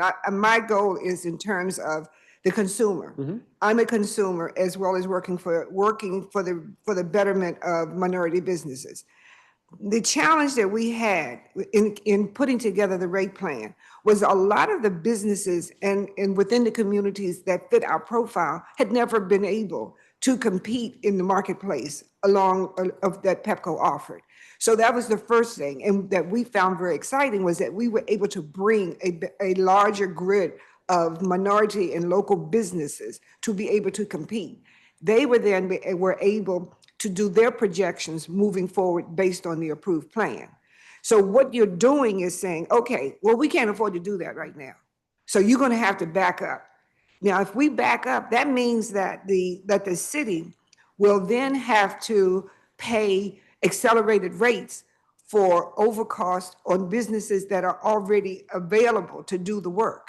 You're displacing the minority consumer, and you're replacing it with the, with the consumers that have had years of capacity to be able to deliver at the rate that they have now. We have a plan. As we see and we know, it's been working and it's been benefiting the contractors. Now, what has not been benefiting, as she said, is the consumers. I mean, not the consumers, I'm sorry, I'm missing my word. No, the suppliers. I'm sorry, the suppliers. I personally have suffered from having an accelerated rate that has mushroomed over these past 6 months. But the suppliers, I don't think that we are working with the suppliers in terms of curbing their rates that has been passed on to PEPCO. So I think that working with the community and our organizations and suppliers to look at what's going on with the suppliers and where the actual rate increase is coming from is a better plan than just saying, look, let's just stop and we're gonna stop your plan. I don't think that's the answer. I think that we need to look at, if there's a working group that's not working, then get rid of them and get a new one. Because what we have to do is not put the burden on reducing or expanding or stopping what's working for those things that are not working at no fault of our own. I really think that moving forward with what you're doing now in terms of monitoring the affordability and the cost is a great thing. But how we do it is what we're here to support and to talk about a different way of getting it done. Does that make sense? Yes, thank you. Just my last comment is I don't think anybody, when everybody goes to flip on their light switch and it's working, it's working. And what we do, and same with the water, you turn on your faucet, what we do is underground, people don't see it. So it's kind of hard to say, oh, well, you have clean, well, I have clean water. I can turn on my faucet. I can turn on my lights. I have those things. It's hard to see the infrastructure underneath and what's happening. The fact that we have to invest in that. I mean, that just has to be a constant investment. I agree. I just want to make sure it's clear. Yeah. Nothing that's in front of us decreases the investment. So the bill that's in front of us says you can have multi-year rate plans. It's just you have to have these conditions by which you could approve them. So it doesn't say we can't have multi-year rate plans. It just kind of raises the bar to say, if you're going to do this, this is how you got to make sure you're trying to protect the consumers, which I think also means trying to protect our local businesses. So yeah. I totally hear what both you're saying. I know you're coming to represent the different stakeholders and the contractors that you represent. Nothing in front of us right now reduces the need for the contractors, the engineers, the electricians, the work that takes place. So I just want to make sure I clarified that as well. But we would have a better structure. You would not be expanding the time frame for the approval process. Maybe what we're talking about is how to up the approval process of the Public Service Commission. We just want them to also make good decisions. Yeah. And part of the first part of my question was around how they made a decision. It ended up getting overturned, and that actually creates a lot of instability, as well as we heard from our partners at AOBA on the panel about what that impacts their stakeholders. It impacts your Pepcos and Washington Gases. It impacts everybody. But I totally hear where you're from. I want to make sure I turn to Mr. Garofalo for a couple of questions too before I wrap up and move to the next panel. I do appreciate your testimony as well. And yeah, most people would kind of fight and love to have a return on equity of a guaranteed 10.5%. Assume your contractors would love to have a guaranteed 10% return on equity. But so that's what we got with monopolies. So I was going to ask you, we've heard us mention a couple of times today, right now as ratepayers, so as our businesses, if you're just a resident, what you're paying to keep that light turned on also means you are paying the lobbyists for those entities. You're paying for different corporate salaries. And there have been other states that have tried to say, all right, maybe that's not what ratepayer money should go towards. The ratepayer money should go towards distribution, should go towards the supply. The counter I hear sometimes is, does it really impact my rates that much? And I was curious if you've looked at other states or other jurisdictions that have tackled this. Can we show that it actually reduces overall costs, and is it quantified in some way? So most of these laws are pretty new, so the data is not fully there Mhm. yet. But in states, particularly in Colorado and in Connecticut, they have started excluding some of these bigger costs. So you can definitely see that trickling down onto bills. Yes, it's not a huge amount of money. There are things you can do that are much more significant, but at the rates that we're talking about, every little bit helps. And in Colorado specifically, and I'm happy to send you the data from there. They have been several very large expenditures from the electric utility that were excluded from the rates. Trade association dues, a lot of lobbying, advertising, and it can absolutely make a difference. Okay, all right. You also talked about some of the transparency measures.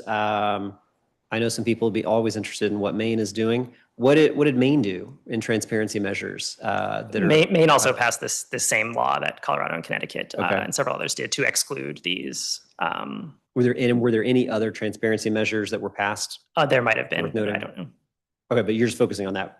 Yeah. And then maybe the other one was Connecticut tied their executive compensation to performance metrics by the utility. Maybe that's the one you were thinking of. Got it. Okay, and was that all part of one bill that was passed in Connecticut? It was part of a larger piece of legislation and then was implemented over several rate cases. That bill passed in 2020, but was implemented over rate cases in the next several years. Got it. I mean, I do agree with you that right now every little bit helps. So whether you're a small business struggling because those costs just keep piling up, or whether you're the ratepayer, whether you're a resident who's just trying to pay the rent, put food on the table, and keep the lights on at the same time, it's a lot. And so every little bit can be helpful.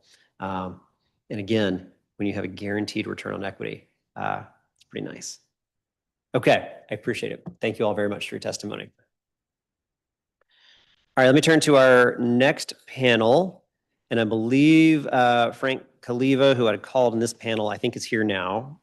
So with the Retail Energy Supply Association. So Frank, we'll put you onto this next panel. We have Rebecca Levinson, public witness, but I think we got an email from Ms. Levinson this morning that she is unable to attend, but hopefully we can get her testimony. We have Isla Newmeyer, public witness. Adrian Mountain Henderson, public witness. I believe is joining online. Ann Walters, public witness, is joining online. We have Frank here already. Okay. Daniel Greenberg, also joining us online.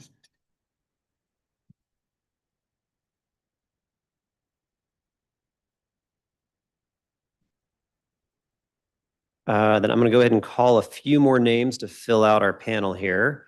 Jerry Williford, who is also joining us online. Is Dusty Harbaugh here? All right, Mr. Harbaugh, if you'll come up to grab a seat. Benjamin Murad. All right. Is Frank Coles here? Phil Campbell. If you'll come on up. I don't see Emmanuel Jackson. And is Wilma Mason here? All right, that worked out perfectly. So we have all 4 seats filled at the table, and we have our online witnesses. All right, so let me run back up to the top then here. So I'm going to follow the order that we called everybody in. So Frank Kaliva, I've got you first, then Adrian Mountain Henderson, Ann Walters, Daniel Greenberg, Jerry Williford, Dusty Harbaugh, Benjamin Murad, Phil Campbell, and Wilma Mason. All right, Frank, we'll turn to you first. Good afternoon. Thank you, Chair Allen and members of the committee. My name is Frank Kaliva, and I serve as the national spokesperson for the Retail Energy Supply Association, or RESA. RESA is a nonprofit trade association of about 19 retail energy suppliers, several of which are licensed by the DC PSC to serve customers in the district. And I'm here to offer testimony on an urgent issue.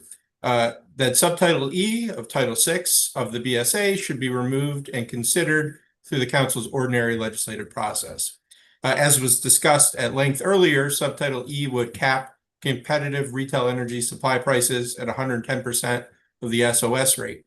And RESA understands and shares the goal of protecting consumers, especially low-income consumers, from unexpected price increases. But this mechanism does not target bad conduct nor make needed market reforms. It would effectively eliminate residential energy choice in the district. And retail choice here is not theoretical. Over 25 years, retail supply has grown from essentially nothing to serving roughly 20% of district customers. And these customers choose suppliers for the reasons that default utility products often can't meet, or the needs that default utility products can't meet, including budget certainty through fixed price contracts, renewable energy options, demand response, smart devices, and other value-added offerings. The point of choice is that not every customer needs the same product. The proposed cap fails because SOS and competitive supplier offers are not comparable products. SOS rates, as we discussed earlier, are produced through a procurement process with regulated cost recovery. Supplier offers are forward-looking voluntary contracts with no guaranteed recovery or return. If the market costs exceed the cap, suppliers cannot recover the difference. Capping a competitive product against the default rate doesn't create sustainable discounts, it makes offers disappear. And we don't have to speculate. Again, as discussed earlier, when Maryland adopted price caps as part of SB 1, suppliers warned that they could not operate under those constraints. And after the law took effect, every one of Maryland's 274 suppliers, including 98 that offered 100% renewable products, ceased residential operations. The market did not reform, it vanished. And Maryland consumers didn't see affordability anxiety disappear with it. In January of this year, RESA released a poll of 808 Maryland consumers. 73% reported that their electric or natural gas bills had increased over the previous year. And of those customers, 59% described the increase as significant. That experience is directly relevant here. Eliminating the competitive market did not insulate consumers from the larger cost pressures driving utility bills. It simply removed voluntary options that some customers used for price certainty, clean energy, and added services. Now, I understand the supplier community has offered the committee 5 other proposals for enhancing affordability that were drawn from other competitive market states. And these proposals can protect customers from unexpected increases while preserving choice. And we respectfully submit that those proposals serve consideration. In summary, we view this as a sweeping redesign of the district's energy market that deserves a standalone hearing, a full record, and a transparent stakeholder process. We respectfully urge the council to remove Subtitle E of Title VI and consider consumer protection and affordability legislation separately. Protect consumers, absolutely, but we can do it in a way that preserves competition, innovation, and customer choice. Thank you so much for the opportunity to testify. Thank you very much. Next, let's turn to Adrienne Mountain Henderson.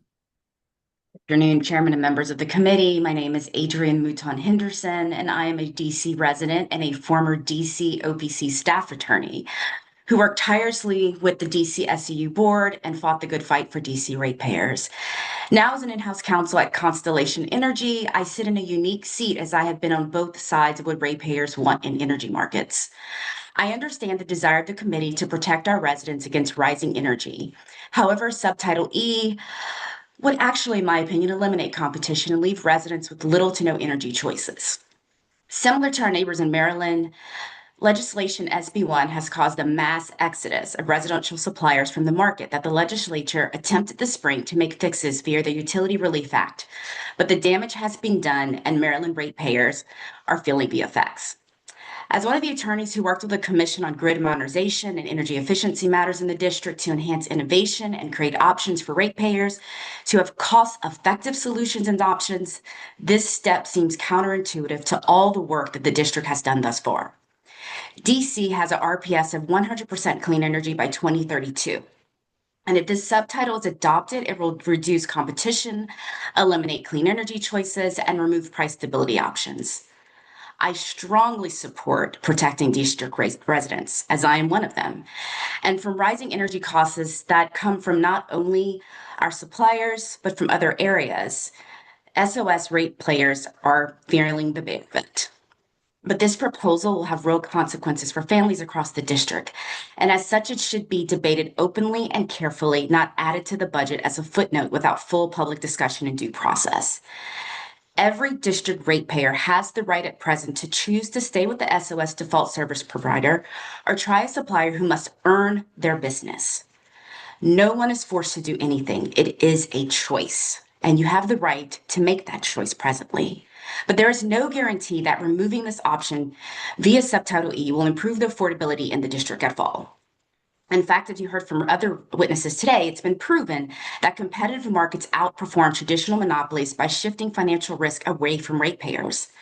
I urge the council to strengthen consumer protections through a transparent process with real public input, rather than through Subtitle E in the budget, as all residents in every ward deserve to be heard and protected. Thank you for affording me this time today. Thank you very much. Next, let me turn to Ann Walters, also joining us online. Good afternoon, Chairperson Allen and members of the committee. My name is Ann Walters, and I'm a proud resident of Ward 4. I'm here today to make my voice heard regarding Bill B26-0596, the Utility Rates and Rate Making Amendment Act of 2026. I know that utility affordability is a massive concern for everyone in our city right now. And I'm grateful that the committee and the council are looking into solutions. However, placing more approvals for PEPCA's grade upgrades is not the right way to address these affordability challenges. Having lived in Ward 4 for many years, I remember when we would routinely suffer power outages, even when there wasn't a single storm in the area. But over the last years, I've noticed a major difference. Significant grid investments like the DC plug and Capital Grid project in Ward 4 to improve our local reliability, sustainability. Upgrading the grid is extremely important because Ward 4 is growing rapidly, with new townhomes, local stores, and apartment buildings that require a reliable grid. Because the Capital Grid project was on my street, I attended several community meetings with PEPCO regarding the Capital Grid project when work was happening on my very street. In fact, I supported the utilities' last multi-year rate plan by testifying before the Public Service Commission. I believe the best way to tackle affordability is to expand targeted assistance programs to help customers pay their bills and to directly address the impact of power-hungry data centers that drive up electricity costs. We must protect vulnerable residents from rising prices without halting the critical grid upgrades that keep our lights on every day. Thank you for your time and for consideration of my perspective. Thank you very much, Ann Walters. Appreciate that. Next, let me turn to Daniel Greenberg. Good afternoon. Good afternoon. Thank you for allowing me the opportunity. Can you hear me all right? Yes, we can. Thank you. So I'm a 40-year district resident and small business owner, and I'd like to provide a ratepayer perspective on having to deal with the utility monopolies. Both PEPCO and Washington Gas discriminate against customers who pay by credit card by refusing to allow access to their auto pay systems. You can only auto pay if you use a bank account, which is, according to consumer advocates, a bad idea to allow any company unlimited access to your bank account where they can reach in and pluck out as much money as they want to. The problem here is that if you pay by credit card and if the utility overcharges you, you have the option of going to your credit card company saying, I was overcharged, and there's no damage done to you personally. The credit card companies will usually either credit you or not charge you or refund you outright. However, if you pay by bank account, if you allow auto pay by bank account, what the utility companies can do is they can reach into your bank account and take as much money as they want to, not simply the amount that you owe. And if you think this is purely theoretical, here's a bill that I just got from DC Water. Instead of for $128, it's for $1,385. Now, for someone who was using auto pay from a bank account, and if they had less than $1,000 in their bank account, they would suddenly be in a bounce check situation. All the payments they're making would bounce, and they could potentially be liable for writing bad checks, all because companies make mistakes. They mischarge all the time. And if you pay by a bank, if you let them take as much money as they want out of your bank account, you could be in a lot of trouble as opposed to credit cards. So why don't the utilities allow people to auto pay by credit card? They allow payment by credit card and they allow auto pay. They just don't allow the two together. They only allow auto pay by bank. I've asked utility monopolies why they do this, and they've refused to answer why they discriminate against people who want to pay by credit or auto pay by credit card. And this is a problem with having monopolies, is they're not required to be consumer focused. They're not required to answer questions, not required to pay attention to anything that the consumers want. There's a secondary problem also, in addition to the auto pay issue, is that these companies also charge fees for paying by credit card, but they charge them arbitrarily. In fact, Washington Gas has a note on its website that says that DC residents will be charged a fee for paying by credit card, but Virginia residents will not. And I have submitted this to the council member's office. It's unfair, it's unjust, it's discriminatory, and I hope that the council and our next mayor will stop these practices. And I'm just out of time, so thank you for your attention. All right, thank you very much. Next, we've got Jerry Williford, who I think is also online, and then Dusty Harbaugh. We turn to you after that. Yes, good afternoon, Chairman Allen, members of the committee and staff. Thank you for the opportunity to testify regarding Bill 26-0596, the Utility Rates and Rate Making Amendment of 2026. My name is Jerry R. Williford Jr. I am the President, Business Manager, and Financial Secretary of IBEW Local 1900. We represent 1,200 members working in the utility sector across the Washington metropolitan area. Many of our members live in DC, who earn a living wage and receive excellent benefits. They are deeply committed to their communities, working every day to ensure that the electrical service remains safe and reliable. Today, I stand in opposition of the Utility Rates and Rate Making Amendment Act of 2026. While I understand the bill's intent is to address consumer affordability, restricting the Public Service Commission's ability to approve multi-year rate plans will severely delay critical infrastructure projects. This will have a negative consequences on our members and a broader district workforce at a time when local unemployment is already rising. IBEW Local 1900 supported PEPCO's most recent multi-year rate plan, the Climate Ready Pathways Plan. That plan included vital initiatives like the Capital Grid Project, a $1 billion 10-year plan designed to increase grid capacity, upgrade aging infrastructure, and network the system. This aggressive grid modernization is desperately needed to meet the district's growth, accommodate new affordable housing, and support expanded solar integration. Projects of this scale employs thousands of district residents, utilize local contractors and union labor to provide family-sustaining wages. The multi-year rate plan is already deeply public and transparent. Residents and stakeholders have extensive opportunities to make their voices heard before the PSC. Adding rigid statutory restrictions through this bill will only create regulatory gridlock and delay essential work.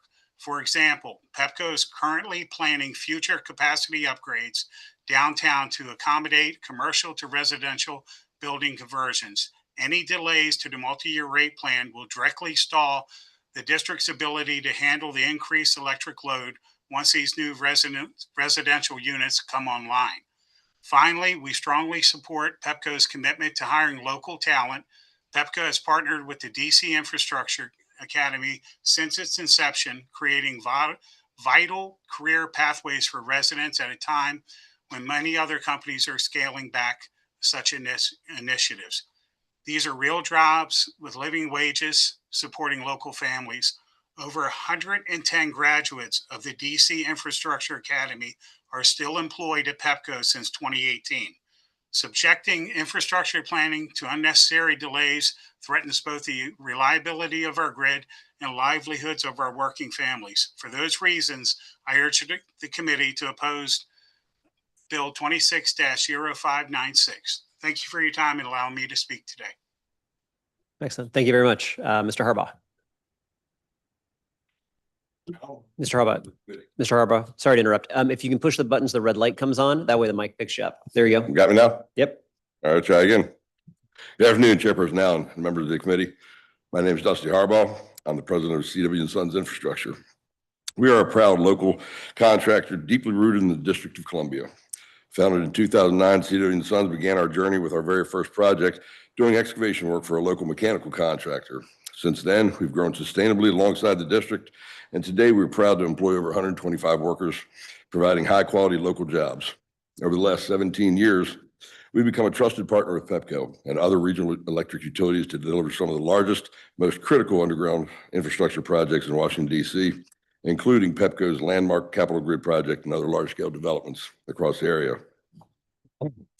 The heavy civil infrastructure, deep excavation, and tunneling work we perform cannot be executed overnight. These massive grid resilience efforts are inherently multi-year undertakings. They require rigorous sequencing, extensive preliminary substation work, and long-term asset management. For example, CW & Sons is currently executing the final stage of the Capital Grid project, upgrading the Champlain substation in Adams Morgan. This critical project will not be completed until 2028. However, actual construction began last year following nearly 3 years of preliminary engineering work that spanned from 2022 to 2024. Furthermore, its timeline is carefully sequenced to support another large upcoming project slated to start in 2029, for which preliminary civil engineering work is already actively underway as we speak. The predictable multi-year rate-making structure currently utilized by Pepco is the operational bedrock that allows local contractors like CW & Sons to function. It gives us the multi-year visibility required to responsibly allocate capital, invest in heavy specialized equipment, and most importantly, hire and retain a skilled local workforce. It allows us to plan our bidding pipeline years in advance, ensuring that complex, high-risk infrastructure projects are properly staffed and executed safely. If Bill B 260596 passes and abruptly eliminates forward-looking multi-year rate plans, the financial stability required for these long-term investments will vanish. Utilities could be forced to scale back or indefinitely delay major capital projects. For local businesses like CW & Sons, this means a sudden disruption to our project pipelines and local jobs we support. More broadly, it threatens the long-term reliability and capacity of the district's electrical grid at a time when there are so many vital future development projects on the horizon, including the redevelopment of RFK Stadium and a critical citywide focus on building more housing.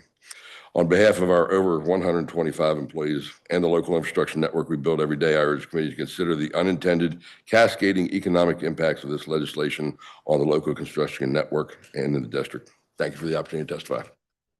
Thank you, Mr. Harbaugh. Mr. Harbaugh, and I just want to note, Frank Coles is here. I called his name earlier. I think he was out of the room when I called him. So, Mr. Coles, we're just going to have you kind of tuck in there on the edge. I'm going to come to you in just a moment. I just want to make sure everybody know we got Mr. Coles here. So next on my list, I had Benjamin Murad. Sorry, I'm confused. I just let everybody know who you were, that you came up to the table. All right. So we're going to do Benjamin, then Phil, then Wilma, then Frank. Thank you, Chairman Allen, for hosting this hearing and allowing me to testify as an affiliate of We Power DC. The solutions offered by this bill and the additional ideas being considered by the committee are major steps in the right direction. The proposed bill's requirement for explicit timelines and procedures when a utility over-earns are necessary, particularly given Pepco's over-earnings during nearly the entirety of the first MRP and the fact that residents will still not have been made whole nearly 3 years later. The council should also focus legislative efforts on automatic enrollment for assistance and affordability, lowering the allowed return on equity, expanding government-owned solar programs, and solar for all. And finally, addressing imbalanced Public Service Commission proceedings. This last priority is perhaps the most important because it undergirds the successful implementation of all of these proposed reforms. To regulate effectively, even with new commissioners, the PSC will need visible and public support from the DC Council. As noted in the recent DC-specific issue brief written by former Connecticut Commissioner Marissa Gillette, formal intervention in PSC proceedings and the leveraging of the bully pulpit are some of the most effective ways to support strong commissioners. However, formal intervention is time-consuming, legally complex, and resource-intensive. To address this gap, DC should fund dedicated staff for public officials to formally intervene in PSC proceedings. Recent examples from other states show why outside support matters. In Connecticut, Gillette's tenure at PRA shows how quickly a regulator who attempts more aggressive utility oversight can become the center of political controversy. Even with a strong record of court victories, including repeated affirmance by the Connecticut Supreme Court, she ultimately chose to resign after only a 6-year tenure. In Kentucky, consumer advocates described Kent Chandler's departure from the Public Service Commission as a major loss for ratepayers, as he was not reappointed amid political pressure tied to his willingness to challenge utilities. In Michigan, advocates raised similar concerns after Alessandra Caron was not reappointed while major DTE and consumer energy proceedings were pending. It is clear that commissioners who take utility oversight seriously face severe political pressure. If DC wants the PSC to protect ratepayers, enforce climate mandates, and effectively plan our grid, then DC must proactively build the record and public attention that allows the commission to do so competently. Thank you very much. All right, next, let me turn to Phil Campbell. Mr. Campbell. Thank you, sir. Good morning, Mr. Chairman. Good afternoon, Mr. Chairman now. And council members, thank you for the opportunity to testify today. My name is Phil Campbell. I'm a Ward 6 resident and business owner. I've called DC home since 1993. I'm a proud solar owner. I'm here to remind everyone that DC solar incentives are some of the strongest in the nation, are changing lives every day and remain one of the most effective ways we can lower our utility bills. Thanks to Solar for All program, I was able to go solar with no upfront cost at the end of 2018. Rooftop solar in DC is a worthwhile investment, but an expensive one that most homeowners can't afford on their own. The average system is 7 to 8 kilowatts and can cost anywhere from $26,000 to $36,000 once you factor in adders like critter guards, snow guards, and flat roofs fees. Even with third-party leasing, which lower upfront costs, solar would still be out of reach for the district residents who stand to benefit the most. Solar for All removed these financial barriers and gave me access to something that started cutting my utility bills significantly, even more than $100 a month. In some months, I even had credits. On top of that, solar renewable energy credits, certificates, SRECs, created a real additional revenue stream that compounds those monthly savings. I'm self-employed and my income changes month to month. The steady, reliable savings from my system has really taken a real weight off my shoulders at a time when much of our community is under growing financial pressure. Owning my system also means my home value has risen, which gives my family a chance to build lasting wealth. I've already put some of these savings towards retirement, towards supporting my children, and electrifying my home. Everyone deserves access to opportunities like these, and that will only happen if the district maintains and expands its local equitable solar initiatives. Thank you. Thank you very much, Mr. Campbell. Next, let me turn to Wilma Mason. Chairman Allen and committee members, thank you for the opportunity to provide testimony regarding affordability for district residents. My name is Major Wilma Mason, and I serve as the Area Commander for the Salvation Army National Capital Area Command. For decades, the Salvation Army has worked with individuals and families across the District of Columbia who are struggling to meet their most basic needs. We provide emergency financial assistance, food, case management, and other supportive services to help households remain stable during times of financial hardship.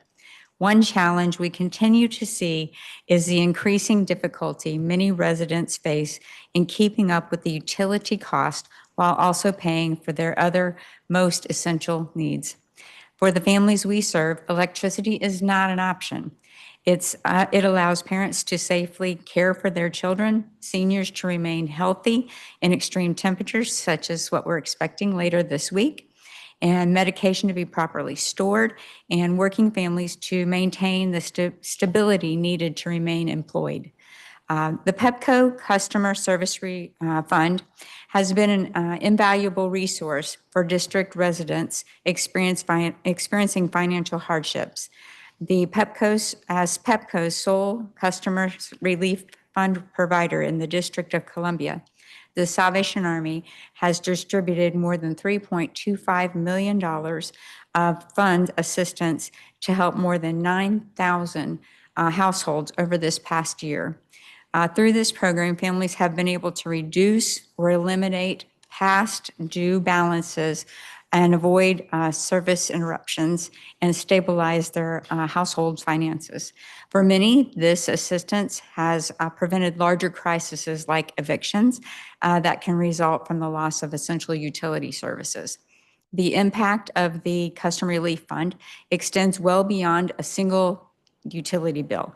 Families who first come to the Salvation Army for utility assistance feel more comfortable connecting for additional services, which includes case management, budget assistance, food assistance, housing resources, and referrals to other community services. When we address an immediate financial emergency, it creates the opportunity to build trust and connect households with the tools and the resources that promote long-term stability. We have seen firsthand how relieving one urgent burden can become the first steps towards lasting financial resilience. The need for utility assistance remains significant. Demand continues to grow as many district households struggle with rising living expenses and limited financial flexibility. Continued investment in affordability programs like the Customer Relief Fund not only helps families keep their lights on today, but it strengthens partnerships that connect residents with broader services designed to improve financial stability and prevent future crises. Thank you. Thank you for your continued commitment to supporting district residents and for recognizing the importance of programs that promote utility affordability.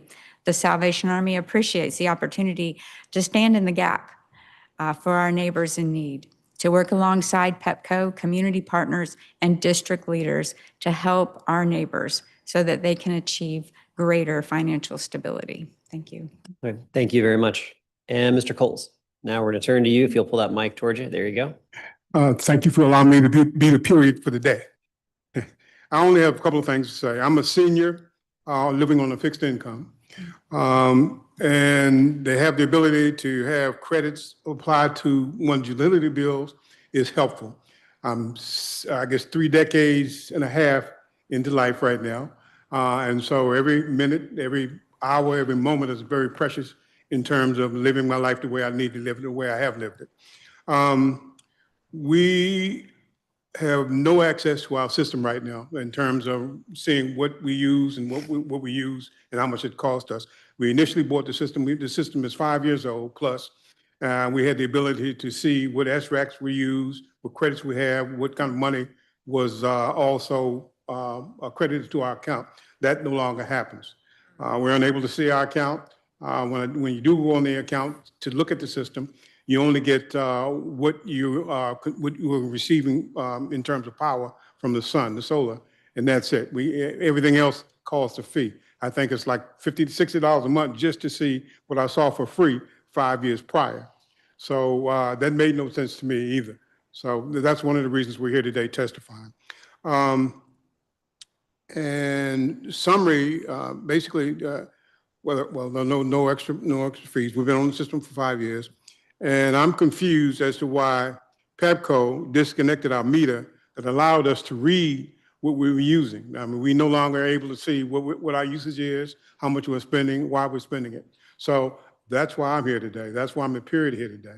And I guess the Lord made that happen because I guess we were here at 9 o'clock this morning. And so we've sat through the whole process and seen you guys really suffer through it all. So thank you for your time and your energies and your attention to this matter. Thank you. Have a great good day. Thank you.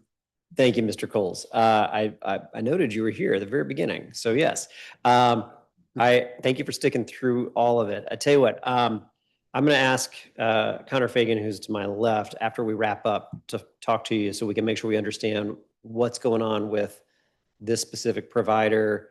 What you described doesn't make sense to me in terms of you should have the ability to see what's being generated, what those costs are, or what those savings are. Right. So we may get all the details just right here in the back and forth, but let me follow up with you. And we'll see what we can do to find out what's going on there. And if PEPCO disconnected a meter without you knowing, that seems weird too. So we'll dig in with you and we'll see where we can help you out on that. To everybody on this panel, thank you all for your testimony as well. Just kind of run through a couple of things here. Ms. Mason talking about the support and the help that your and Salvation Army is providing. Thank you. Start with that. We are some legislation that we're working through right now will greatly expand how we make sure we connect households that need utility assistance to the actual utility assistance. It's something like 80% of eligible households aren't connected into the assistance programs that exist already. So we've got legislation that I've written that creates just automatic enrollment. We make people jump through so many hoops just to get the help that they need. And so we're looking forward to moving that legislation through quickly. And it'll hopefully help with some of the households you're already working with as well. One of the pieces why this is so important, though, is we don't want to just connect people to utility assistance programs. What we also want to do is say, how do I help lower the costs overall? Or how do I help connect people to, you can become your own energy generator off your roof and be able to reduce the overall cost, or with an SREC, you actually have some income coming in that helps manage all of that. So that's why we fight really hard also for our Solar for All programs and others. And we heard Mr. Campbell talking about what that impact has been for yourself. And thank you for showing up to advocate for that as well, because we got to do all those things at the same time. Mr. Harbaugh, I did want to touch in with you on this around long-term projects. So we absolutely have had in the past and will continue to have significant projects, infrastructure investments that span over many, many years. And they're great ways that we help support our local businesses. It's a great way that we create jobs. It's a great way we create the next generation of jobs. I've gotten the sense over the course of today that at least somebody is telling a lot of the folks that do the work that by changing multi-year rate plans, somehow we're not going to be doing long-term investments in projects. We absolutely will be, no matter what. The bill that's in front of us has to do with, if we approve a multi-year rate plan, this is the bar that has to get met to make sure that it's justified, because we've heard over the course of the day the trade-offs that could potentially come with a multi-year rate plan that's approved, and then this kind of reconciliation process all of a sudden that happens afterwards. So I'll give you a chance to respond to that, but I don't want you to walk away from today feeling like there's not a recognition. We have long-term major projects that provide stability, jobs in our city, but clearly something has resonated with some folks today that have come in thinking this bill is going to somehow threaten our ability to have long-term projects. I think some of the either confusion or hesitation, it comes around anything that gets added to any process causes a slowdown. Things are slow enough already. So the hurdles that we already have to jump through, anything that gets in the way of that or adds to that, causing slowdowns in these things, expands those processes. We're looking for more work in between. It just, I think that's where some of the confusion maybe lies, or where some of the hesitation is in this. So yeah, and that's fair. And I want to make sure you know, right. I think that we have a lot of small contractors across our city that employ a lot of great people. And yeah, we're one of them. I mean, going to continue. We're a CBE. The District Infrastructure Academy has been mentioned a number of times. I'm doing some training over there on Wednesday. I mean, it's a valuable resource, and being able to employ these folks and get them into an industry that is challenging yet can pay their bills. We take a lot of pride in that and want to fast track as much work as possible, and not do anything that possibly slows it down. So yeah. Nope, fair enough. No, I hear you on that. And I know Mr. Williford from IBEW is here. We saw representatives from LIUNA that were here earlier as well. So I know that from a job creation standpoint, a pipeline of young people moving into apprenticeships and then moving into careers is important as well. So just know we recognize that. Mr. Khaliva, I was going to ask you, we kind of heard some testimony throughout the day around the BSA subtitle. So for folks who aren't deep into legislative processes, the Budget Support Act, the mayor proposed a subtitle as part of the budget. So it's not through the normal legislative route. And that's what I think folks are saying is pull that out, introduce a standalone piece of legislation. Let's have a hearing on it. All right, let me give you a devil's advocate. We got low-income residents that are enrolled in third-party retailers that are paying 50, as much as 80% more than the SOS rate for utilities. About 25% of people that are enrolled in these third-party retailers fall into that category. Why shouldn't I? Why shouldn't I take action right now to help lower the costs for those residents and then introduce a permanent bill to think about longer term changes that might be necessary.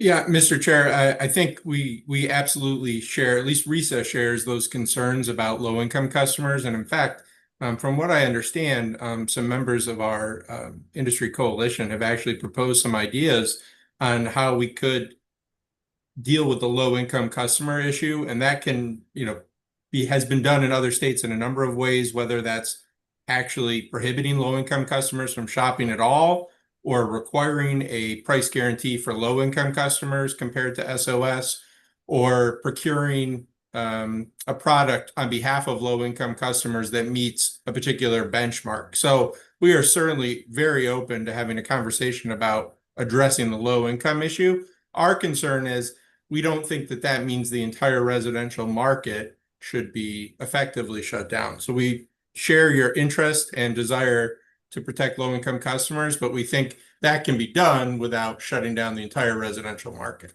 Okay. And Ms. Mouton Henderson, I think you were testifying about the same topic, so I want to give you a chance to respond if you'd like as well.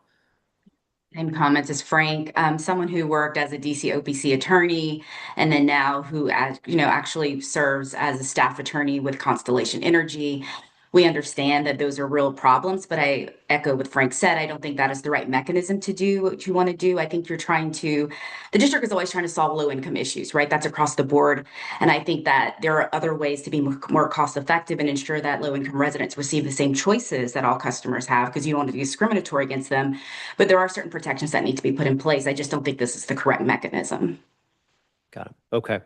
All right. Well, Frank, I think you said there were several recommendations made, so we'll definitely keep an eye out for that. And if you got a copy and you want to make sure you send whatever recommendations you've got as well, we're happy to take a look at that. Thank you, Mr. Chair. Yeah, absolutely. And Benjamin, appreciate your testimony in terms of support for the overall bill around how do we try to help create more cost savings and lower costs for folks. And I know We Power DC has been advocating not just on this bill, but on a suite of issues to get at that. So thank you very much. Mr. Greenberg, we might need to follow up outside of the hearing too, just to get more specifics on the auto pay system you're talking about with Pepco and Washington Gas. And that might be something we need to reach out to PSC and OPC as well to find out exactly what's happened to that. I can provide you with, I provided your staff with some of the information. I'll be glad to give them the rest. I'll be glad to take any contacts about that. Got it. Okay. I appreciate that.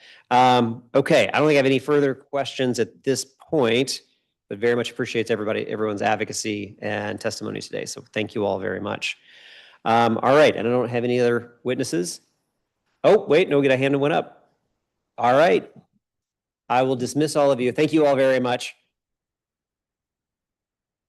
We have one more witness then.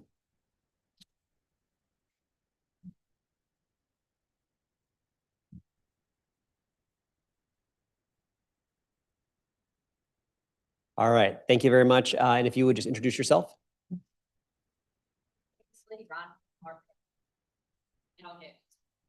And if you could actually push the button, the red light comes on. There you go. Chairperson Allen and members of the Transportation and Environment Committee, thank you for the opportunity to address you today regarding B260596 and the utility affordability more broadly. My name is Delaney Brown, and I'm here on behalf of Power for Tomorrow, an organization with deep consumer advocacy roots dedicated to educating the public on how well-regulated electric utilities benefit customers. As context, it's important to understand this moment in the country and DC. Growing demand from data centers, AI, and rapid electrification is straining the grid, putting pressure on energy providers, regulators, and most importantly, customers.